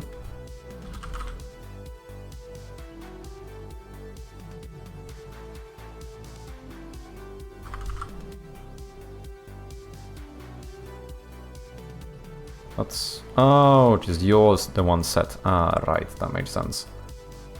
Let's rename you into puzzle chest 0. Gonna delete all of these. And I'm just gonna duplicate you.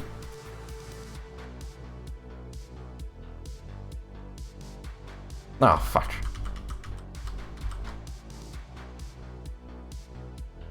Puzzle chest 0. Not call you that? Why? Oh, do I have another one behind here? Ah, I see. Now you should be called 1, exactly. 2, 3, 4, 5, 6, 7, 8, 9. Because now both the number and the outline is gonna highlight as well. I think this is just better in almost every sense.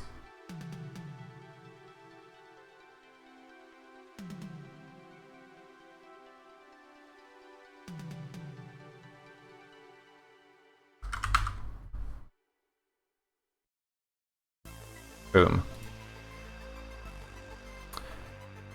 I need to flip both sprites though. The unlit, the non-lit and the lit version. Looks like you're making a slot machine, kinda true. Switching 1 for true and 0 for false. Oh, so you can think of it like that. Exactly the same thing. Oh, yeah. I see what you mean.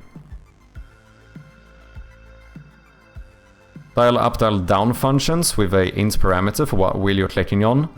I don't know if we can do dial up and dial down though. Because I don't know how to... In that case I would have to make like the top and bottom interactable. I'm kind of thinking about maybe just going one way. So if you go past the number you want, unfortunately you have to click the whole wheel around. It's kinda what I'm thinking. Yeah, still the same idea, fair. Have an int for each dial that it cycles through. At the end of that function, have a solve check that checks if the 3 dials ints match the puzzle solution. Yeah, this sounds like the way to do it.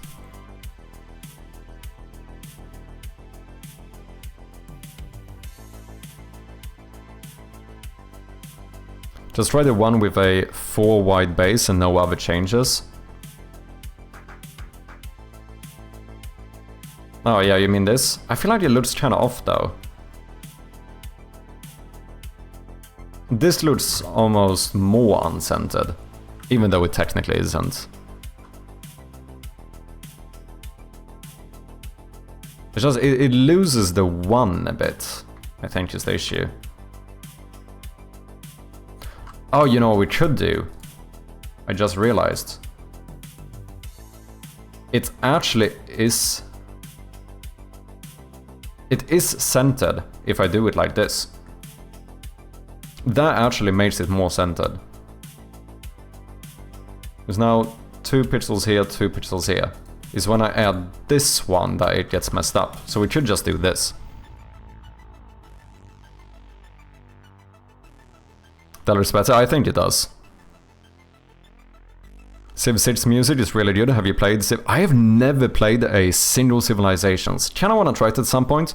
Don't know if it truly is my type of game. Like, I don't know though. Like, obviously I haven't played it. But I've never been super much into like... I haven't played a lot of like proper strategy games in general. Other than like losing against my mates in Age of Empires. Like 4X type games and so on. No, I don't know if Civ is really a 4X game. Is it? Is Civ considered a 4X game? I think it is. Slightly unsure. As long as it looks different enough from the 7, yeah. Which I think this should be clear. I think I prefer this.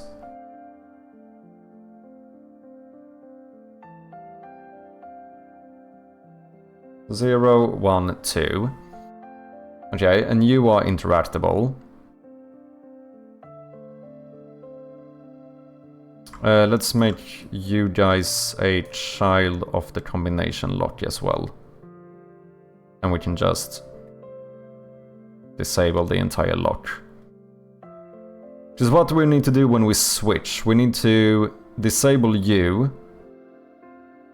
Well, we can actually use the solved interactions there, which I already have, don't I? Yeah.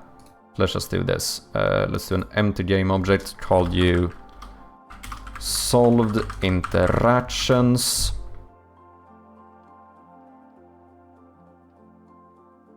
Gonna need some sound effects and stuff here, but we'll leave that for now. Instead, we're gonna do... we can probably find some... we might actually have something that work well. Let's do something like switch objects on click. So we want to deactivate the combination lock. We want to deactivate the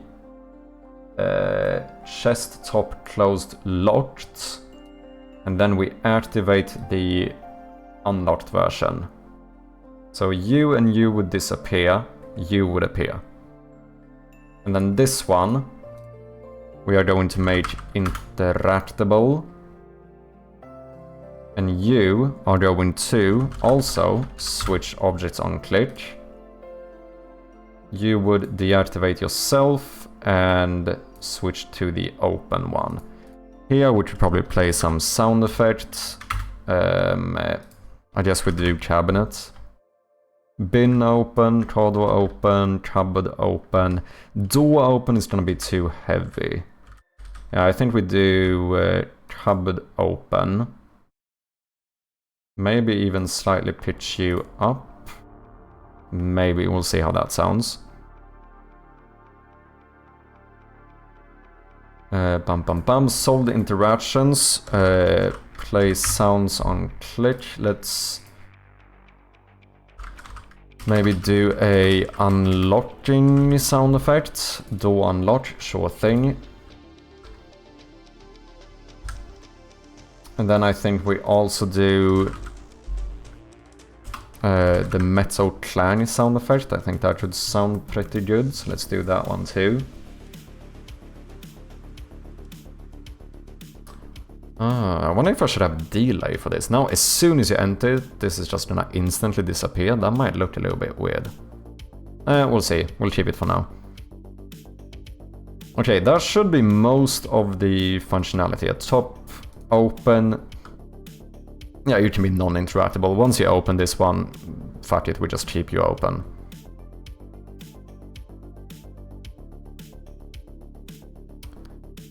Do not have like a secondary action keybind. What do you mean, Whale?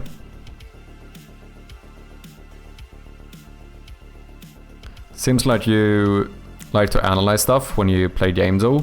Maybe like Civ 6 and get hurt. Could be very well be the case. Like I said, when I say that, I don't know if it's my type of game. Like, very much take it with a grain of salt.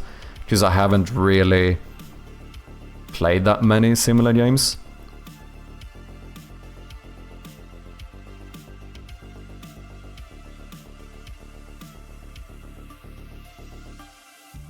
Is Fog of War chess a 4X game? Unsure.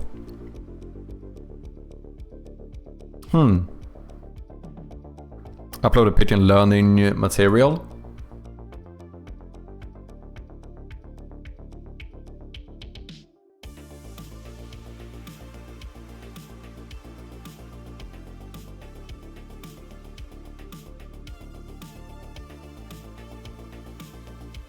Contacts bitwise operators discussion on stream. Okay, 1 decimal binary. So these are just the numbers. Yeah, the decimal, then in binary, yeah. And 10 and 7.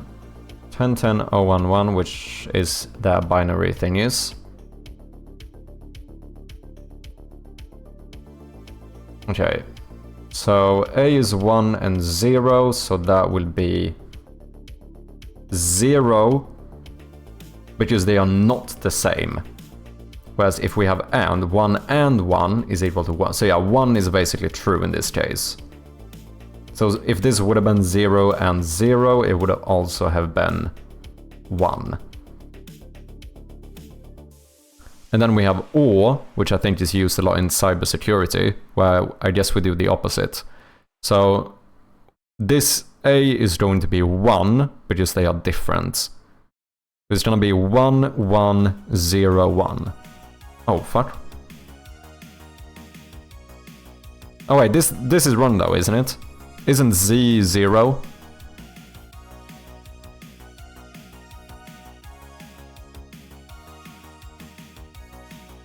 I'm fairly sure that's the case.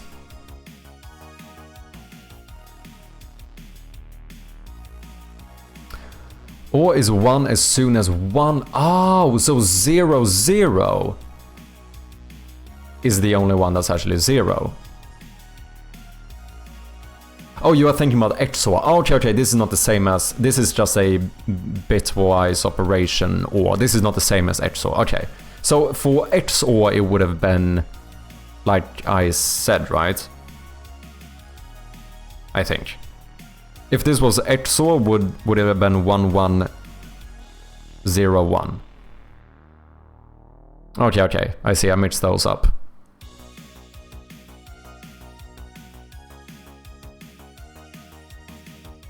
Interesting. Thanks for sharing, man.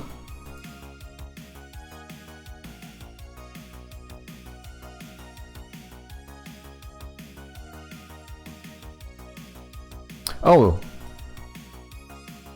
The edge saw and then... Oh wait, this is edge saw. 1010 edge saw 0111, which is the same one. Oh yeah. Yeah, exactly. Okay, 1101. Yeah, exactly. Okay, sweet.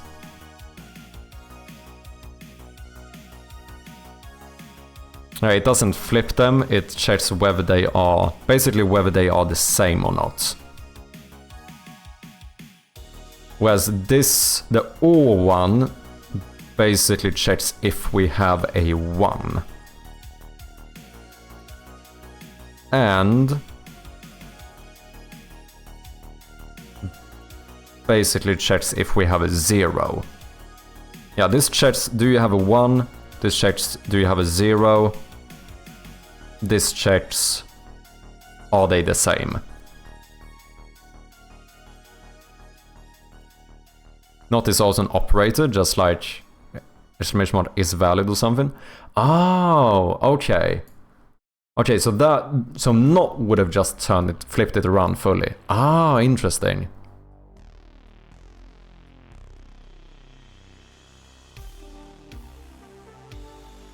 Interesting. Okay, let's see here.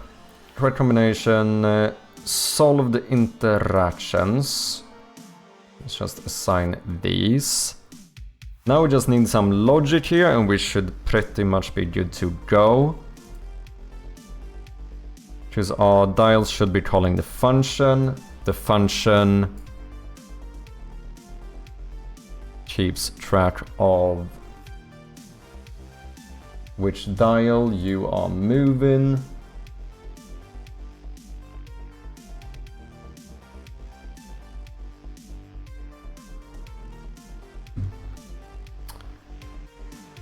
So, what do we do? Well, we want to add to the number and then switch the sprite.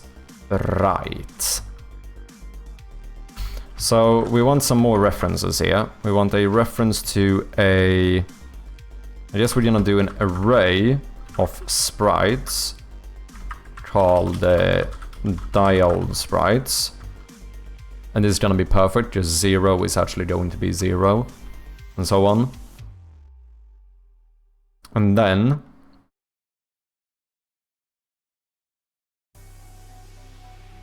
we can assign those as you click on one. And we need some type of a private void check combination. So I guess we keep track of a current combination as well. Current combination. Let's default this to just zeros. So this should be fairly... oh fuck, I'm actually a little bit scared now. 100 numbers? This is fairly brute forceable.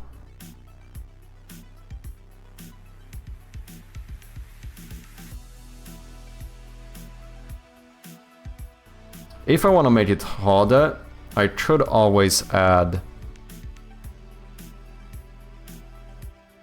letters instead. That would make it harder to brute force. Oh well, no wait, this is not 100, what am I saying? It's 1,000. 000 to 999 is 1,000. That's fairly much.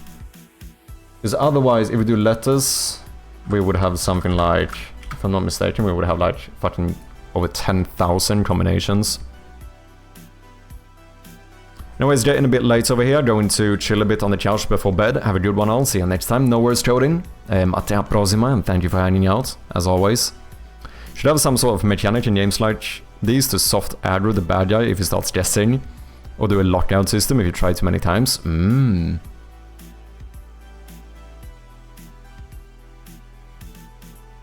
You could actually do something like that.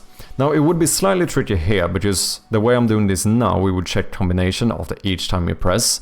But if we have a button to unlock it, like if you would have to set them correctly and then click a button, then you could easily do something where, like, if you've pressed this one 3 times in 5 minutes, then you're no longer allowed to guess for the next, like, 20 minutes or whatever. You could actually do something like that. Same thing, yeah, I could do that with other objects I have in the game as well. But if I really want to deny brute forcing, that is an option. In some cases, I think brute forcing can be fine. But sometimes, especially if this is supposed to just be like a fully hidden secret or whatever, like if this is not part of the main progression, which I don't know yet, because I don't even know what's gonna be in here. At that point, I wouldn't, you know, I wouldn't see it as a bad thing to make it very hard to brute force it. Like, unironically. You could actually do something like that. Okay, check combination is obviously gonna be very simple. If current combination is equal to the correct one, then we just call puzzle solved. Easy peasy. So at the very end of this, for now, we're just gonna call check combination. We need... we should do an array here as well. We do an array of images. Yeah. I think I need 2 arrays.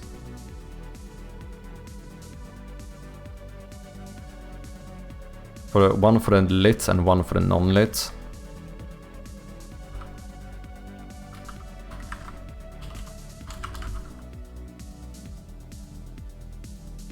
Or I could just add 3. With 0, you should change 0 and 3. You could do that as well, put them all in the same list. Do 0, 1, 2 lit, 0, 1, 2 unlit. And then you just change the sprite, that's +2 as well. Is that outrageous?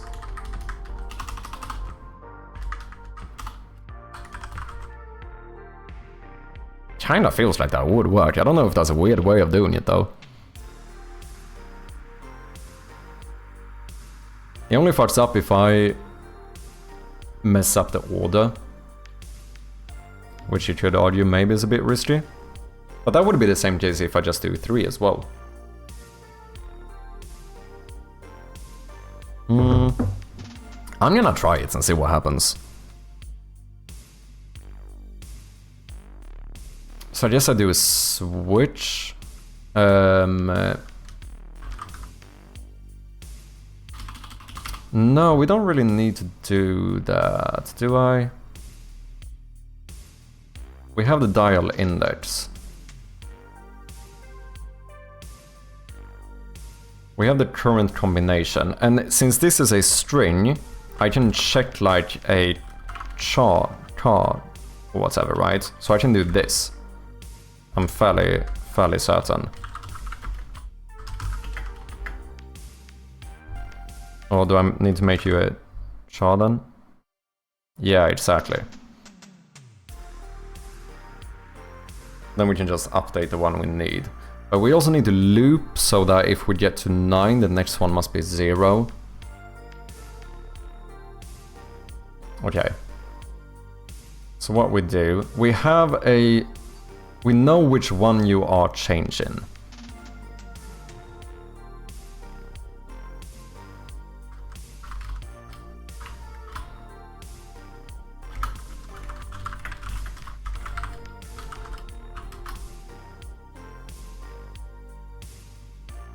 This is kinda unnecessary, but... Oh well.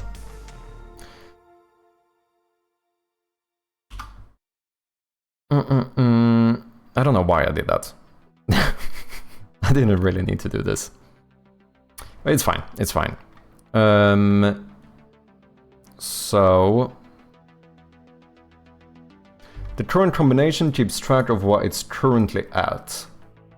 So I need to take a int new number is equal to current combination at the index of the dial index.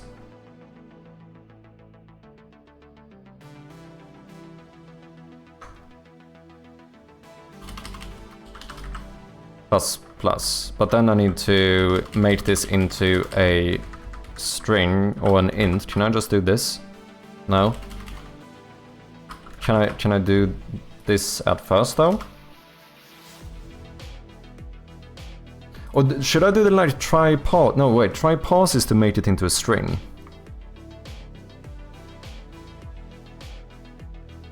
This should be fine as long as I made sure to never put this into something that isn't an int. Otherwise, I don't know if this could give me like an... But wait, I didn't need this. You did this automatically, didn't you? But then I cannot add to you. What? Can I do +1? But is this gonna give me 11? Or 01? If this was 1, is this gonna... Because this is technically a char with string or whatever.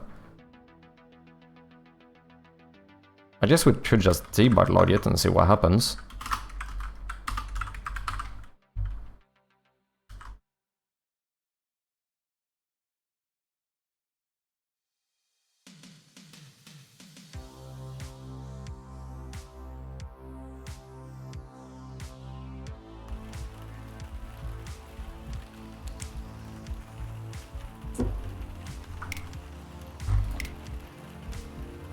$49? How the fuck does this give me 49?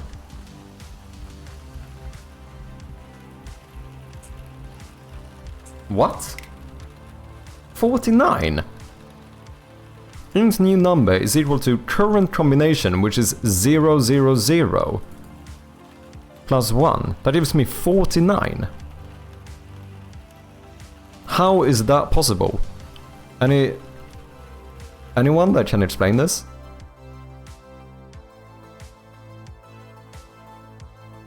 How can this give me 49?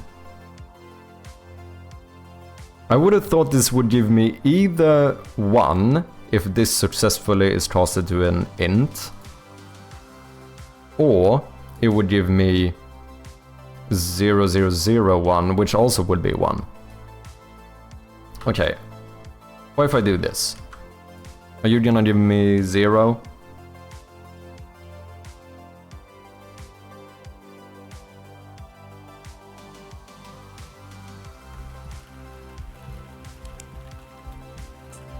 $48?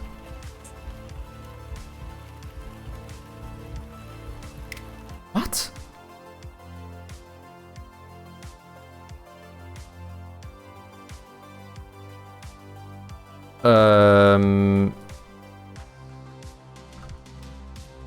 I am fucking clueless right now.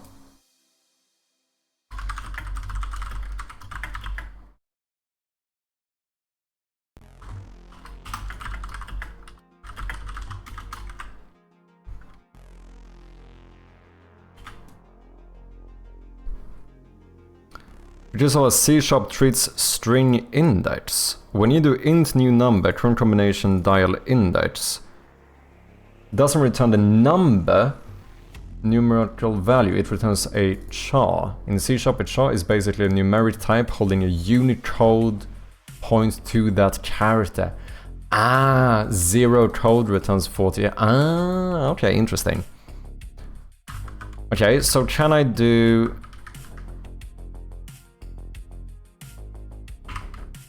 Can I just like cast this to a int? I don't know if I'm missing like a function here. If there's like a... Should I do like 2 int instead? Is that better?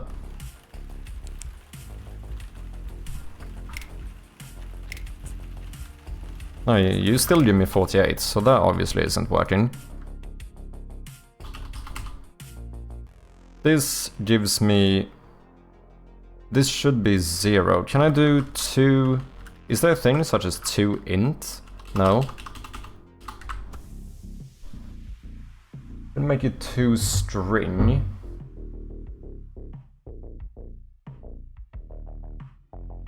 What if I make it into a string and then I make that into an int? No.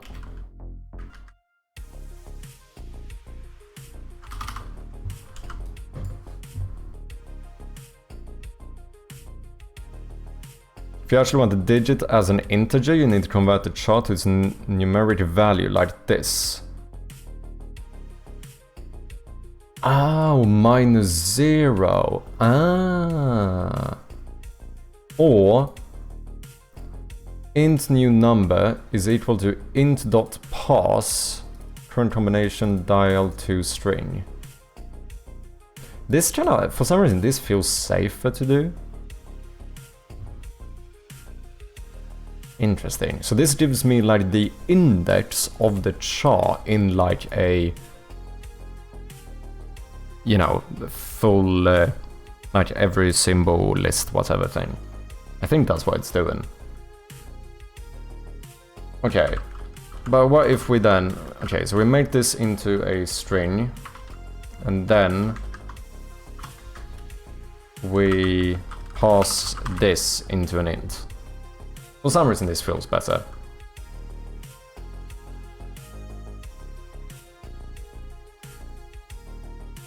I basically just realized that I don't really know how chars work. I was really passing into integers, I suppose. 0, 0, 0. There we go. Okay. So that should be fine.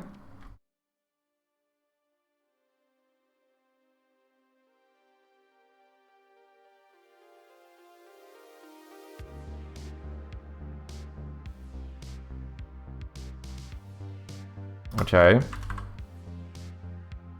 New number plus plus.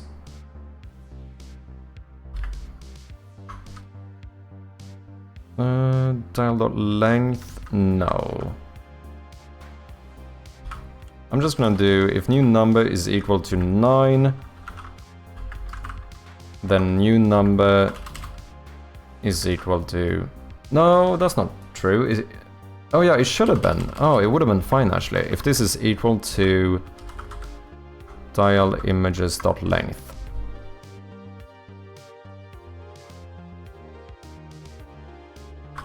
Because this is going to be 10. But is this weird?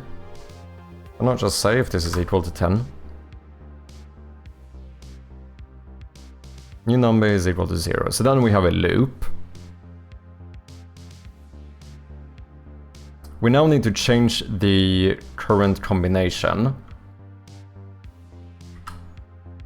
So, current combination, yeah, add the dial index. Oh shit, wait. Now I need to like reverse past this though, don't I?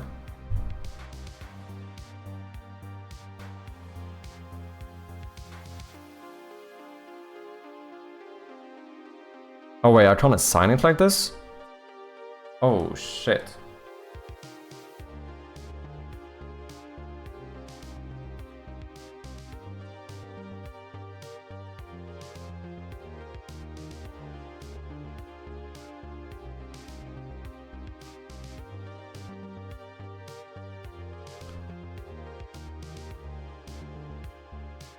But I could do this, no? But if I do this to string,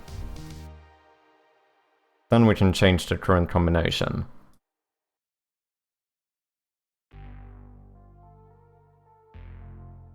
New number, blah blah blah.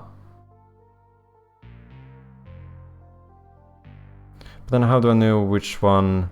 Unless I get all of these and then only like int first number, int second number, int third number. But this seems...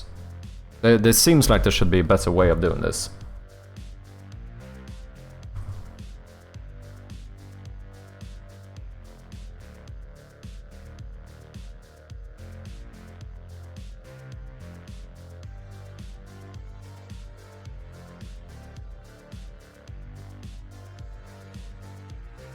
Don't know what that way is.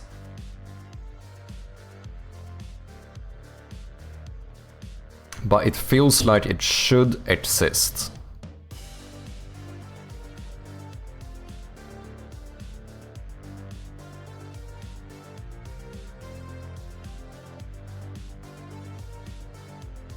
Because this would just change it to one number now. I could also just add 100 if it's the first. Or do times 100. Times 10. Times 1.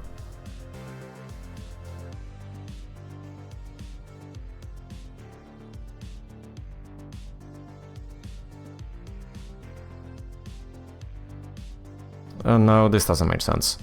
Fuck, wait, what do I want to do here? I found the current number we are at.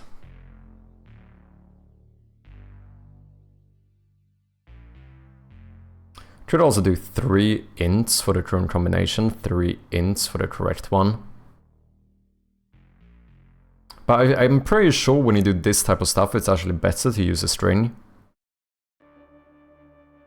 Oh, but I think that's normally because you can just append to a string. I don't really need to append here. Maybe doing a string is the weird part.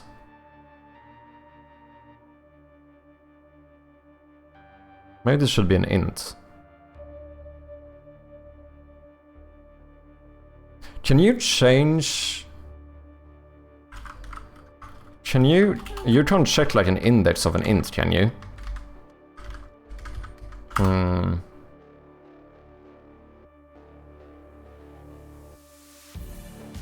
Okay. But I could keep track of integers and then make it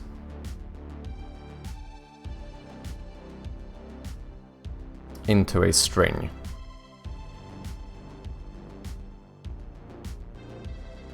Like int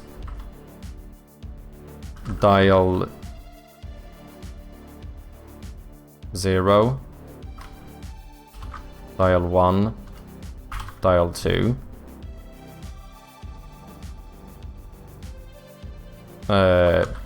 Position, maybe?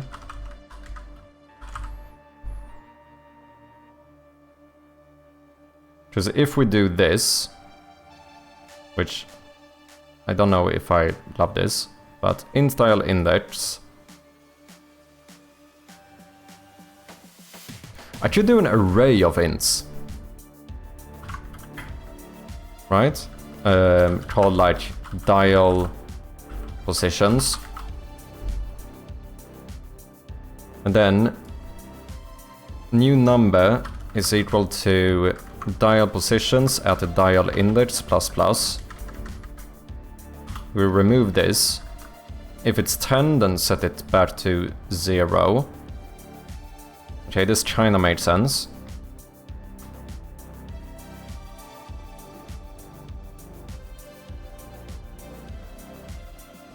I don't know why I made this method. This kinda made sense. And then we could just do string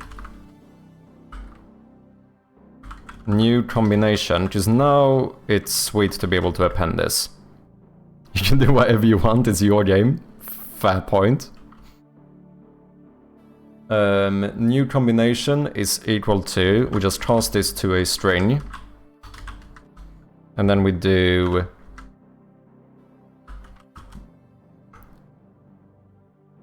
I should run a for loop here.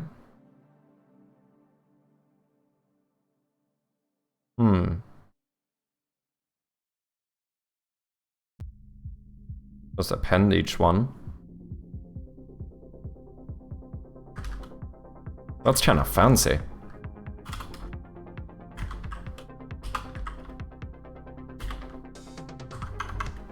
That feels kind of fancy. If you are less than 3. Less than 2? 0, 1, 2. No, less than 3.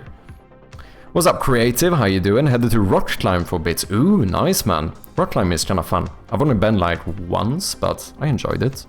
twice, maybe. Wood grain.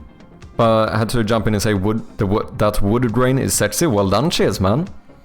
Yeah, I think it turned out pretty good. Quite happy with it. Hope you're doing well and have a good time climbing.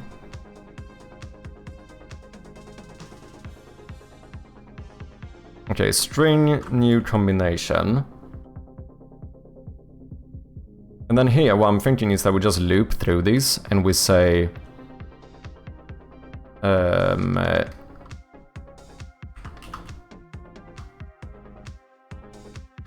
if I is equal to dial index, then new combination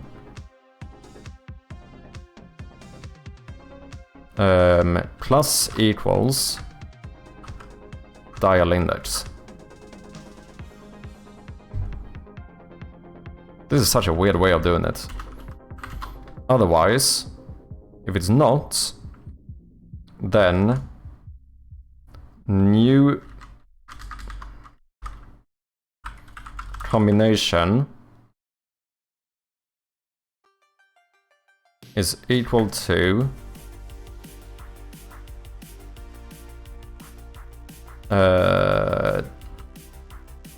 dial positions at the index of I.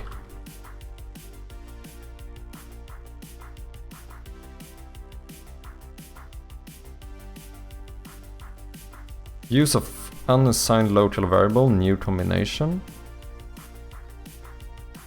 What, do I need to initialize you to something? Wait, what?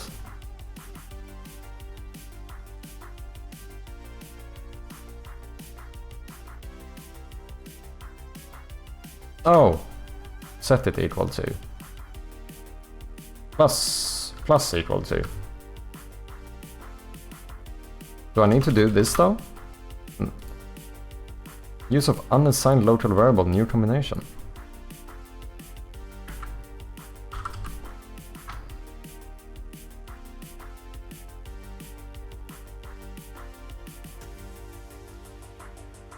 If I don't get an error from this, I'm gonna be very surprised.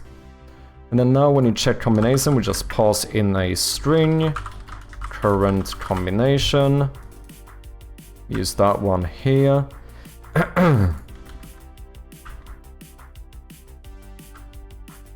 And we pass you in.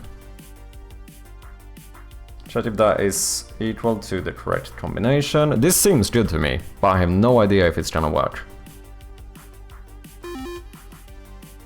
I'm kinda intrigued to see.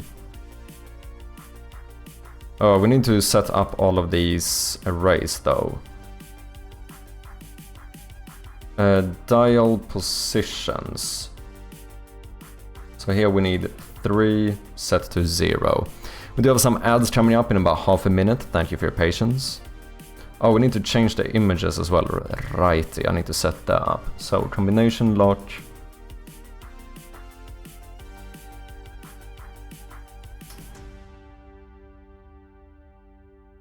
And I kinda need to change the non-lit version too.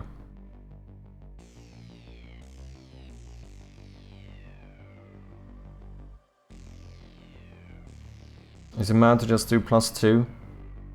Nah, it's fine. Who's gonna know? Who's gonna know?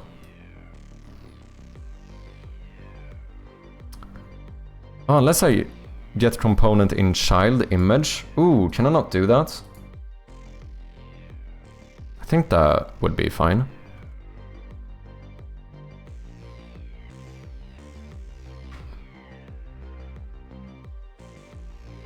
Do I need to know what the new number is? I do. So what if we do a update sprite, private void update sprite. We need to pass in a int new number. And we pass you in here.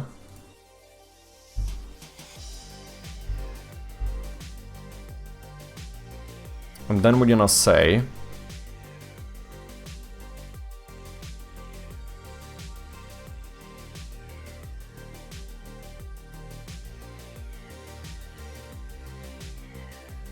well, we have a list of the images here, so we just do something like dial images at the index. Oh shit, we need to pass that in as well. Dial index. I don't need a separate function for this. It's fine. Dial images at the index of dial image. Dot sprite should be set to dial sprites at the index of new number. That should be fine. Oh, and then we also need to set the non-lit version, so maybe we do this instead. Say image is equal to this.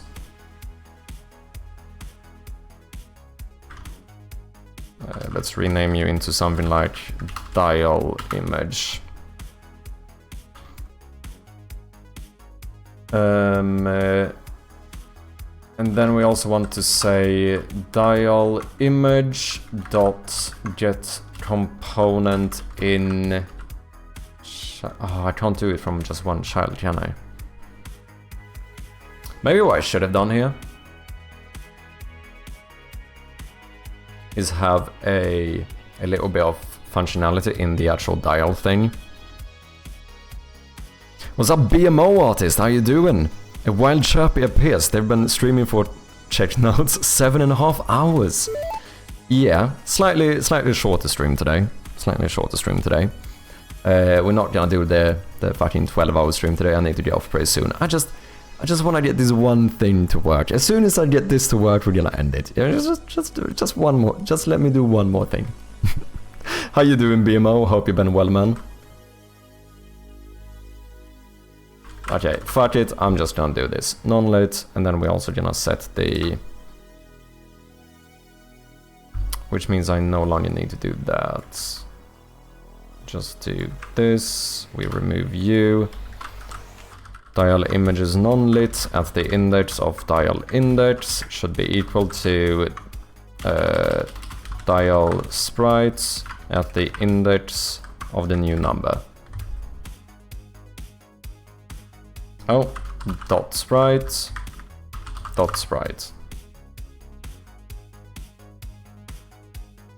Okay, I think this should work. How are you today? How's the game coming along? Really well. I feel like we're making some progress here, so that's always good.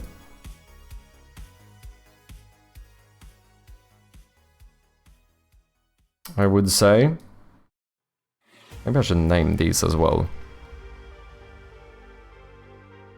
It's better now, that's nice to hear. Did you have a good weekend? Oh, dial sprites. Here we need to add a lot of these. We need chest 0. And then we need exactly 10 of you.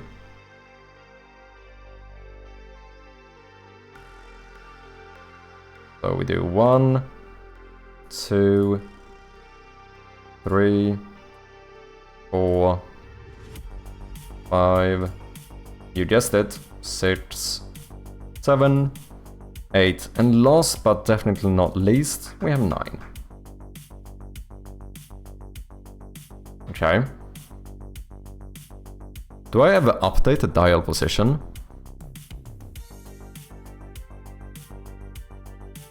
Ooh, I almost missed that one, didn't I? Yeah, you thought, huh? Dial position at dial index is equal to new number. You guys definitely thought I would miss this. Cheeky bastards. Oh, which means I actually don't need to do this here. Now, since we updated this, this all is unnecessary. We can just set a new combination.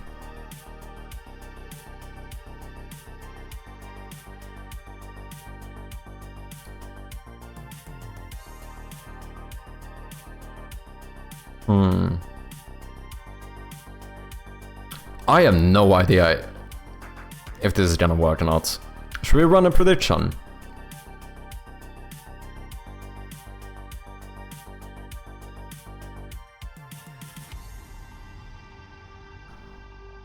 Okay.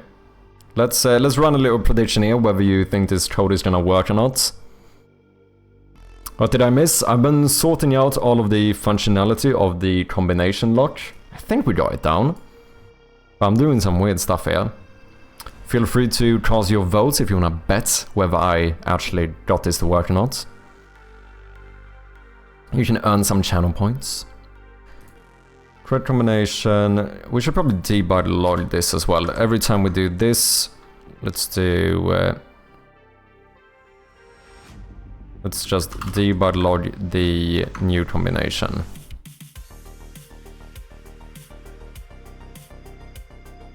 If you reach 10, we set it to 0. We update the dial position.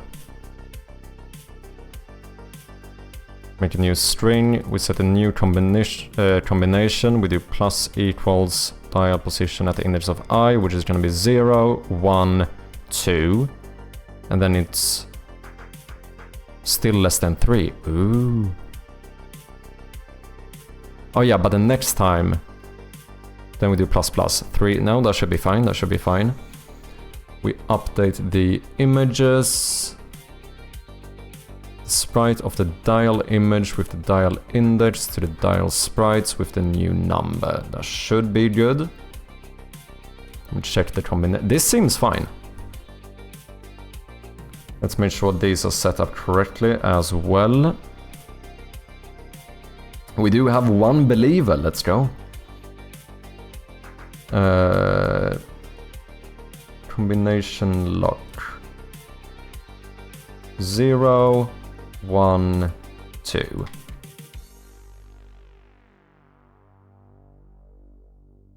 I think I'm a believer. I think I am a believer.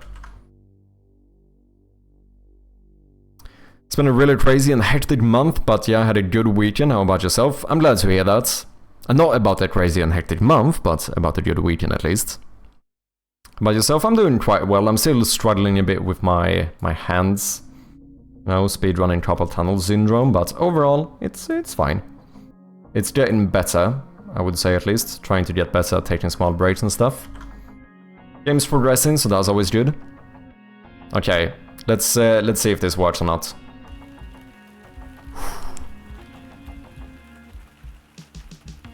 Okay, so I can't click here. These are highlighted though.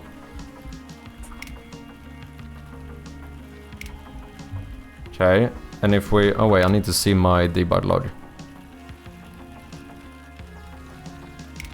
If we click here, it should say 1. Fuck. Ah shit, it doesn't change. Why?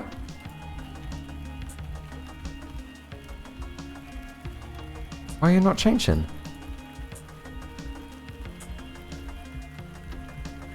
Dial positions. Shouldn't I update those? Okay, code is not working. Sorry about that one. Choose outcome. Nah, it did not work. Okay, what am I missing? The dial positions was never updated. Int new number is equal to dial position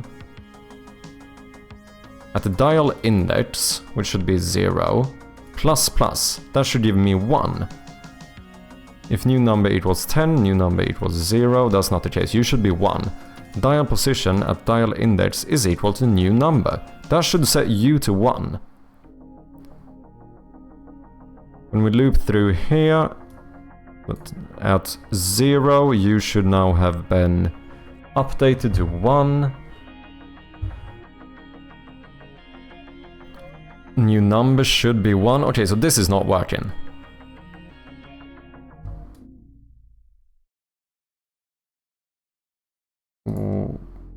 Why?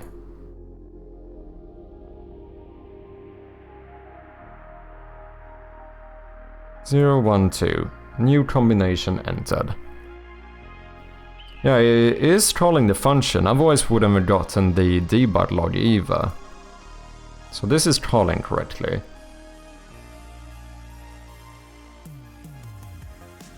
But I don't think this is working.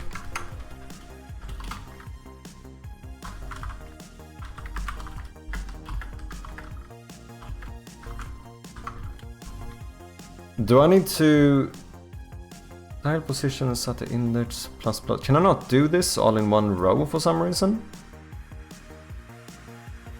Because that should add 1 to this one. And then I set that one as well. I didn't get any errors or anything. Maybe I need to do that and then do new number plus plus. Yeah, new number is equal to 0. It never changes the number. So the plus plus here doesn't seem to do anything. So what if I do this and then I do new number plus plus? I don't really understand why this wouldn't work, but let's see, I guess.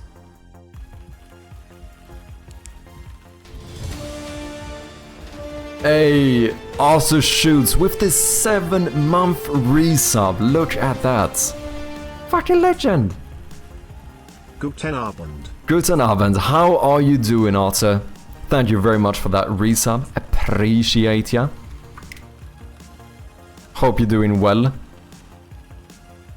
In the credits as a supporter as well. Look at that.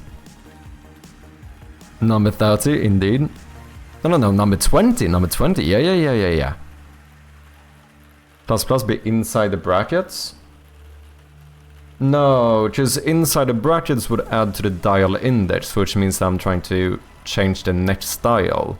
I want to add 1 to the position of the dial, which is like, maybe a bit of a weird term, but like, you know, what position you have spun it to or whatever. Thank you very much, Arthur. Hope you've been well, man. Hope you had a good weekend. Yeah, new number 1. 211, 212, 222. So this is fine. Why could I not add plus plus to that one? That is very interesting. And how to do it separately.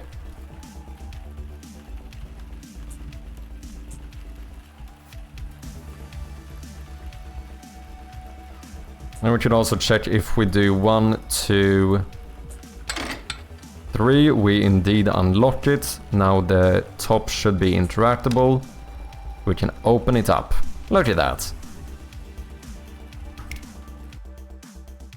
We do need a sound effect though.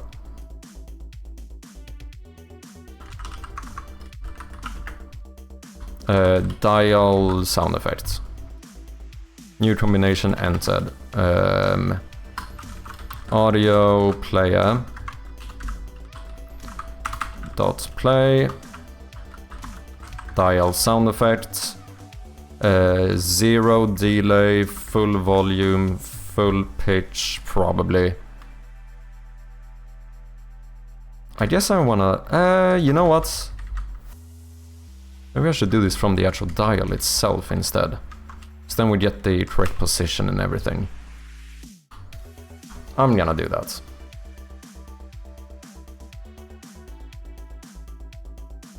You can brute force and auto unlock puzzle too. Yeah, no. I mean, even if it didn't auto unlock, it would still be brute forceable. Just slightly more work, 1 extra click.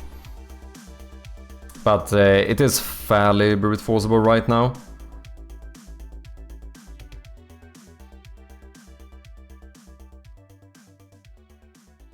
Okay, so on these we want to add, let's just add a play sound on click. And I don't know what to do here. I guess we do some button sound effects.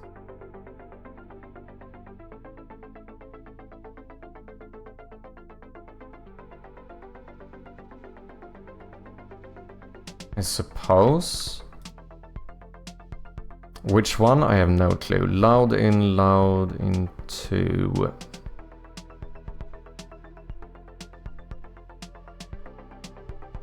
Old in. It's too much push on those. Small in out. Maybe like this one. Let's just try that one and see how it sounds. And we update it in runtime and see which one sounds the best. Yeah, I think I'm gonna do something to make this less brute forceable. Yeah, I don't like that. Do I still have all selected? I do.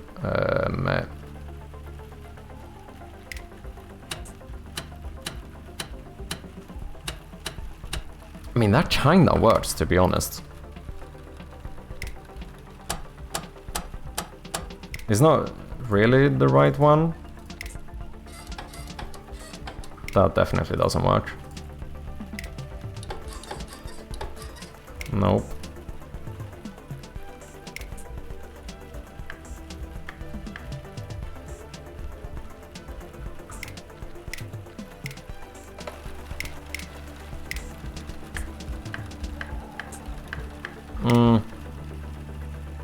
This is the one we tried. Slightly too light, I think.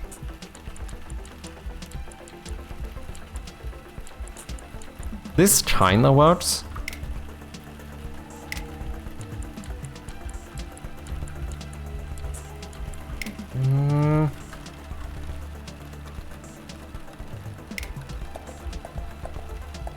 No.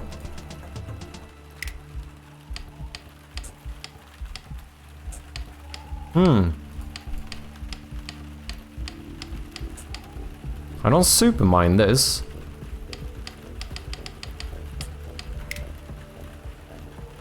I think this one, or like the first one, is probably the best.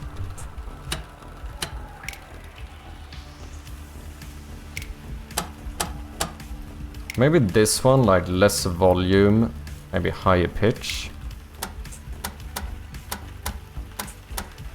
Yeah, I think something like this might work.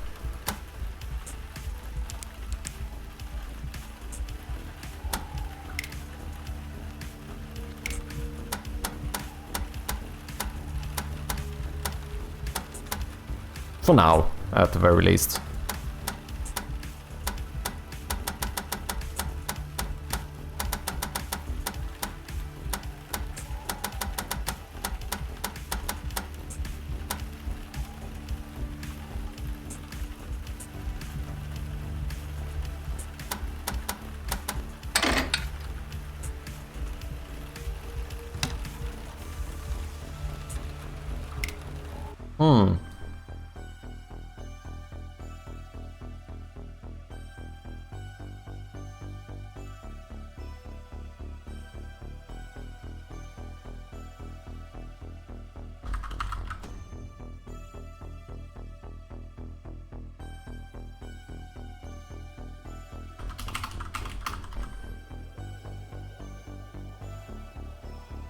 Okay, let's do a little box to actually open this one, and we are pretty much good to go.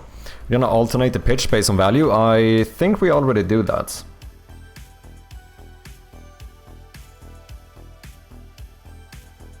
Yeah, we have a 5% pitch variation. So yeah, it's not based on value, but it's every time you do it, it's 5% random. Which is both up and down. Like the most it can be is random between -5% and +5%.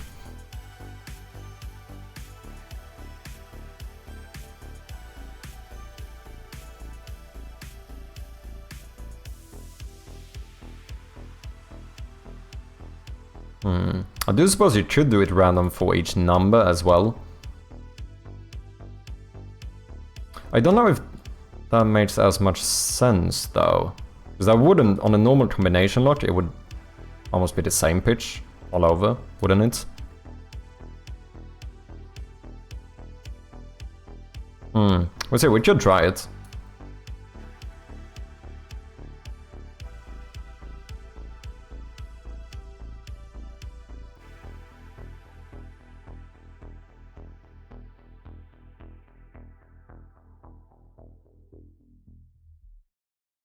Okay, let's unpack all of these. Let's move you. Did I ever... Can I cut this one out? Oh, I didn't even save it.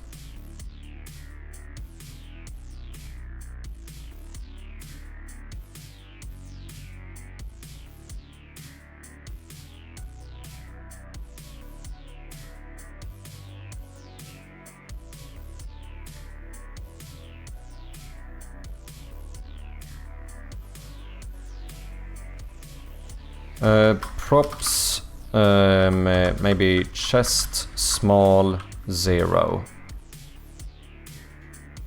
Props chest small 1.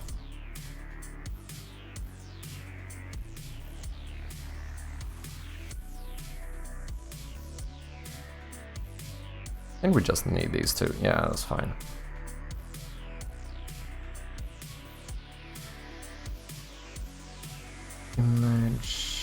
Image.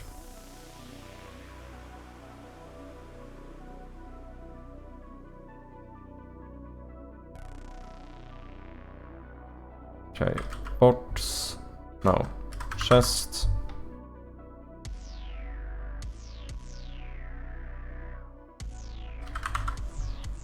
Chest.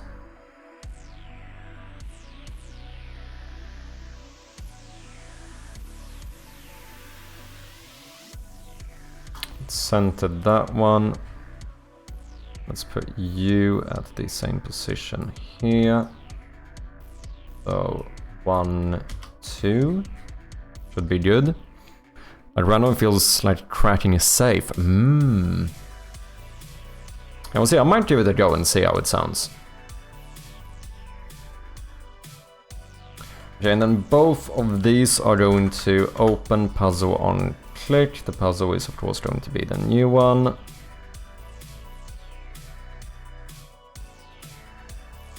Oh, this doesn't really make sense. Oh shit, almost too big. I could put it down here, I suppose. Kinda my only option.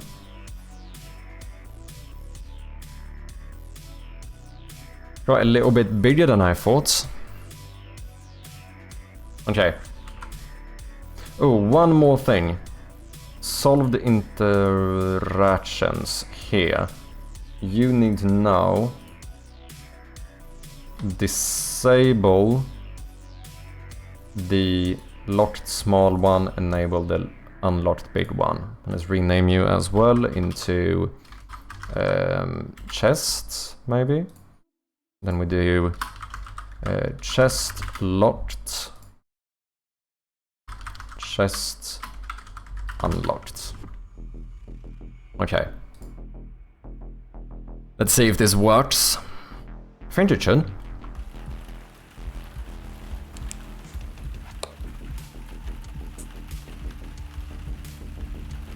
Oh, chest doesn't highlight. Oh, because I forgot to add the interactable script, of course.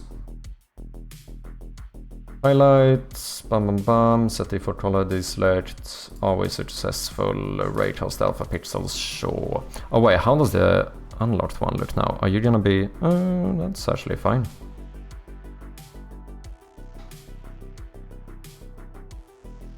Okay, that should be good.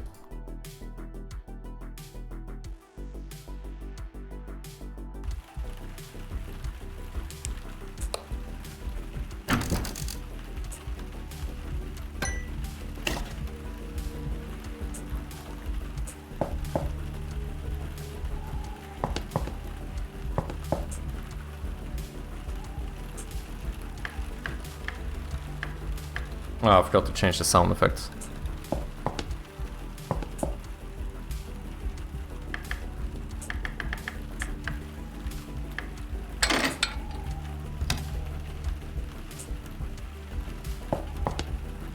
And now it's open here too. Look at that.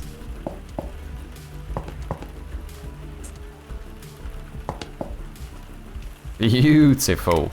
Okay, I am pretty happy with that. Main thing is that this sound effects need to change. What did we do? I think we did the first one, and maybe we like up the pitch and lower the volume. think that's what we did.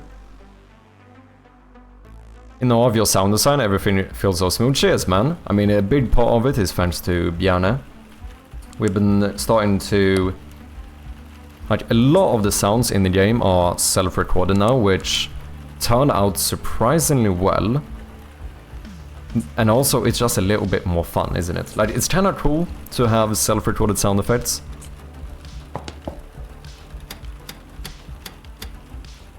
There we go.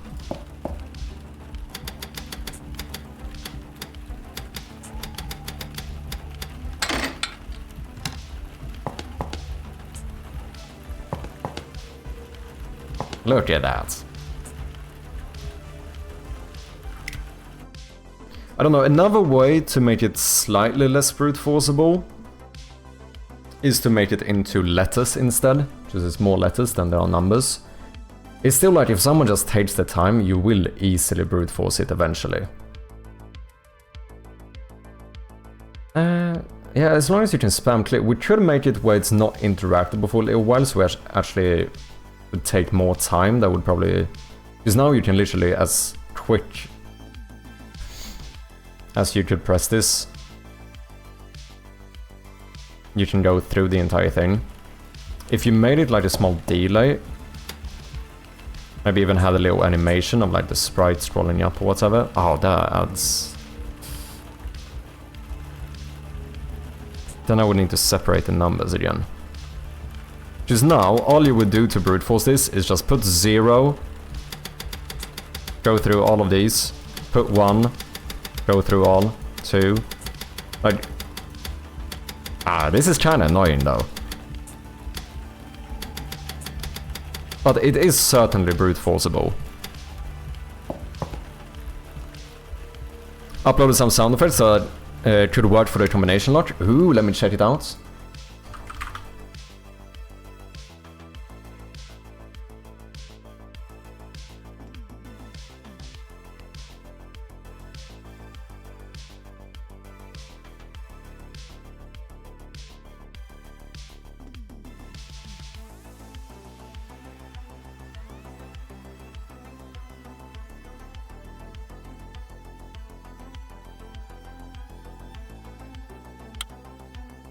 Nice.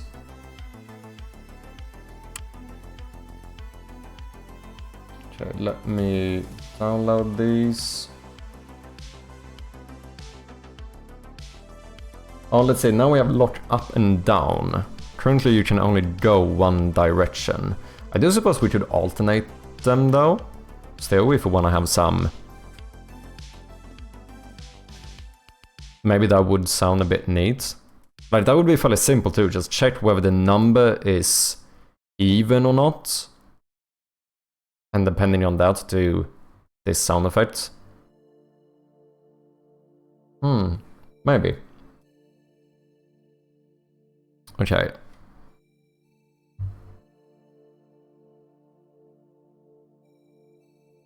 Let's throw this in. What's up, Jamian? How you doing?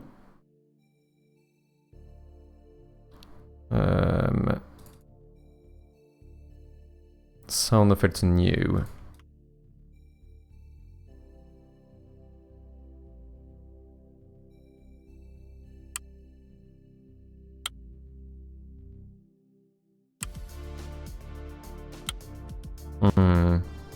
What is the thing, by the way?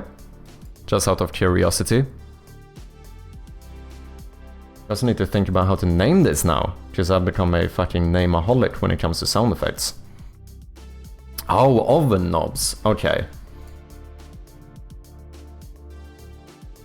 Interesting. So let's see, that would probably go under mechanical, I suppose. I guess that's still short click. I guess this still is a mechanical click. Fine, glad I relaxed yesterday, because it's been a busy day at work so far. Still going to stream game dev later, nice. Well, not nice that it's been a busy day perhaps, but glad we're doing fine at least. Now we're back to audio naming stuff, we are indeed. Back to Instagram's good side, wait what? But then here you could also go, what about objects household? No, cleaning products, hangers. Not really. Oh wait, isn't there like appliances somewhere? Or is that here as well? I know oh, is that... No, that's machines appliance. Ah, oven. There is an oven here.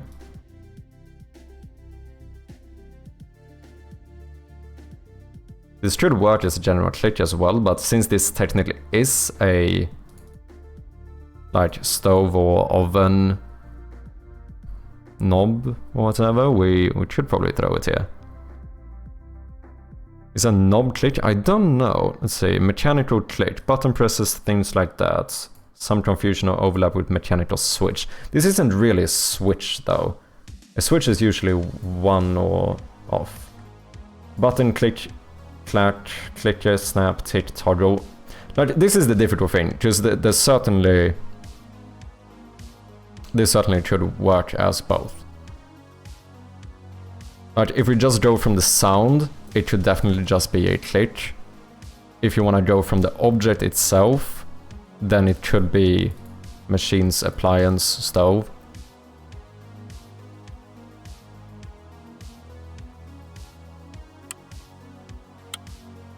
But this could be anything. I think maybe it's better to just do mechanical click.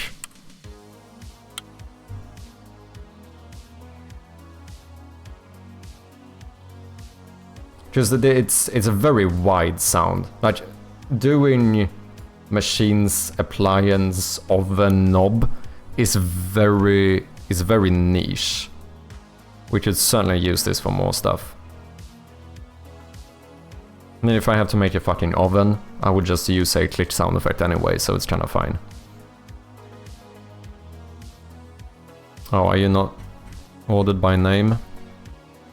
What is this?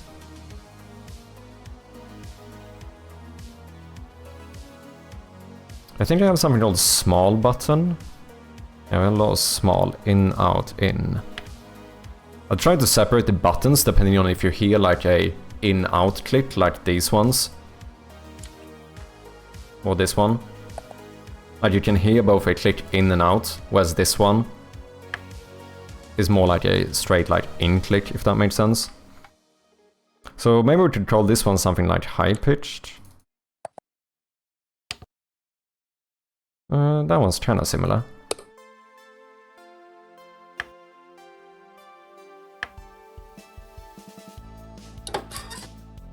That one sounded good, man.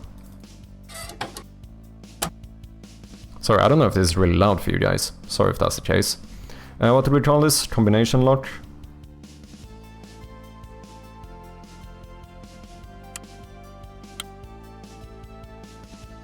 So this would then be something like mechanical click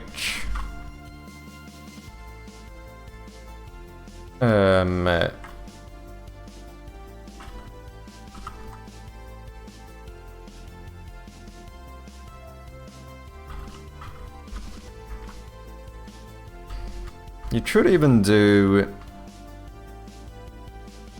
Maybe I call this knob though. Because then we're still trying to get the idea of what this is from. It's like a mechanical click knob high-pitched.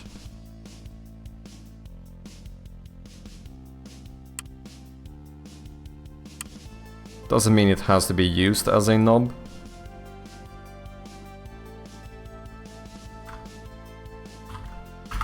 Just do 1 and 2.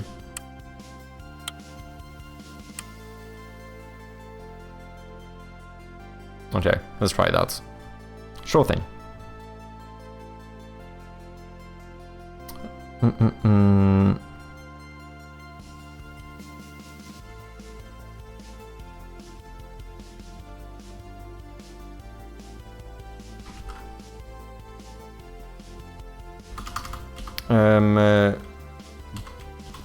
Button high-pitched 01, sure.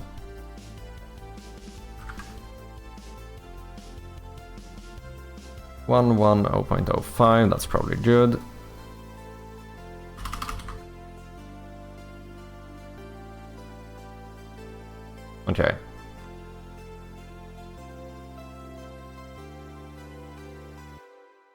I pitched 1.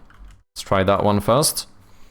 Now, first off this stream, gonna set up an appointment for an otolaryngology. Yeah, that word.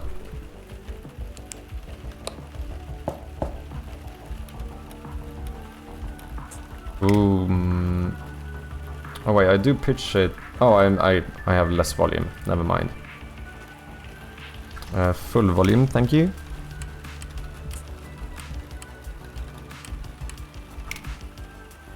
Let's try the second one.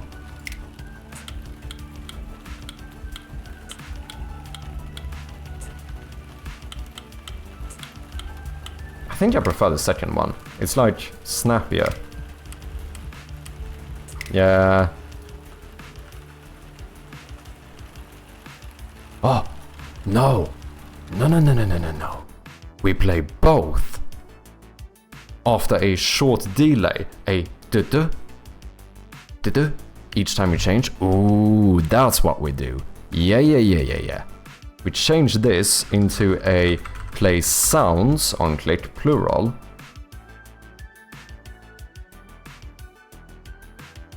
And then we do the first one, full volume, full pitched. And then we do the second one, full volume, full pitched, but we wait like 0.1 seconds before we play it. Okay. Because this is gonna give you a little bit of that, like, usually these have like, you know, the kind of gears or teeth or whatever. It's kind of jaggery or whatever. I'm explaining this in a weird way, but I think you get what I mean. So this would probably sell that aspect a little bit more.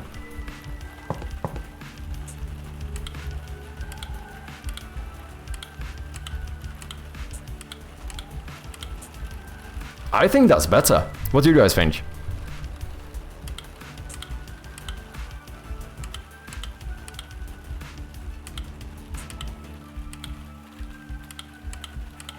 I kinda like it. Maybe it's done, let's go.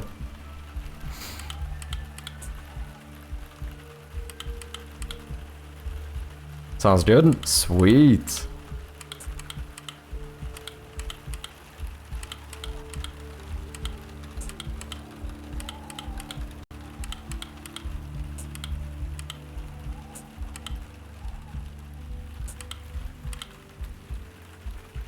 Yeah, the brute forcing, I don't know how to fix the brute forcing here. I'm not entirely sure how I want to do it. Not entirely sure. Like, we could do something where we add more time to it. So like when you flip one, it takes like half a second before you can do it again. But that should also be annoying. If you say I wanted this to be an 8 and I accidentally go to 9, now it's gonna take me like 5 full seconds to get around. So that could also be like annoying for the player. A confirm button would also do kinda this same thing. In terms of brute forcing, it certainly adds more, because then you need to do bum bum bum bum bum bum bum bum. At least you can't like spam click the same thing.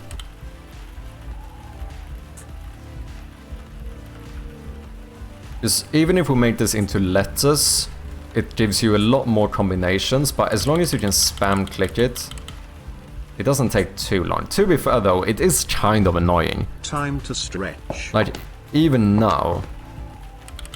That's probably a good shout. Cheers. I see it coming, I'm gonna stand up now.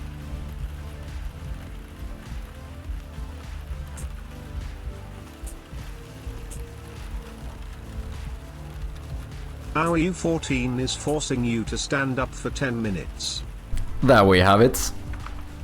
Cheers AO, appreciate ya.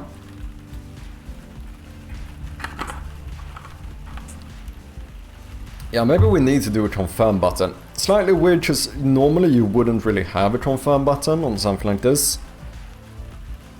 Like, when you think about it, combination locks like this are actually fairly unsecure.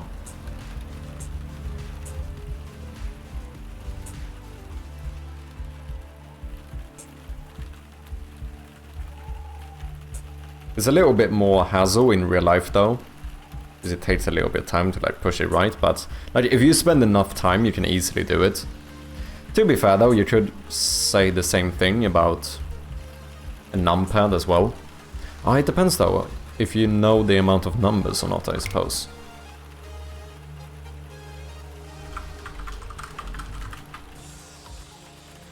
So, some combination lords have a confirm button. I've never seen one, but might be the case. Well, these are kind of a different style. Oh, this has a key as well, that's interesting. You need a key plus the correct one. Another thing is just adding another number. Like that would take it to 10,000 combinations. It's still the thing that you can't spam click it though.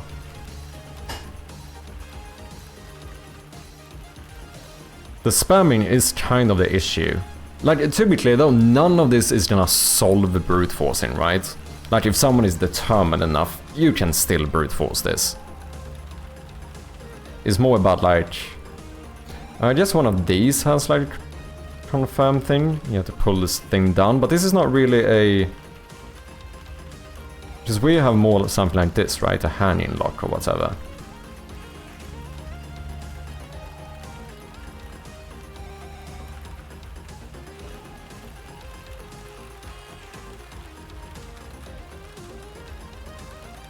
Just looks like a brand logo.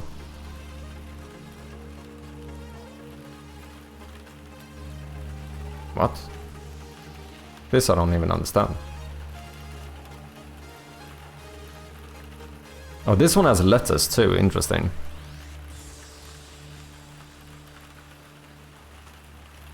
Chatting with Captain Code about ideas for intro courses he could do. Might have recommended a Pilsner game? No. I mean, no, Atrium, I have no idea what game you're talking about. What? I have no fucking clue. Anyway. No clue at all. What are you talking about?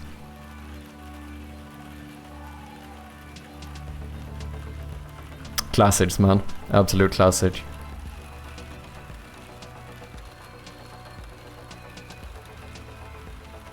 Our generation had some beautiful games, true.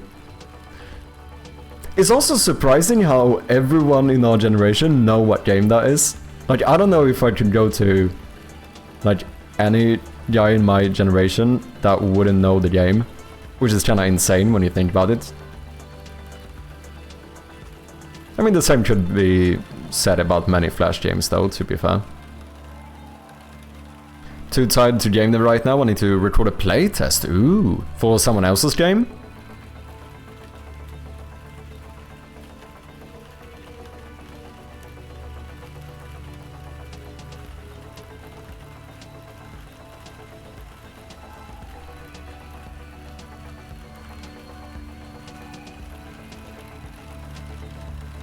Yeah, we'll see, we'll sort something out. I'm very happy with this so far though. But yeah, I think we do need to do something. Yeah, Age of War, true, that's a classic too. I don't know, I started making like a... what you call it? A list of Flash games that we should play sometime. It would be fun to do like a full stream where we just go through a bunch of old Flash games. I think that would be really enjoyable. So many like classic ones, eh? No, for my game, if it passes, I publish, otherwise I delete. Oh, gotcha. Here's a soundtrack.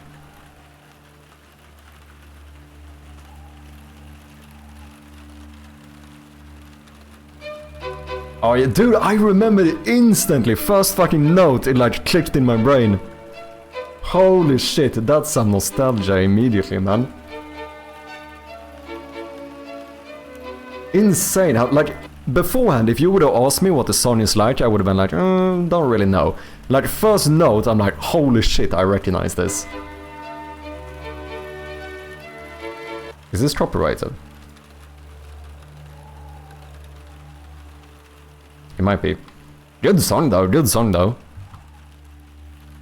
Holy shit, yeah, I think I want to do that stream at some point. I think it would be fun, like Block Source, Age of War, Motherload, you know, just a bunch of these like Playing with Fire, a bunch of these like classic Flash games. I think it would be quite fun.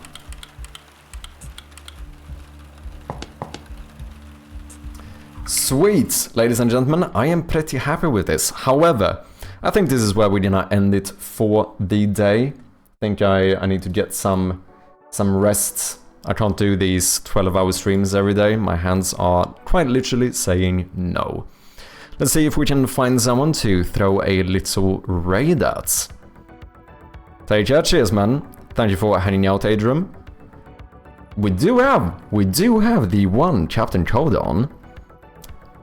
We have quite a few people we could raid, but it's been a while since I saw Captain Coder, so I feel like it's only fair to drop by. A great fucking guy, developer, really clever. I don't understand half the shit he does, but go and check him out.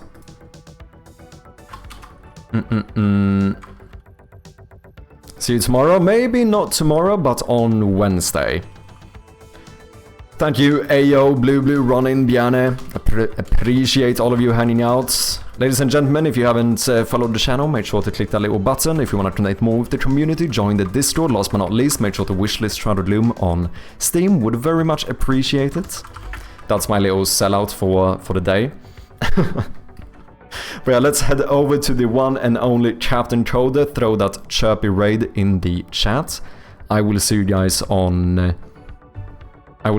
Wednesday again. So until then, I hope you have a great time. Thank you all for hanging out. Thanks for all the subscribers, all that good stuff.